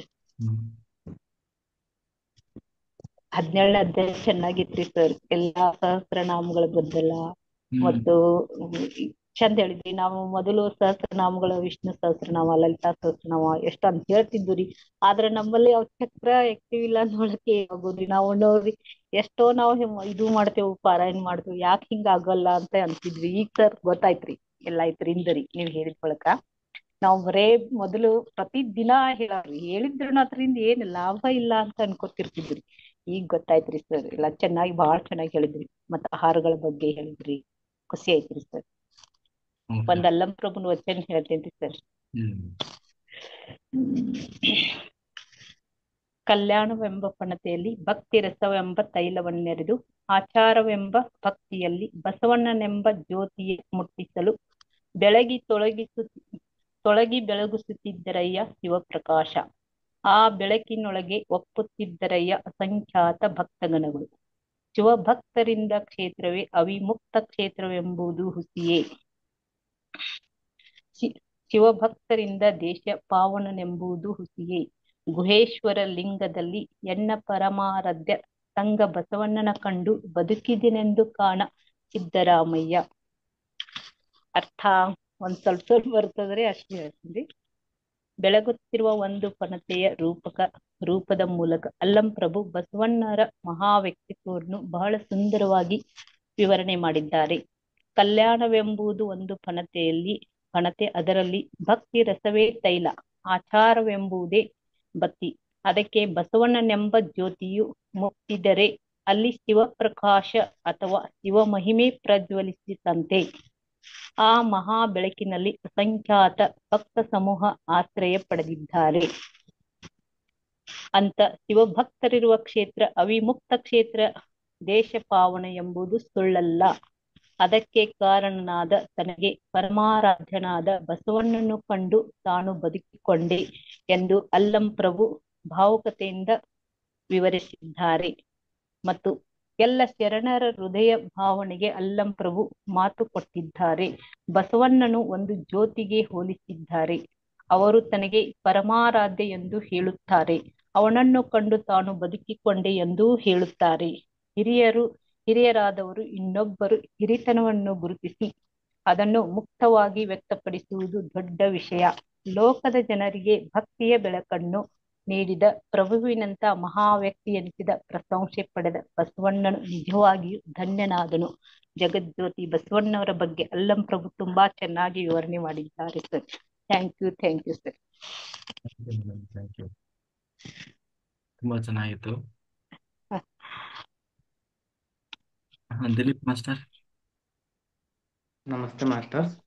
ಇವತ್ತಿನ ಅಧ್ಯಾಯ ಶ್ಲೋಕಗಳು ನೀವು ಓದ್ತಾ ಇರ್ಬೇಕಾದ್ರೆ ನನ್ನ ಹತ್ರ ನಾನು ಬುಕ್ ಇದೆ, ಹಂಗೆ ರೆಫರ್ ಮಾಡ್ತಾ ಇರ್ತೀನಿ. ಸೊ ಎಷ್ಟು ವರ್ಡಿಂಗ್ಸ್ ನಾನು ಕ್ಯಾಚ್ ಮಾಡ್ಬೇಕು ಅಂತ, ಲೈಕ್ ನೀವ್ ಹೇಳೋದು ವರ್ಡಿಂಗ್ಸ್, ಒಂದು ಶ್ಲೋಕ ಓದಿದಾಗ ಒಂದು ಅರ್ಥ ಯಾವ ರೀತಿ ಬರುತ್ತೆ, ನಾವು ಸಪ್ರೇಟ್ ಆಗಿ ಕೂತ್ಕೊಂಡು ಓದಿದಾಗ ಯಾವ ರೀತಿ ಅರ್ಥ ಮಾಡ್ಕೋಬೇಕು ಅಂತ ಒಂದು ಅಂಡರ್ಸ್ಟ್ಯಾಂಡಿಂಗ್ ಗೋಸ್ಕರ ನಾನು ಆತರ ಮಾಡ್ತಾ ಇದ್ದೆ ಇವತ್ತು. ಸೊ ನಮ್ಮ ಒಂದು ಗುಣಗಳು ನಾವ್ ಯಾವ ರೀತಿ ಮನಸ್ಥಿತಿಲಿ ಇಟ್ಕೊಂಡು ನಾವು ಅದ್ರಲ್ಲಿ ಇನ್ವಾಲ್ವ್ ಆಗ್ತೀವೋ ಅದ್ರ ಬೇಸಿಸ್ ಮೇಲೆ ಆ ಗುಣಗಳು ನಮಗ್ ಬರ್ತಾ ಹೋಗ್ತವೆ. ಈ ಒಂದು ಪೂರ್ತಿ ಅಧ್ಯಯನ ಬರೀ ಈಗ ಸಾತ್ವಿಕ, ರಾಜಸಿಕ, ತಾಮಸಿಕ ಗುಣಗಳ ಬಗ್ಗೆ ತುಂಬಾ ಚೆನ್ನಾಗಿ ಇನ್ಫಾರ್ಮೇಶನ್ ಬಂತು. ನಾವು ಒಳ್ಳೆ ಮನ್ಸಿಲ್ದಲೆ ನಾವ್ ಎಷ್ಟೇ ಒಳ್ಳೆ ಕೆಲಸ ಮಾಡಿದ್ರು ಅದು ರಾಜಸಿಕ ತಾಮಸಿಕ ಆಗ್ಬಿಡುತ್ತೆ. ಮತ್ತೆ ರಾಜಸಿಕ ತಾಮಸಿಕ ಇರೋರು ಈ ಒಂದು ದೆವ್ವ ಭೂತ ಅಂತವ್ರನ್ನ ಪೂಜೆ ಮಾಡ್ತಾರೆ. ಮತ್ತೆ ಆ ತರನೇ ಒಂದು ತುಂಬಾ ಚೆನ್ನಾಗಿತ್ತು, ತುಂಬಾ ಚೆನ್ನಾಗಿತ್ತು. ಇವತ್ತೊಂದು ಒಂದು ಚೂರ್ ಎಲ್ಲೂನು ಡಿಫ್ರೆನ್ಸ್ ಆಗಿಲ್ಲ. ಒಂಥರ ಎಳೆಯಾಗಿ ನಮ್ಗೆ ಅರ್ಥ ಆಯ್ತು. ನಾವ್ ಯಾವ ರೀತಿ ಭಾವನೆ ಇಟ್ಕೊಂಡು ನಾವು ಇನ್ವಾಲ್ವ್ ಆಗಿ ಕೆಲಸ ಮಾಡ್ಬೇಕು ಅನ್ನೋದು ತುಂಬಾ ಚೆನ್ನಾಗ್ ಬಂತು ಸರ್ ಇವತ್ತು ಕ್ಲಾಸ್. ಇದಾದ್ಮೇಲೆ ಒಂದು ಬಸವಣ್ಣವ್ರದ್ದು ಒಂದು ವಚನ. ಆಲ್ಮೋಸ್ಟ್ ನಾವ್ ಎಲ್ಲಾ ವಚನಗಳು ಕೇಳ್ತಾ ಇರ್ತೀವಲ್ಲ, ಬಸವಣ್ಣವ್ರದ್ದು ಅಂದ್ರೆ ಏನು ಎಕ್ಸ್ಪ್ಲನೇಷನ್ ಮಾಡೋದೇ ಬೇಡ. ಲೈಕ್ ಮಾತಾಡ್ತಾ ಇರ್ತಾರೆ, ಹಂಗೆ ಬರ್ತಾ ಇರ್ತಾವ ವರ್ಡಿಂಗ್ಸ್. ಬೇರೆ ಅಲ್ಲಮ ಪ್ರಭು ಆಗ್ಲಿ, ಈ ಅಕ್ಕಮ್ಮ ದೇವಿ ಅವ್ರದ್ದು ಎಲ್ಲಾರು ತಗೊಂಡ್ರು ಸ್ವಲ್ಪ ಎಕ್ಸ್ಪ್ಲನೇಷನ್ ಬೇಕಾಗುತ್ತೆ. ತನುವಿನ ಕೋಪ ತನ್ನ ಹಿರಿತನದ ಕೇಡು, ಮನದ ಕೋಪ ತನ್ನ ಅರುಹಿನ ಕೇಡು, ಮನೆಯೊಳಗಣ ಕಿಚ್ಚು ಮನೆಯ ಸುಟ್ಟದಲ್ಲದೆ ನೆರೆಮನೆಯ ಸುಡದು ಕೂಡಲ ಸಂಗಮ ದೇವ. ಇಷ್ಟು ಸಿಂಪಲ್ ಆಗಿ ಹೇಳಿದರೆ ಇದು ಎಕ್ಸ್ಪ್ಲನೇಷನ್ ಮಾಡೋದೇ ಬೇಡ, ಎಲ್ರಿಗೂ ಅರ್ಥ ಆಗಿದೆ ಅಂದ್ಕೊಳ್ತೀನಿ ಮಾಸ್ಟರ್. ಗುರುಜಿ ನಮಸ್ತೆ. ನಮಸ್ತೆ. ಹೊಸದಾಗ ಜಾಯ್ನ್ ಆಗಿದ್ದೀವಿ.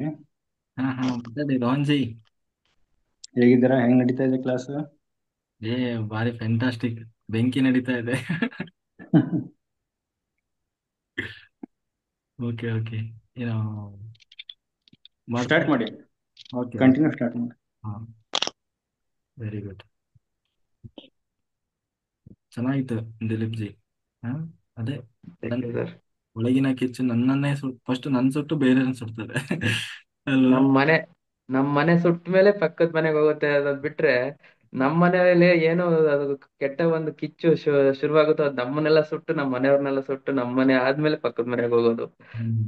ಫಸ್ಟ್ಗೆನೆ ಪಕ್ಕದ ಮನೆ ಪ್ರಾಬ್ಲಮ್ ಆಗಲ್ಲ ಅಂತ ಎಷ್ಟು ಸಿಂಪಲ್ ಆಗಿ ನಮ್ಮಲ್ಲಿ ಬರ್ತಕ್ಕಂಥ ಕೇಡು ಅಂತ ಹೇಳ್ಕೊಂಡು ಹೋಗಿದ್ದಾರೆ. ತುಂಬಾ ಚೆನ್ನಾಗಿದೆ ಮಾಸ್ಟರ್. ಅದಕ್ಕೆ ನಾವು ಯಾವಾಗ ಯಾಕೆ ಹೇಳೋದು ಅಂದ್ರೆ, ಬಹಳ ಇದು ನೋಡಿ, ಇದು ಲಾಜಿಕ್, ಇದು ಸತ್ಯ. ಅಂದ್ರೆ ಜಗತ್ತಿನ ಟ್ರುತ್ ಏನಂದ್ರೆ, ವೇದಗಳಿರ್ಬೋದು, ಉಪನಿಷತ್ತುಗಳಿರ್ಬೋದು, ಆಯ್ತಾ, ನಮ್ಮ ಶಾಸ್ತ್ರಗಳಿರ್ಬೋದು, ಎಲ್ಲವೂ ಇವತ್ತು ವಿಜ್ಞಾನ ಏನ್ ಹೇಳ್ತಾ ಇದೆಯೋ ಅದನ್ನೇ ಹೇಳಿದೆ, ಆಯ್ತಾ. ಅದಕ್ಕಿಂತ ಬೇರೆಯಾಗಿ ಇನ್ನೇನೋ ಹೇಳಿಲ್ಲ. ಅಂದ್ರೆ ಅಧ್ಯಾತ್ಮ ಅನ್ನೋದು ಇವತ್ತು ನಾವು ತಿಳ್ಕೊಂಡಿದೀವಲ್ಲ, ಆತರ ಇಲ್ಲ. ಅಂತಂದ್ರೆ ನಾವು ಅಧ್ಯಾತ್ಮ ಅಂತಂದ್ರೆ ದೇವ್ರ ಪೂಜೆ ಮಾಡೋದು, ನಾವು ಒಪ್ಪತ್ತು ಮಾಡೋದು, ವ್ರತ ಮಾಡೋದು, ಜಪ ಮಾಡೋದು ಅಲ್ಲ. ಒಂದು ಯೋಚನೆ ಮಾಡೋಣ, ಹಿಮಾಲಯದಲ್ಲಿ ಕುತ್ಕೊಂಡು ಯೋಗಿಗಳು ತಪಸ್ ಮಾಡ್ತಾ ಇದ್ದಾರಲ್ಲ, ಅವರೆಲ್ಲ ಪೂಜೆ ಮಾಡ್ತಾರೆ, ನೈವೇದ್ಯ ಮಾಡ್ತಾರೆ, ಹೂವು ಹಣ್ಣು ಕಾಯಿ ಏನಾದ್ರೂ ಮಾಡ್ತಾರೆ. ಯಾಕೆ? ಪ್ರತಿನಿತ್ಯ ದೇವ್ರ ಹತ್ರ ಮಾತಾಡ್ತಾರೆ ಅವ್ರು. ಪ್ರತಿನಿತ್ಯ ಭಗವಂತನೇ ಅವರಲ್ಲಿ ಇರ್ತಾನೆ. ನೀವು ಕೋಟಿ ಕೋಟಿ ಹಣ ಕೊಡ್ತೀನಿ ಅಂದ್ರು ಅವ್ರ ಕೆಳಗೆ ಇಳಿದು ಬರಲ್ಲ. ಯಾಕೆ? ಹಂಗಾರೆ ಹಂಗಾದ್ರೆ ನಮ್ದು ಅಧ್ಯಾತ್ಮವು ಅವ್ರದ್ದು ಅಧ್ಯಾತ್ಮವು. ಹಾಗಾಗಿ ನಾವು ದೇವರನ್ನ ಎಲ್ಲೇ ಹುಡುಕೋದಲ್ಲ. ಉಪನಿಷತ್ತುಗಳಲ್ಲಿ ದೇವರನ್ನ ವಿಗ್ರಹ ರೂಪದಲ್ಲಿ ಆರಾಧನೆ ಮಾಡಿ ಅಂತ ಎಲ್ಲೂ ಹೇಳಿಲ್ಲ. ಆ, ಅಲ್ಲಿ ಬಹಳ ಸ್ಪಷ್ಟವಾಗಿ ಹೇಳ್ತಾ ಇದ್ದಾರೆ, ಆ ಭಗವಂತ ಎಲ್ಲೋ ಇಲ್ಲ, ನನ್ನೊಳಗೆ ಇದ್ದಾನೆ, ನಮ್ಮೊಳಗೆ ಇದ್ದಾನೆ. ನೀನು ಹೆಂಗೆ ಯೋಚನೆ ಮಾಡ್ತೀಯ ಆ ರೀತಿ ಭಗವಂತ ನಿನಗೆ ತೆರೆದುಕೊಳ್ತಾನೆ. ಅವನು ಕೊಡ್ಲಿಕ್ಕೆ ಸಿದ್ಧ ಇದ್ದಾನೆ. ನೀನ್ ಅದನ್ನ ರಿಸೀವ್ ಮಾಡ್ಲಿಕ್ಕೆ ಸರಿ ಏನೋ ಸಿದ್ಧ ಇಲ್ಲ. ನಾವು ಬಹಳ ಪ್ರಾಕ್ಟಿಕಲ್ ಆಗಿ ಯೋಚನೆ ಮಾಡ್ತೀವಿ, ಯಾಕೆಂದ್ರೆ ನಾವು ಉಪನಿಷತ್ತಿನ ಋಷಿಗಳಿಗಿಂತಲೂ ದೊಡ್ಡವರಲ್ಲ. ಬಹಳ ಪ್ರಾಕ್ಟಿಕಲ್ ಆಗಿ ಯೋಚನೆ ಮಾಡ್ತೀವಿ. ಅದ್ ಹೆಂಗ್ ಆಗ್ತದೆ, ಅದ್ ಹೆಂಗ ಕೊಟ್ಟು ಬಿಡ್ತಾನೆ, ಅದ್ ಹೆಂಗ ಅಲ್ಲಿ ಅಲ್ಲಿ ಮತ್ತೆ ಇಷ್ಟೆಲ್ಲ ಜನ ಮಾಡಿದಾರಲ್ವಾ, ಅದೆಲ್ಲ ಸುಳ್ಳ, ಅದೆಲ್ಲ ತಪ್ಪ. ಮತ್ತೆ ಆ ಋಷಿ ಮುನಿಗಳು ಅವ್ರ ತಲೆಗೆ ತೋಚಿದ್ದನ್ನ ಬರಲಿಲ್ಲ, ನಿರಂತರವಾಗಿ ಸಾಧನೆ ಮಾಡಿ ಅವರು ಕಂಡುಕೊಂಡ ಸತ್ಯವನ್ನ ಜಗತ್ತಿಗೆ ತೋರಿಸಿದ್ರಷ್ಟೇ. ಅದೇ ಉಪನಿಷತ್ತುಗಳು. ಹಾಗೆ ವೇದಗಳು ಅಷ್ಟೇ. ಅಲ್ಲಿ ಇದೇ ರೀತಿ ಹೇಳ್ತಾ ಇರೋದೇ ಹೊರತು ನಾವು ಆ, ಇದಕ್ಕೆ ಅದಕ್ಕೆ ಹೇಳೋದು, ಆದಷ್ಟು ಪ್ರಾಕ್ಟಿಕಲ್ ಆಗಿ ಪಾಸಿಟಿವ್ ಆಗಿ ನಾವು ಇರಬೇಕು ಮತ್ತೆ ಮಾತಾಡ್ಬೇಕು. ಪಾಸಿಟಿವ್ ಆಗಿ ನಮ್ಮ ಆಲೋಚನೆಗಳು, ನಡೆ ನುಡಿ ಪ್ರತಿಯೊಂದು ಕೂಡ ಒಂದು ಕ್ಷಣವೂ ಕೂಡ ಕೆಟ್ಟದ್ದು ನಮ್ಮ ತಲೆಯಲ್ಲಿ ಬರಬಾರ್ದು. ಅಂದ್ರೆ ಈಗ 100% ಅಲ್ಲಿ 1% ನಾವು ನೆಗೆಟಿವ್ ಯೋಚನೆ ಮಾಡ್ಬೋದು. ಹಾ, ಅಷ್ಟು. ಇದಕ್ಕೆ ಉದಾಹರಣೆ ಒಂದು ಕತೆ ಹೇಳ್ತೀನಿ, ಆಯ್ತಾ? ಸಮಯ ಆಗಿದೆ, ಆದ್ರೆ ಇದು ನಮ್ಮ ನಿತ್ಯ ಬದುಕಿಗೆ ಇದು ಬಹಳ ಇಂಪಾರ್ಟೆಂಟ್, ಬಹಳ ಮುಖ್ಯ. ಬಹಳ ಚೆನ್ನಾಗಿದೆ. ಯಾಕೆಂದ್ರೆ ಈ ಕತೆ ಹೇಳಿದ್ರೇನೆ ಅರ್ಥ ಆಗ್ತದೆ. ಆ, ಒಬ್ಬ ರಾಜ, ಇದು ಸಾಮಾನ್ಯ, ಇದು ಬಹಳ ಜನರಿಗೆ ಗೊತ್ತಿರ್ತದೆ, ಆದ್ರೂ ಹೇಳ್ತೀನಿ. ಒಬ್ಬ ರಾಜ, ಒಬ್ಬ ಮಂತ್ರಿ, ಆಯ್ತಾ? ಒಬ್ಬ ರಾಜ ಒಬ್ಬ ಮಂತ್ರಿ ಇದ್ರು. ಅವ್ರೇನ್ ಮಾಡಿದ್ರು, ಒಂದು ದಿನ ಕಾಡಿಗೆ ಬೇಟೆ ಆಡ್ಲಿಕ್ಕೆ ಅಂತ ಹೋದ್ರು. ಇಡೀ ಸೈನ್ಯ ಎಲ್ಲ ತಗೊಂಡು ಹೋದ್ರು. ಸಾಮಾನ್ಯವಾಗಿ ರಾಜನ ಕುದುರೆ ಸ್ವಲ್ಪ ಜಬರ್ದಸ್ತ್ ಇರ್ತದೆ. ಅದು ಎತ್ಲಾಗೋ ಒಂದ್ ಕಡೆ ಅದು ಆ, ಇದಾಗಿ ಆ ಇದಾಗ ಎಲ್ಲೋ ದಿಕ್ಕಾಪಾಲಾಗಿ ಹೋಗ್ಬಿಟ್ಟು, ಅವನನ್ನ ಮಂತ್ರಿ ಅಂದ್ಮೇಲೆ ಅವನ ರಾಜನ ಜೊತೆಗೆ ಇರ್ತಾನಲ್ಲ, ಮಂತ್ರಿನೂ ಅವನ ಜೊತೆಗೆ ಹೋಗ್ಬಿಟ್ಟ. ಆದ್ರೆ ಸೈನ್ಯನೇ ಒಂದ್ ಕಡೆ ಆಯ್ತು, ಸೈನಿಕರು ಎಲ್ಲರೂ ಒಂದ್ ಕಡೆ ಆದ್ರು, ಇವನು ಎಲ್ಲೋ ಕಾಡಿನ ಮಧ್ಯದಲ್ಲಿ ಹೋಗ್ಬಿಟ್ರು, ಯಾರು? ರಾಜ ಮತ್ತೆ ಮಂತ್ರಿ. ಅದಕ್ಕೆ ಏನು ಮಂತ್ರಿ ಹೀಗಾಗ್ಬಿಡ್ತಲ್ಲ. ಅದಕ್ಕೆ ಮಂತ್ರಿಯಲ್ಲಿ ಒಂದು ಬುದ್ಧಿ, ಯಾವಾಗ್ಲೂ ಅವನ್ ಭಾರಿ ಪಾಸಿಟಿವ್ ಮನುಷ್ಯ, ಆಗೋದಿಲ್ಲ ಒಳ್ಳೇದಕ್ಕೆ, ಆಲ್ ಇಸ್ ವೆಲ್, ದೇವರಿದ್ದಾನೆ, ದೇವ್ರು ಏನೇ ಮಾಡಿದ್ರು ನಮ್ಮ ಒಳ್ಳೇದಕ್ಕೆ ಮಾಡ್ತಾನೆ, ಆ, ಆ, ಅಂತ ಅನ್ನೋದೇ ಅವನ ಮಾತು, ಅವನ ಕಲ್ಪನೆ. ಅದು ಸತ್ಯವೂ ಕೂಡ, ಅವನ ಬದುಕಿನಲ್ಲಿ ಅದೇ ನಡೀತಾ ಇರ್ತದೆ. ಅದಕ್ಕೆ ಅವನಂದ, ಆ ಹೀಗಾಗ್ಬಿಡ್ತಲ್ಲ ಅಂತ ರಾಜ ಕೇಳಿದ. ಅದಕ್ಕೆ ಮಂತ್ರಿ ಹೇಳಿದ, ಆಗೋದಿಲ್ಲ ಒಳ್ಳೇದಕ್ಕೆ. ಇವನಿಗೆ ಸಿಟ್ಟು ಬಂತು ರಾಜನಿಗೆ, ನಾವು ದಾರಿ ತಪ್ಪಿ ಮಧ್ಯ ಕಾಡಿಗೆ ಬಂದಿದೀವಿ, ಇವನು ಆಗೋದಿಲ್ಲ ಒಳ್ಳೇದಕ್ಕೆ ಅಂತಾನಲ್ಲ ಅಂತ ಹೇಳಿ ಸಿಟ್ಟು ಬಂತು. ಆದ್ರೂ ಅವನು ಸುಮ್ಮನೆ ಇದ್ದ, ಇನ್ನೇನ್ ಮಾಡೋದು, ಇವನು ಇದ್ದಿದ್ದೆ ಇವ್ನು ಯಾವಾಗ್ಲೂ ಬರೀ ಆಗೋದಿಲ್ಲ ಒಳ್ಳೇದಕ್ಕೆ, ಆಗೋದಿಲ್ಲ ಒಳ್ಳೇದಕ್ಕೆ ಅಂತ ಇರ್ತಾನೆ ಅಂತ ಹೇಳಿ ರಾಜ ಸುಮ್ಮನೆ ಇದ್ದ. ಆಯ್ತಾ. ಸ್ವಲ್ಪ ದೂರ ಆ ಕುದುರೆ ಆ ಇದ್ ಮಾಡುವಾಗ, ಅದು ಸ್ವಲ್ಪ ಆ ಕಡೆ ಈ ಕಡೆ ಎಳ್ಕೊಂಡು ಹೋಗಿ ಅದನ್ನ ಕಟ್ಟಾಕ್ಬೇಕು ಅನ್ನುವಾಗ ಅವನಿಗೆ ಕಾಲಿಗೆ ಅದೇನೋ ತಾಕಿ ರಕ್ತ ಬಂದ್ಬಿಡ್ತು, ಗಾಯ ಆಗಿ. ಅಲ್ಲಿ ಒಂದು ಮರದ ಕೊಂಬೆನೋ ಏನೋ ತಾಕಿ ಕಾಯಿಲೆ ದೊಡ್ಡ ಗಾಯ ಆಗಿ ರಕ್ತ ಬಂದ್ಬಿಡ್ತು. ಅಯ್ಯೋ, ಏನು ಹೀಗಾಗ್ಬಿಡ್ತಲ್ಲ ಅಂತ ಹೇಳಿ ರಾಜ ಹೇಳಿದ್ರೆ, ಮಂತ್ರಿ ಹೇಳಿದ, ಆಗೋದಿಲ್ಲ ಒಳ್ಳೇದಕ್ಕೆ ಅಂದ. ಅದು ಬಹಳ ಸಿಟ್ಟು ಬಂತು, ಇವನು ಏನೋ ಮರಿ. ಆ, ಮೊದ್ಲಿಗೆ ಇದನ್ನ ಏನೋ ಕಾಡಿಂದ ತಪ್ಪಿಸ್ಕೊಂಡಿದ್ವಿ, ಎಲ್ಲೋ ಮಧ್ಯ ಕಾಡಿಗೆ ಬಂದಿದೀವಿ, ಆಗೋದಿಲ್ಲ ಒಳ್ಳೇದ ಅಂತ. ಈಗ ರಕ್ತ ಬರ್ತಾ ಇದೆ, ಗಾಯ ಆಗಿದೆ, ರಕ್ತ ಬರ್ತಾ ಇದೆ, ಇದಕ್ಕೂ ಆಗೋದಿಲ್ಲ ಒಳ್ಳೇದಕ್ಕೆ ಅಂತಾನೆ. ಅಂತ ಹೇಳಿ ಅವನಿಗೆ ಸಿಟ್ಟು ಬಂದ್ಬಿಡ್ತು, ನೀನ್ ಯಾವಾಗ್ಲೂ ಹಿಂಗೆ ತಲೆ ಮಾಡ್ತಿ ಅಂತ ಹೇಳಿ, ಅಲ್ಲೇ ಒಂದು ದೊಡ್ಡ ಗುಂಡಿ ಇತ್ತು, ಪ್ರಪಾತ. ಅದಕ್ಕೆ ತಳ್ಳಿಬಿಟ್ಟ ಅವನು. ತಳ್ಳಿ, ನೀನು ನೀನ್ ನಿಜವಾಗ್ಲೂ ನನಗೆ ಒಳ್ಳೇದ್ ಬಯಸ್ತಾ ಇಲ್ಲ, ನೀನು ಹೊಟ್ಟೆ ಕಿಚ್ಚು ಮಾಡ್ತಾ ಇದ್ದಿ ಅಂತ ಹೇಳಿ ಮಂತ್ರಿನ ತಳ್ಳಿಬಿಟ್ಟ. ಬಹಳ ಸುಸ್ತಾಗಿತ್ತಲ್ಲ, ಎಲ್ಲಾದ್ರೂ ನೀರಿದ್ಯಾ ಅಂತ ಹೇಳಿ ಹುಡ್ಕೊಂಡು ಹೋದ. ಹುಡ್ಕೊಂಡು ಆ ಕಡೆ ಈ ಕಡೆ ಹೋಗ್ತಾ ಇರುವಾಗ ಅಲ್ಲಿ ಕಾಡು ಜನ ಇದ್ರು, ಹಿಡ್ಕೊಂಡು ಬಿಟ್ರು ರಾಜನ್. ಅವ್ರಿಗೇನ್ ಗೊತ್ತು, ರಾಜ ಗೀಜ ಅದೆಲ್ಲ ಗೊತ್ತಿಲ್ಲ, ಒಟ್ಟಾರೆ ಹಿಡ್ಕೊಂಡು ಹೋದ್ರು. ಅವರು ಬಲಿ ಕೊಡಬೇಕು ಅಂತ ಹೇಳಿ ಒಬ್ಬನ ಹುಡುಕ್ತಾ ಇದ್ರು. ಸೀದಾ ತಗೊಂಡು ಹೋದ್ರು. ಅವನಿಗೆಲ್ಲ ಸ್ನಾನ ಗೀನ ಮಾಡಿಸಿ, ಕೆಂಪು ಬಟ್ಟೆ ಹಾಕಿ, ಅವನಿಗೇನು ಅವ್ರದ್ದು ವಸ್ತ್ರ ಇರ್ತದಲ್ಲ ಅದನ್ನೆಲ್ಲ ಹಾಕಿ, ಇನ್ನೇನು ಬಲಿ ಕಲ್ಲಿನ ಹತ್ರ ತಗೊಂಡು ಹೋಗ್ಬೇಕು. ಮುಗೀತು ನಂದು ಕತೆ ಅನ್ಕೊಂಡೆ ರಾಜ. ಆದ್ರೆ ನೋಡೋದ್ರೊಳಗೆ ಅವರು ಗಮನಿಸ್ಬಿಟ್ರು, ಅವನ ಕಾಲಲ್ಲಿ ಗಾಯ ಆಗಿದೆ, ಊನ ಆಗಿದೆ. ಆ ಊನ ಆದವರನ್ನ ಬಲಿ ಕೊಡ್ಲಿಕ್ಕಿಲ್ಲ. ಓ, ಇವನಿಗೆ ಗಾಯ ಆಗಿದೆ ಆಲ್ರೆಡಿ, ಇವನು ಊನ ಆಗ್ಬಿಟ್ಟಿದ್ದಾನೆ, ಇವನಿಗೆ ನಮ್ಮ ದೇವಿಗೆ ಬಲಿ ಕೊಡ್ಲಿಕ್ಕೆ ಆಗೋಲ್ಲ ಅಂತ ಹೇಳಿ ಅವನ ಬಿಟ್ಟು ಕಳ್ಸಿದ್ರು. ಅವಾಗ ಅನಿಸ್ತು ಅವನಿಗೆ, ನಮ್ಮ ಮಂತ್ರಿ ಹೇಳಿದ್ದು ನಿಜ. ಮಂತ್ರಿ ಏನ್ ಹೇಳಿದ, ಖಾಲಿ ಗಾಯ ಆದಾಗ, "ಓ, ಆಗೋದಿಲ್ಲ ಒಳ್ಳೇದಕ್ಕೆ, ಆಗೋದಿಲ್ಲ ಒಳ್ಳೇದಕ್ಕೆ" ಅಂದ. ಆಗ ಗೊತ್ತಾಯ್ತು ಅವನಿಗೆ ಆಗೋದಿಲ್ಲ ಒಳ್ಳೇದಕ್ಕೆ, ಎಂತ ಪಾಪ ಒಳ್ಳೆ ಮನುಷ್ಯ. ಅವನ ನಾನು ಸರಿಯಾಗಿ ಅರ್ಥ ಮಾಡ್ಕೊಳ್ಳದೆ ಯಾವ್ದೋ ಅವ್ನ ಗುಂಡಿಗೆ ತಳ್ಳಿ ಬಂದ್ಬಿಟ್ಟಿದ್ದೇನಲ್ಲ ಅಂತ ಹೇಳಿ ಬಹಳ ಪಶ್ಚಾತ್ತಾಪದಿಂದ ಬಂದು ಮಂತ್ರಿನ ಎಬ್ಸಿದ. ಮಂತ್ರಿ, ನೀನ್ ಎಷ್ಟು ಒಳ್ಳೆಯವನು, ನಾನು ನಿನ್ನನ್ನು ಅರ್ಥನೇ ಮಾಡ್ಕೊಳ್ಳಿಲ್ಲ ಅಂತ ಹೇಳಿ ಆ ನಿನ್ನ ಗುಂಡಿಗೆ ತಳ್ಬಿಟ್ನಲ್ವ. ಅವನು ಗುಂಡಿಗೆ ತಳ್ಳಿದಾಗ ಮಂತ್ರಿ ಏನ್ ಹೇಳಿದ್ದ ಅಂತಂದ್ರೆ, ಆಗೋದಿಲ್ಲ ಒಳ್ಳೇದಕ್ಕೆ ಅಂತಾನೆ ಹೇಳಿದ್ದ. ಅವಾಗ ರಾಜನ ಮನಸ್ಸು ಮಾಡ್ಕೊಳ್ಳಿಲ್ಲ ಅವನು. ಅವನು ಗುಂಡಿಗೆ ತಳ್ಳಿದಾನೆ, ಆದ್ರೆ ಅವಾಗ ಆಗೋದಿಲ್ಲ ಒಳ್ಳೇದಕ್ಕೆ ಅಂತಾನೆ ಹೇಳಿದದು. ಆಗ ಆಗ ಮಂತ್ರಿ ಹೇಳಿದ, ಎಬ್ಸಿದ ಮೇಲೆ, ನೀನು ಗುಂಡಿ ತಳ್ಳಿಬಿಟ್ಟೆ, ನಾನು ಕ್ಷಮೆ ಮಾಡು. ಇಲ್ಲ ರಾಜ, ಆಗೋದಿಲ್ಲ ಒಳ್ಳೇದಕ್ಕೆ. ಅಲ್ಲ, ಅದ ಹೆಂಗೆ ಆಗೋದಿಲ್ಲ ಒಳ್ಳೇದಕ್ಕೆ? ನೀನು ಒಂದ್ ವೇಳೆ ನನ್ನನ್ನು ಬಾವಿಗೆ ತಳ್ಳಿಲ್ಲ ಅಂದಿದ್ರೆ ನಿನ್ ಜೊತೆಗೆ ನಾನು ಬರ್ತಿದ್ದೆ. ನಿನ್ನ ಇಬ್ಬರನ್ನ ಹಿಡ್ಕೊಂಡು ಹೋಗ್ತಿದ್ರು. ನಿನಗೇನೋ ಖಾಲಿ ಗಾಯ ಆಗಿದೆ, ಬಿಟ್ರು. ನಿನ್ ಬಿಟ್ಟ ಮೇಲೆ ನನ್ನ ಬಲಿ ಕೊಡ್ತಿದ್ರಪ್ಪ. ಅದಕ್ಕೆ ಆಗೋದಿಲ್ಲ ಒಳ್ಳೇದಕ್ಕೆ ಅಂತ ಹೇಳಿ ಅವನೇ ಹೇಳಿದ. ಹೌದಲ್ವಾ ಅಂತ ಹೇಳಿ ಅವತ್ತು ಪುನಃ ಅವತ್ತು ರಾತ್ರಿ ಎಲ್ಲ ಅಲ್ಲೇ ಕಳೆದು ಇನ್ನೇನ್ ಮಾಡೋದು, ಬೆಳಗ್ಗೆ ಎಲ್ಲ ದಾರಿ ಹೊಡ್ಕೊಂಡು ಹೋಗಿ ಅರಮನೆ ಸೇರಿದ್ರು.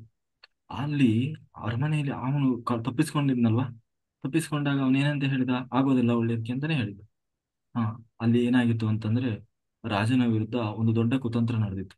ಎಲ್ಲ ಶತ್ರುಗಳೆಲ್ಲ ಸೇರಿ ಅವನ್ ರಾತ್ರಿ ಮುಗಿಸ್ಬಿಡ್ಬೇಕು ಅಂತ ಹೇಳಿ ರಾತ್ರಿ ಅವನ ಅರಮನೆಗೆ ಹೊಂಚು ಹಾಕಿ ಅವನು ಬಂದು ಅಟ್ಯಾಕ್ ಮಾಡಿದ್ರೆ ಅವತ್ತು ರಾಜನೇ ಇರ್ಲಿಲ್ಲ. ಅವಾಗ ಅವರಿಗೆಲ್ಲ ಗೊತ್ತಾಯ್ತು, ಓಹೋ, ಒಂದು ವೇಳೆ ನಾವು ತಪ್ಪಿಸ್ಕೊಳ್ಳದೆ ಒಂದು ವೇಳೆ ರಾತ್ರಿ ಮನೆಗೆ ಬಂದಿದ್ರೆ ಖಂಡಿತ ನಾವು ಇಷ್ಟೊಳಗನೆ ಹೋಗಿರ್ತಿದ್ವಿ. ಹಾಗಾಗಿ ಆಗ ಮಂತ್ರಿ ಹೇಳಿದ್ದ ಏನಂತ, ಆಗೋದಿಲ್ಲ ಒಳ್ಳೇದಕ್ಕೆ. ಅದೆಲ್ಲ ಒಳ್ಳೇದಕ್ಕೆ. ನಾವು ಇದೇ ಯೂನಿವರ್ಸಲ್ ಟ್ರುತ್, ಇದೇ ಸತ್ಯ. ಇದನ್ನ ನಾವು ನಮ್ಮ ಮನಸ್ಸಿನ ಭಾವನೆ ಹೇಗಿರ್ತದೆ ಹಾಗೆ ಯದ್ಭಾವಂ ತದ್ಭವತಿ. ಸುಮ್ಮನೆ ತಲೆ ಕೆಟ್ಟು ಹೇಳಿಲ್ಲ ಅವರು, ಭಗವಂತನು ಹೇಳಿದ್ದಾನೆ, ಎಲ್ಲ ಋಷಿಮುನಿಗಳು ಹೇಳಿದ್ದಾರೆ. ನಮ್ಮ ತಲೆಯಲ್ಲಿ ಬರೀ ನೆಗೆಟಿವೇ ಓಡ್ತಾ ಇರ್ತದೆ. ಅದಾಗ್ಲಿಲ್ಲ ಅಂದ್ರೆ ಹೆಂಗೆ, ಇದಾಗ್ಲಿಲ್ಲ ಅಂದ್ರೆ ಹಿಂಗೆ, ಅಯ್ಯೋ ಅದು ಹಂಗಾಗ್ಬಿಟ್ರೆ, ಅದು ಹಿಂಗಾಗ್ಬಿಟ್ರೆ ಅನ್ನೋ ಅನುಮಾನದಲ್ಲೇ ಇರ್ತೀವಿ. ಈಗ ದೇವರು ಕೊಡ್ಲಿಕ್ಕೆ ಸಿದ್ಧ ಇರ್ತಾನೆ, ಆಯ್ತಾ. ನಮ್ಮಲ್ಲೇ ಸರಿಯಾಗಿ ನಂಬಿಕೆ ಇಲ್ಲ, ಅನುಮಾನ ಇದ್ರೆ ದೇವ್ರು ಹೆಂಗೆ ಕೊಡ್ತಾನೆ ಅಲ್ವಾ. ಈಗ ನಾನು ಇದಾಗಬೇಕು, ಏನೋ ಮಾಡಬೇಕು ಅಂತ ಇರ್ತದೆ. ಲಾಸ್ಟಿಗೆ ಒಂದ್ ವೇಳೆ ಆಗ್ಲಿಲ್ಲ ಅಂದ್ರೆ ಅದು ದೇವ್ರ ಮೇಲೆ ನಾವು ಏನೋ ಅಪನಂಬಿಕೆ ವಹಿಸಿದಂಗೆ ಆಗ್ತದಲ್ಲ. ಅದಕ್ಕೆ ನಿಜವಾದ ಮಂತ್ರಗಳು ಯಾವುದು ಗೊತ್ತು? ಆಗೋದಿಲ್ಲ ಒಳ್ಳೆಯದಕ್ಕೆ. ನನಗೆ ಯಾವತ್ತೂ ಸೋಲಾಗಲ್ಲ, ನಾನು ಯಾವಾಗ್ಲೂ ಗೆಲ್ತೇನೆ, ನನಗೆ ಯಾವಾಗ್ಲೂ ಯಶಸ್ಸು ಸಿಗ್ತದೆ, ನಾನು ಹೋದಲ್ಲೆಲ್ಲ ನಾನು ಒಳ್ಳೇದೇ ಆಗ್ತದೆ, ನನಗೆ ಒಳ್ಳೆಯವರೇ ಸಿಗ್ತಾರೆ. ನನಗೆ ಯಾವತ್ತೂ ಕೆಟ್ಟದಾಗ್ಲಿಕ್ಕೆ ಸಾಧ್ಯನೇ ಇಲ್ಲ. ನನಗೆ ಎಲ್ಲಾ ಮಾಸ್ಟರ್ಸ್ ನನಗೆ ಹೆಲ್ಪ್ ಮಾಡ್ತಾರೆ, ನನ್ನ ಜೊತೆಗೆ ಇರ್ತಾರೆ. ನನ್ನ ಜೀವನದ ನಾನು ಹೇಳಿದ್ದೆಲ್ಲ ನಡೀತದೆ, ನನ್ನ ತಲೆಯಲ್ಲಿ ಯಾವಾಗ್ಲೂ ಒಳ್ಳೇದೇ ಬರ್ತದೆ. ನಾನು ಯಾವಾಗ್ಲೂ ಒಳ್ಳೆ ಕೆಲಸನೇ ಮಾಡ್ತೇನೆ. ಹೀಗೆ ಇದೇ ನಿಜವಾದ ಮಂತ್ರಗಳು. ಇದನ್ನ ನಿರಂತರವಾಗಿ ಪಠಿಸ್ತಾ ಇರ್ಬೇಕು, ಆಯ್ತಾ. ಅಲ್ಲ, ಮಂತ್ರಗಳ ಅರ್ಥ ಏನು ಮತ್ತೆ ಅಲ್ವಾ? ಯಾವಾಗ ಯಾರು ಈ ಮಂತ್ರಗಳನ್ನ ಇಟ್ಟುಕೊಂಡು ಹೋಗ್ತಾರೆ ಅವನ ಬದುಕಿನಲ್ಲಿ ನಡೆಯೋದೆಲ್ಲವೂ ಕೂಡ ಒಳ್ಳೇದೇ ಗತಿಸ್ತದೆ. ನೆಗೆಟಿವ್, ಅದಕ್ಕೆ ನಮ್ಮ ಹಿಂದಿನವರು ಹೇಳಿದ್ರು, ಅಪ್ಪಿತಪ್ಪಿನ ನೆಗೆಟಿವ್ ಮಾತಾಡ್ಬೇಡ. ಯಾಕೆ? ಅಸ್ತು ದೇವತೆಗಳಿರ್ತಾರೆ, ಅಸ್ತು ಅಂದ್ಬಿಡ್ತಾರೆ, ಅಶ್ವಿನಿ ದೇವತೆಗಳಿರ್ತಾರೆ. ಹಾಗಾಗಿ ಹಾಗಾಗಿ ನಾವು ಬಹಳ ಪಾಸಿಟಿವ್ ಆಗಿರ್ಬೇಕು. ಅದರಲ್ಲೂ ಆ ಮೊನ್ನೆ ಒಬ್ರು ಮಾಸ್ಟರ್ ಅದನ್ನೇ ಹೇಳ್ತಾ ಇದ್ರು, ಎಕ್ಸ್ಪೀರಿಯನ್ಸ್ ಶೇರಿಂಗ್. ಏನಂದ್ರೆ, ಅವರು ಯಜಮಾನ್ರು ಸ್ವಲ್ಪ ಅವಾಗ ಕಿರಿಕಿರಿ ಮಾಡ್ತಾ ಇದ್ರಂತೆ. ಸ್ವಲ್ಪ ಅವ್ರು ಸ್ವಲ್ಪ ದುಡ್ಡಿನ ಚೆನ್ನಾಗಿದ್ರು. ಅದಕ್ಕೆ ಅವರಿಗೆ ಸಿಟ್ಟು ಬಂದು ಬೈದ್ಬಿಟ್ಟ, ಈ ಮನುಷ್ಯ ದುಡ್ಡು ಜಾಸ್ತಿ ಇದೆ ಅದಕ್ಕೆ ಹಿಂಗ್ ಮಾಡ್ತಾನೆ, ಎಲ್ಲ ಕಳ್ಕೊಂಡ್ರೆ ತಣ್ಣಗಾಗ್ತಾನೇನೋ ಅಂತ ಅವ್ರು ಸುಮ್ನೆ ಅನ್ಕೊಂತ ದುಃಖದಿಂದ ಮೆಡಿಟೇಷನ್ ಮಾಡ್ತಾ ಇದ್ರು. ನಿಜವಾಗ್ಲೂ ಅವ್ರು ಪಾಪ ಹಾಗೆ ಆಗ್ಬಿಟ್ಟಿದ್ದಾರೆ. ಇವಾಗ ಒದ್ದಾಡ್ತಾ ಇದಾರೆ. ಅದು ಮೊನ್ನೆ ಅವ್ರಿಗೆ ರಿಯಲೈಸ್ ಆಗಿದೆ, ಸರ್ ನಾನು ಹಿಂಗ್ ಅನ್ಕೊಂಡು ಧ್ಯಾನ ಮಾಡ್ತಿದ್ದೆ, ಆಮೇಲೆ ಇಷ್ಟು ದಿನ ಆದ್ರೂ ಗೊತ್ತಾಗಿಲ್ಲ ಅವರಿಗೆ. ನಿಜವಾಗ್ಲೂ ಅವ್ರು ಬಹಳ ಬಹಳ ಅಂದ್ರೆ ಬಹಳ ದೊಡ್ಡ ಬಿಸ್ನೆಸ್ ಮ್ಯಾನ್ ಅಂತೀವಲ್ಲ, ಹಾಗೆ ಬಹಳ ದೊಡ್ಡ ಇದ್ದಂಥವ್ರು. ಆದ್ರೆ 2 ವರ್ಷದಿಂದ ಅವರಿಗೆ ಗೊತ್ತಾಗಿಲ್ಲ, ಮೊನ್ನೆ ರಿಯಲೈಸ್ ಆಗಿದೆ ನಾನು ಹೇಳಿದ್ಮೇಲೆ. ಅವಾಗ ಅಂದ್ರು ಅವರು, ಹೀಗೆ ಅನ್ಬಾರ್ದಿತ್ತೇನೋ, ಅದು ನಾನು ಹಿಂಗ ಅನ್ಕೊಂಡ್ ಅವಾಗ ಮಾಡ್ತಿದ್ದೆ. ಆಮೇಲೆ ಅವ್ರೇನೋ ಒಳ್ಳೇರಾದ್ರು, ಆದ್ರೆ ಎಲ್ಲಾ ಹೋಗ್ಬಿಡ್ತು ಸಂಪತ್ತು ಅಂತ ಹೇಳಿ. ಅದಕ್ಕೆ ಈಗ ಏನಾಗ್ಲಿಲ್ಲ, ಸಾರಿ ಕೇಳಿ ಇನ್ ಮುಂದೆ ಅವರೆಲ್ಲ ಕೋಟ್ಯಾಧಿಪತಿ ಆಗ್ತಾ ಇದಾರೆ, ಎಲ್ಲಾ ದುಡ್ಡು ವಾಪಸ್ ಬರ್ತಾ ಇದೆ ಅನ್ಕೊಳ್ಳಿ, ಆಗ್ತದೆ, ಒಳ್ಳೇದಾಗುತ್ತೆ ಅಂತ ಹೇಳಿ. ಹಾಗೆ ಎಲ್ಲವೂ ನಮ್ಮ ಮನಸ್ಸಿನಲ್ಲೇ ಇರೋದು. ಅದಕ್ಕೆ ಹೇಳೋದು, ಆದಷ್ಟು ಪಾಸಿಟಿವ್ ಆಗಿ ಮಾತಾಡ್ಬೇಕು, ಪಾಸಿಟಿವ್ ಆಗಿ ಹೇಳಬೇಕು, ಪಾಸಿಟಿವ್ ಆಗಿ ಕೇಳಬೇಕು. ಚೆನ್ನಾಗಿ ಹೇಳಿದ್ರಿ ಸರ್, ತುಂಬಾ ಚೆನ್ನಾಗಿತ್ತು ಸರ್. ಕತೆ ಕೇಳಿದ್ದೆ ನಾನು, ತುಂಬಾ ಚೆನ್ನಾಗಿತ್ತು ಸರ್. ಅದಕ್ಕೇನೆ ಪಾಸಿಟಿವ್ ಆಗಿರ್ಬೇಕು, ಯಾವತ್ತೂ ನೆಗೆಟಿವ್ ಆಗಿರ್ಬಾರ್ದು. ಅದೇ ರೀತಿ ನಾನು ಅನ್ಕೊಂಡ್ ಬರ್ತಾ ಇರ್ತೀನಿ ಸರ್. ನಾನು ಮಾಡ್ತಾ ಇರೋದು ಅದಕ್ಕೆ ಯಾವಾಗ್ಲೂ ಪಾಸಿಟಿವ್ ಆಗಿರ್ಬೇಕು. ಆಗುತ್ತೆ ಆಗುತ್ತೆ ಅಂತ ಅನ್ನೋದು. ಆಗಲ್ಲ ಅನ್ನೋ ಮಾತೇ ಇಲ್ಲ. ಆಗಲ್ಲ ಅಂತ ಹೇಳ್ಬಾರ್ದು ಅದು ಯಾವ. ಸಿಚುವೇಶನ್ ಹೆಂಗಾದ್ರೂ ಇರ್ರಿ, ಅದು ನಮಗೆ ಅಚಲವಾದ ನಂಬಿಕೆ ಇರ್ಬೇಕು. ಅದು ಹೌದು ಅದು ಹಂಗ ಆಗ್ಲಿಕ್ಕೆ ಸಾಧ್ಯ ಇಲ್ಲ. ಹ? ನಾವೇನ್ ಬೇಡ್ತೀವಿ ಅದು ಕೂಡ ತಪಸ್ಸು ಅಂತ ಇರಾಕ್ತಾರಲ್ಲ ಸರ್. ನೀವ್ ಹೇಳಿದ್ ಕರೆಕ್ಟ್. ನಾನು ಕಥೆನೂ ಕೂಡ ಕೇಳಿದೆ. ಆದ್ರೆ ನಾವು ಕೂಡ ಇವತ್ತು ಅದನ್ನೇ ಅಳವಡಿಸ್ಕೊಂಡು ಹೋಗ್ತೀವಿ ಸರ್. ತುಂಬಾ ಚೆನ್ನಾಗಿ ಅದ್ಭುತವಾಗಿ ಹೇಳ್ಕೊಟ್ಟಿದ್ದೀವಿ. ನಾನು ಹೇಳ್ತೀನಿ, ನಮ್ಮ ಮನೆಯವ್ರಿಗೆ ಹೇಳ್ತೀನಿ, ಯಾವತ್ತೂ ಆಗಲ್ಲ ಅಂತ ಹೇಳ್ಬಾರ್ದು. ನನ್ ಕೆಲ ಆಗುತ್ತೆ ಅಂತ ಪಾಸಿಟಿವ್ ಆಗಿ ಥಿಂಕಿಂಗ್ ಮಾಡೋದು. ಇಲ್ಲ ಅಂತ ಹೇಳ್ಬಾರ್ದು, ನನ್ನ ಹತ್ರ ಇದೆ, ಸ್ವಲ್ಪ ಇದ್ರೂನು ಪರವಾಗಿಲ್ಲ ನನ್ನ ಹತ್ರ ಇದೆ ಅನ್ಬೇಕು ಅಂತ ಹೇಳ್ಕೊಡ್ತಾ ಇರ್ತೀನಿ. ಅವ್ರ ಯಜಮಾನ್ರಾಗ ಹಂಗ್ ಕೇಳಿದಾರೆ. ನಾನು ಹಿಂಗೆ ಹೇಳ್ತಾ ಬರ್ತಾ ಇದ್ದೆ, ಪಾಸಿಟಿವ್ ಆಗಿ ಇರ್ಬೇಕು ಯಾವಾಗ್ಲೂ ಅಂತ. ಹಾಗೆ ಸರ್, ಕರೆಕ್ಟ್ ಸರ್. ತುಂಬಾ ಚೆನ್ನಾಗಿ ಸರ್. ಓಕೆ. ದಿಲೀಪ್ ಸರ್ ಚೆನ್ನಾಗಿ ಹೇಳಿದ್ರು sir.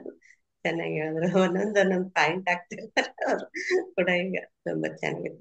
Okay sir, thank you thank you. Okay masters, ಇವತ್ತಿಂದ ನಿಮ್ಮ ಮಂತ್ರಗಳೇನು ಇವೆ?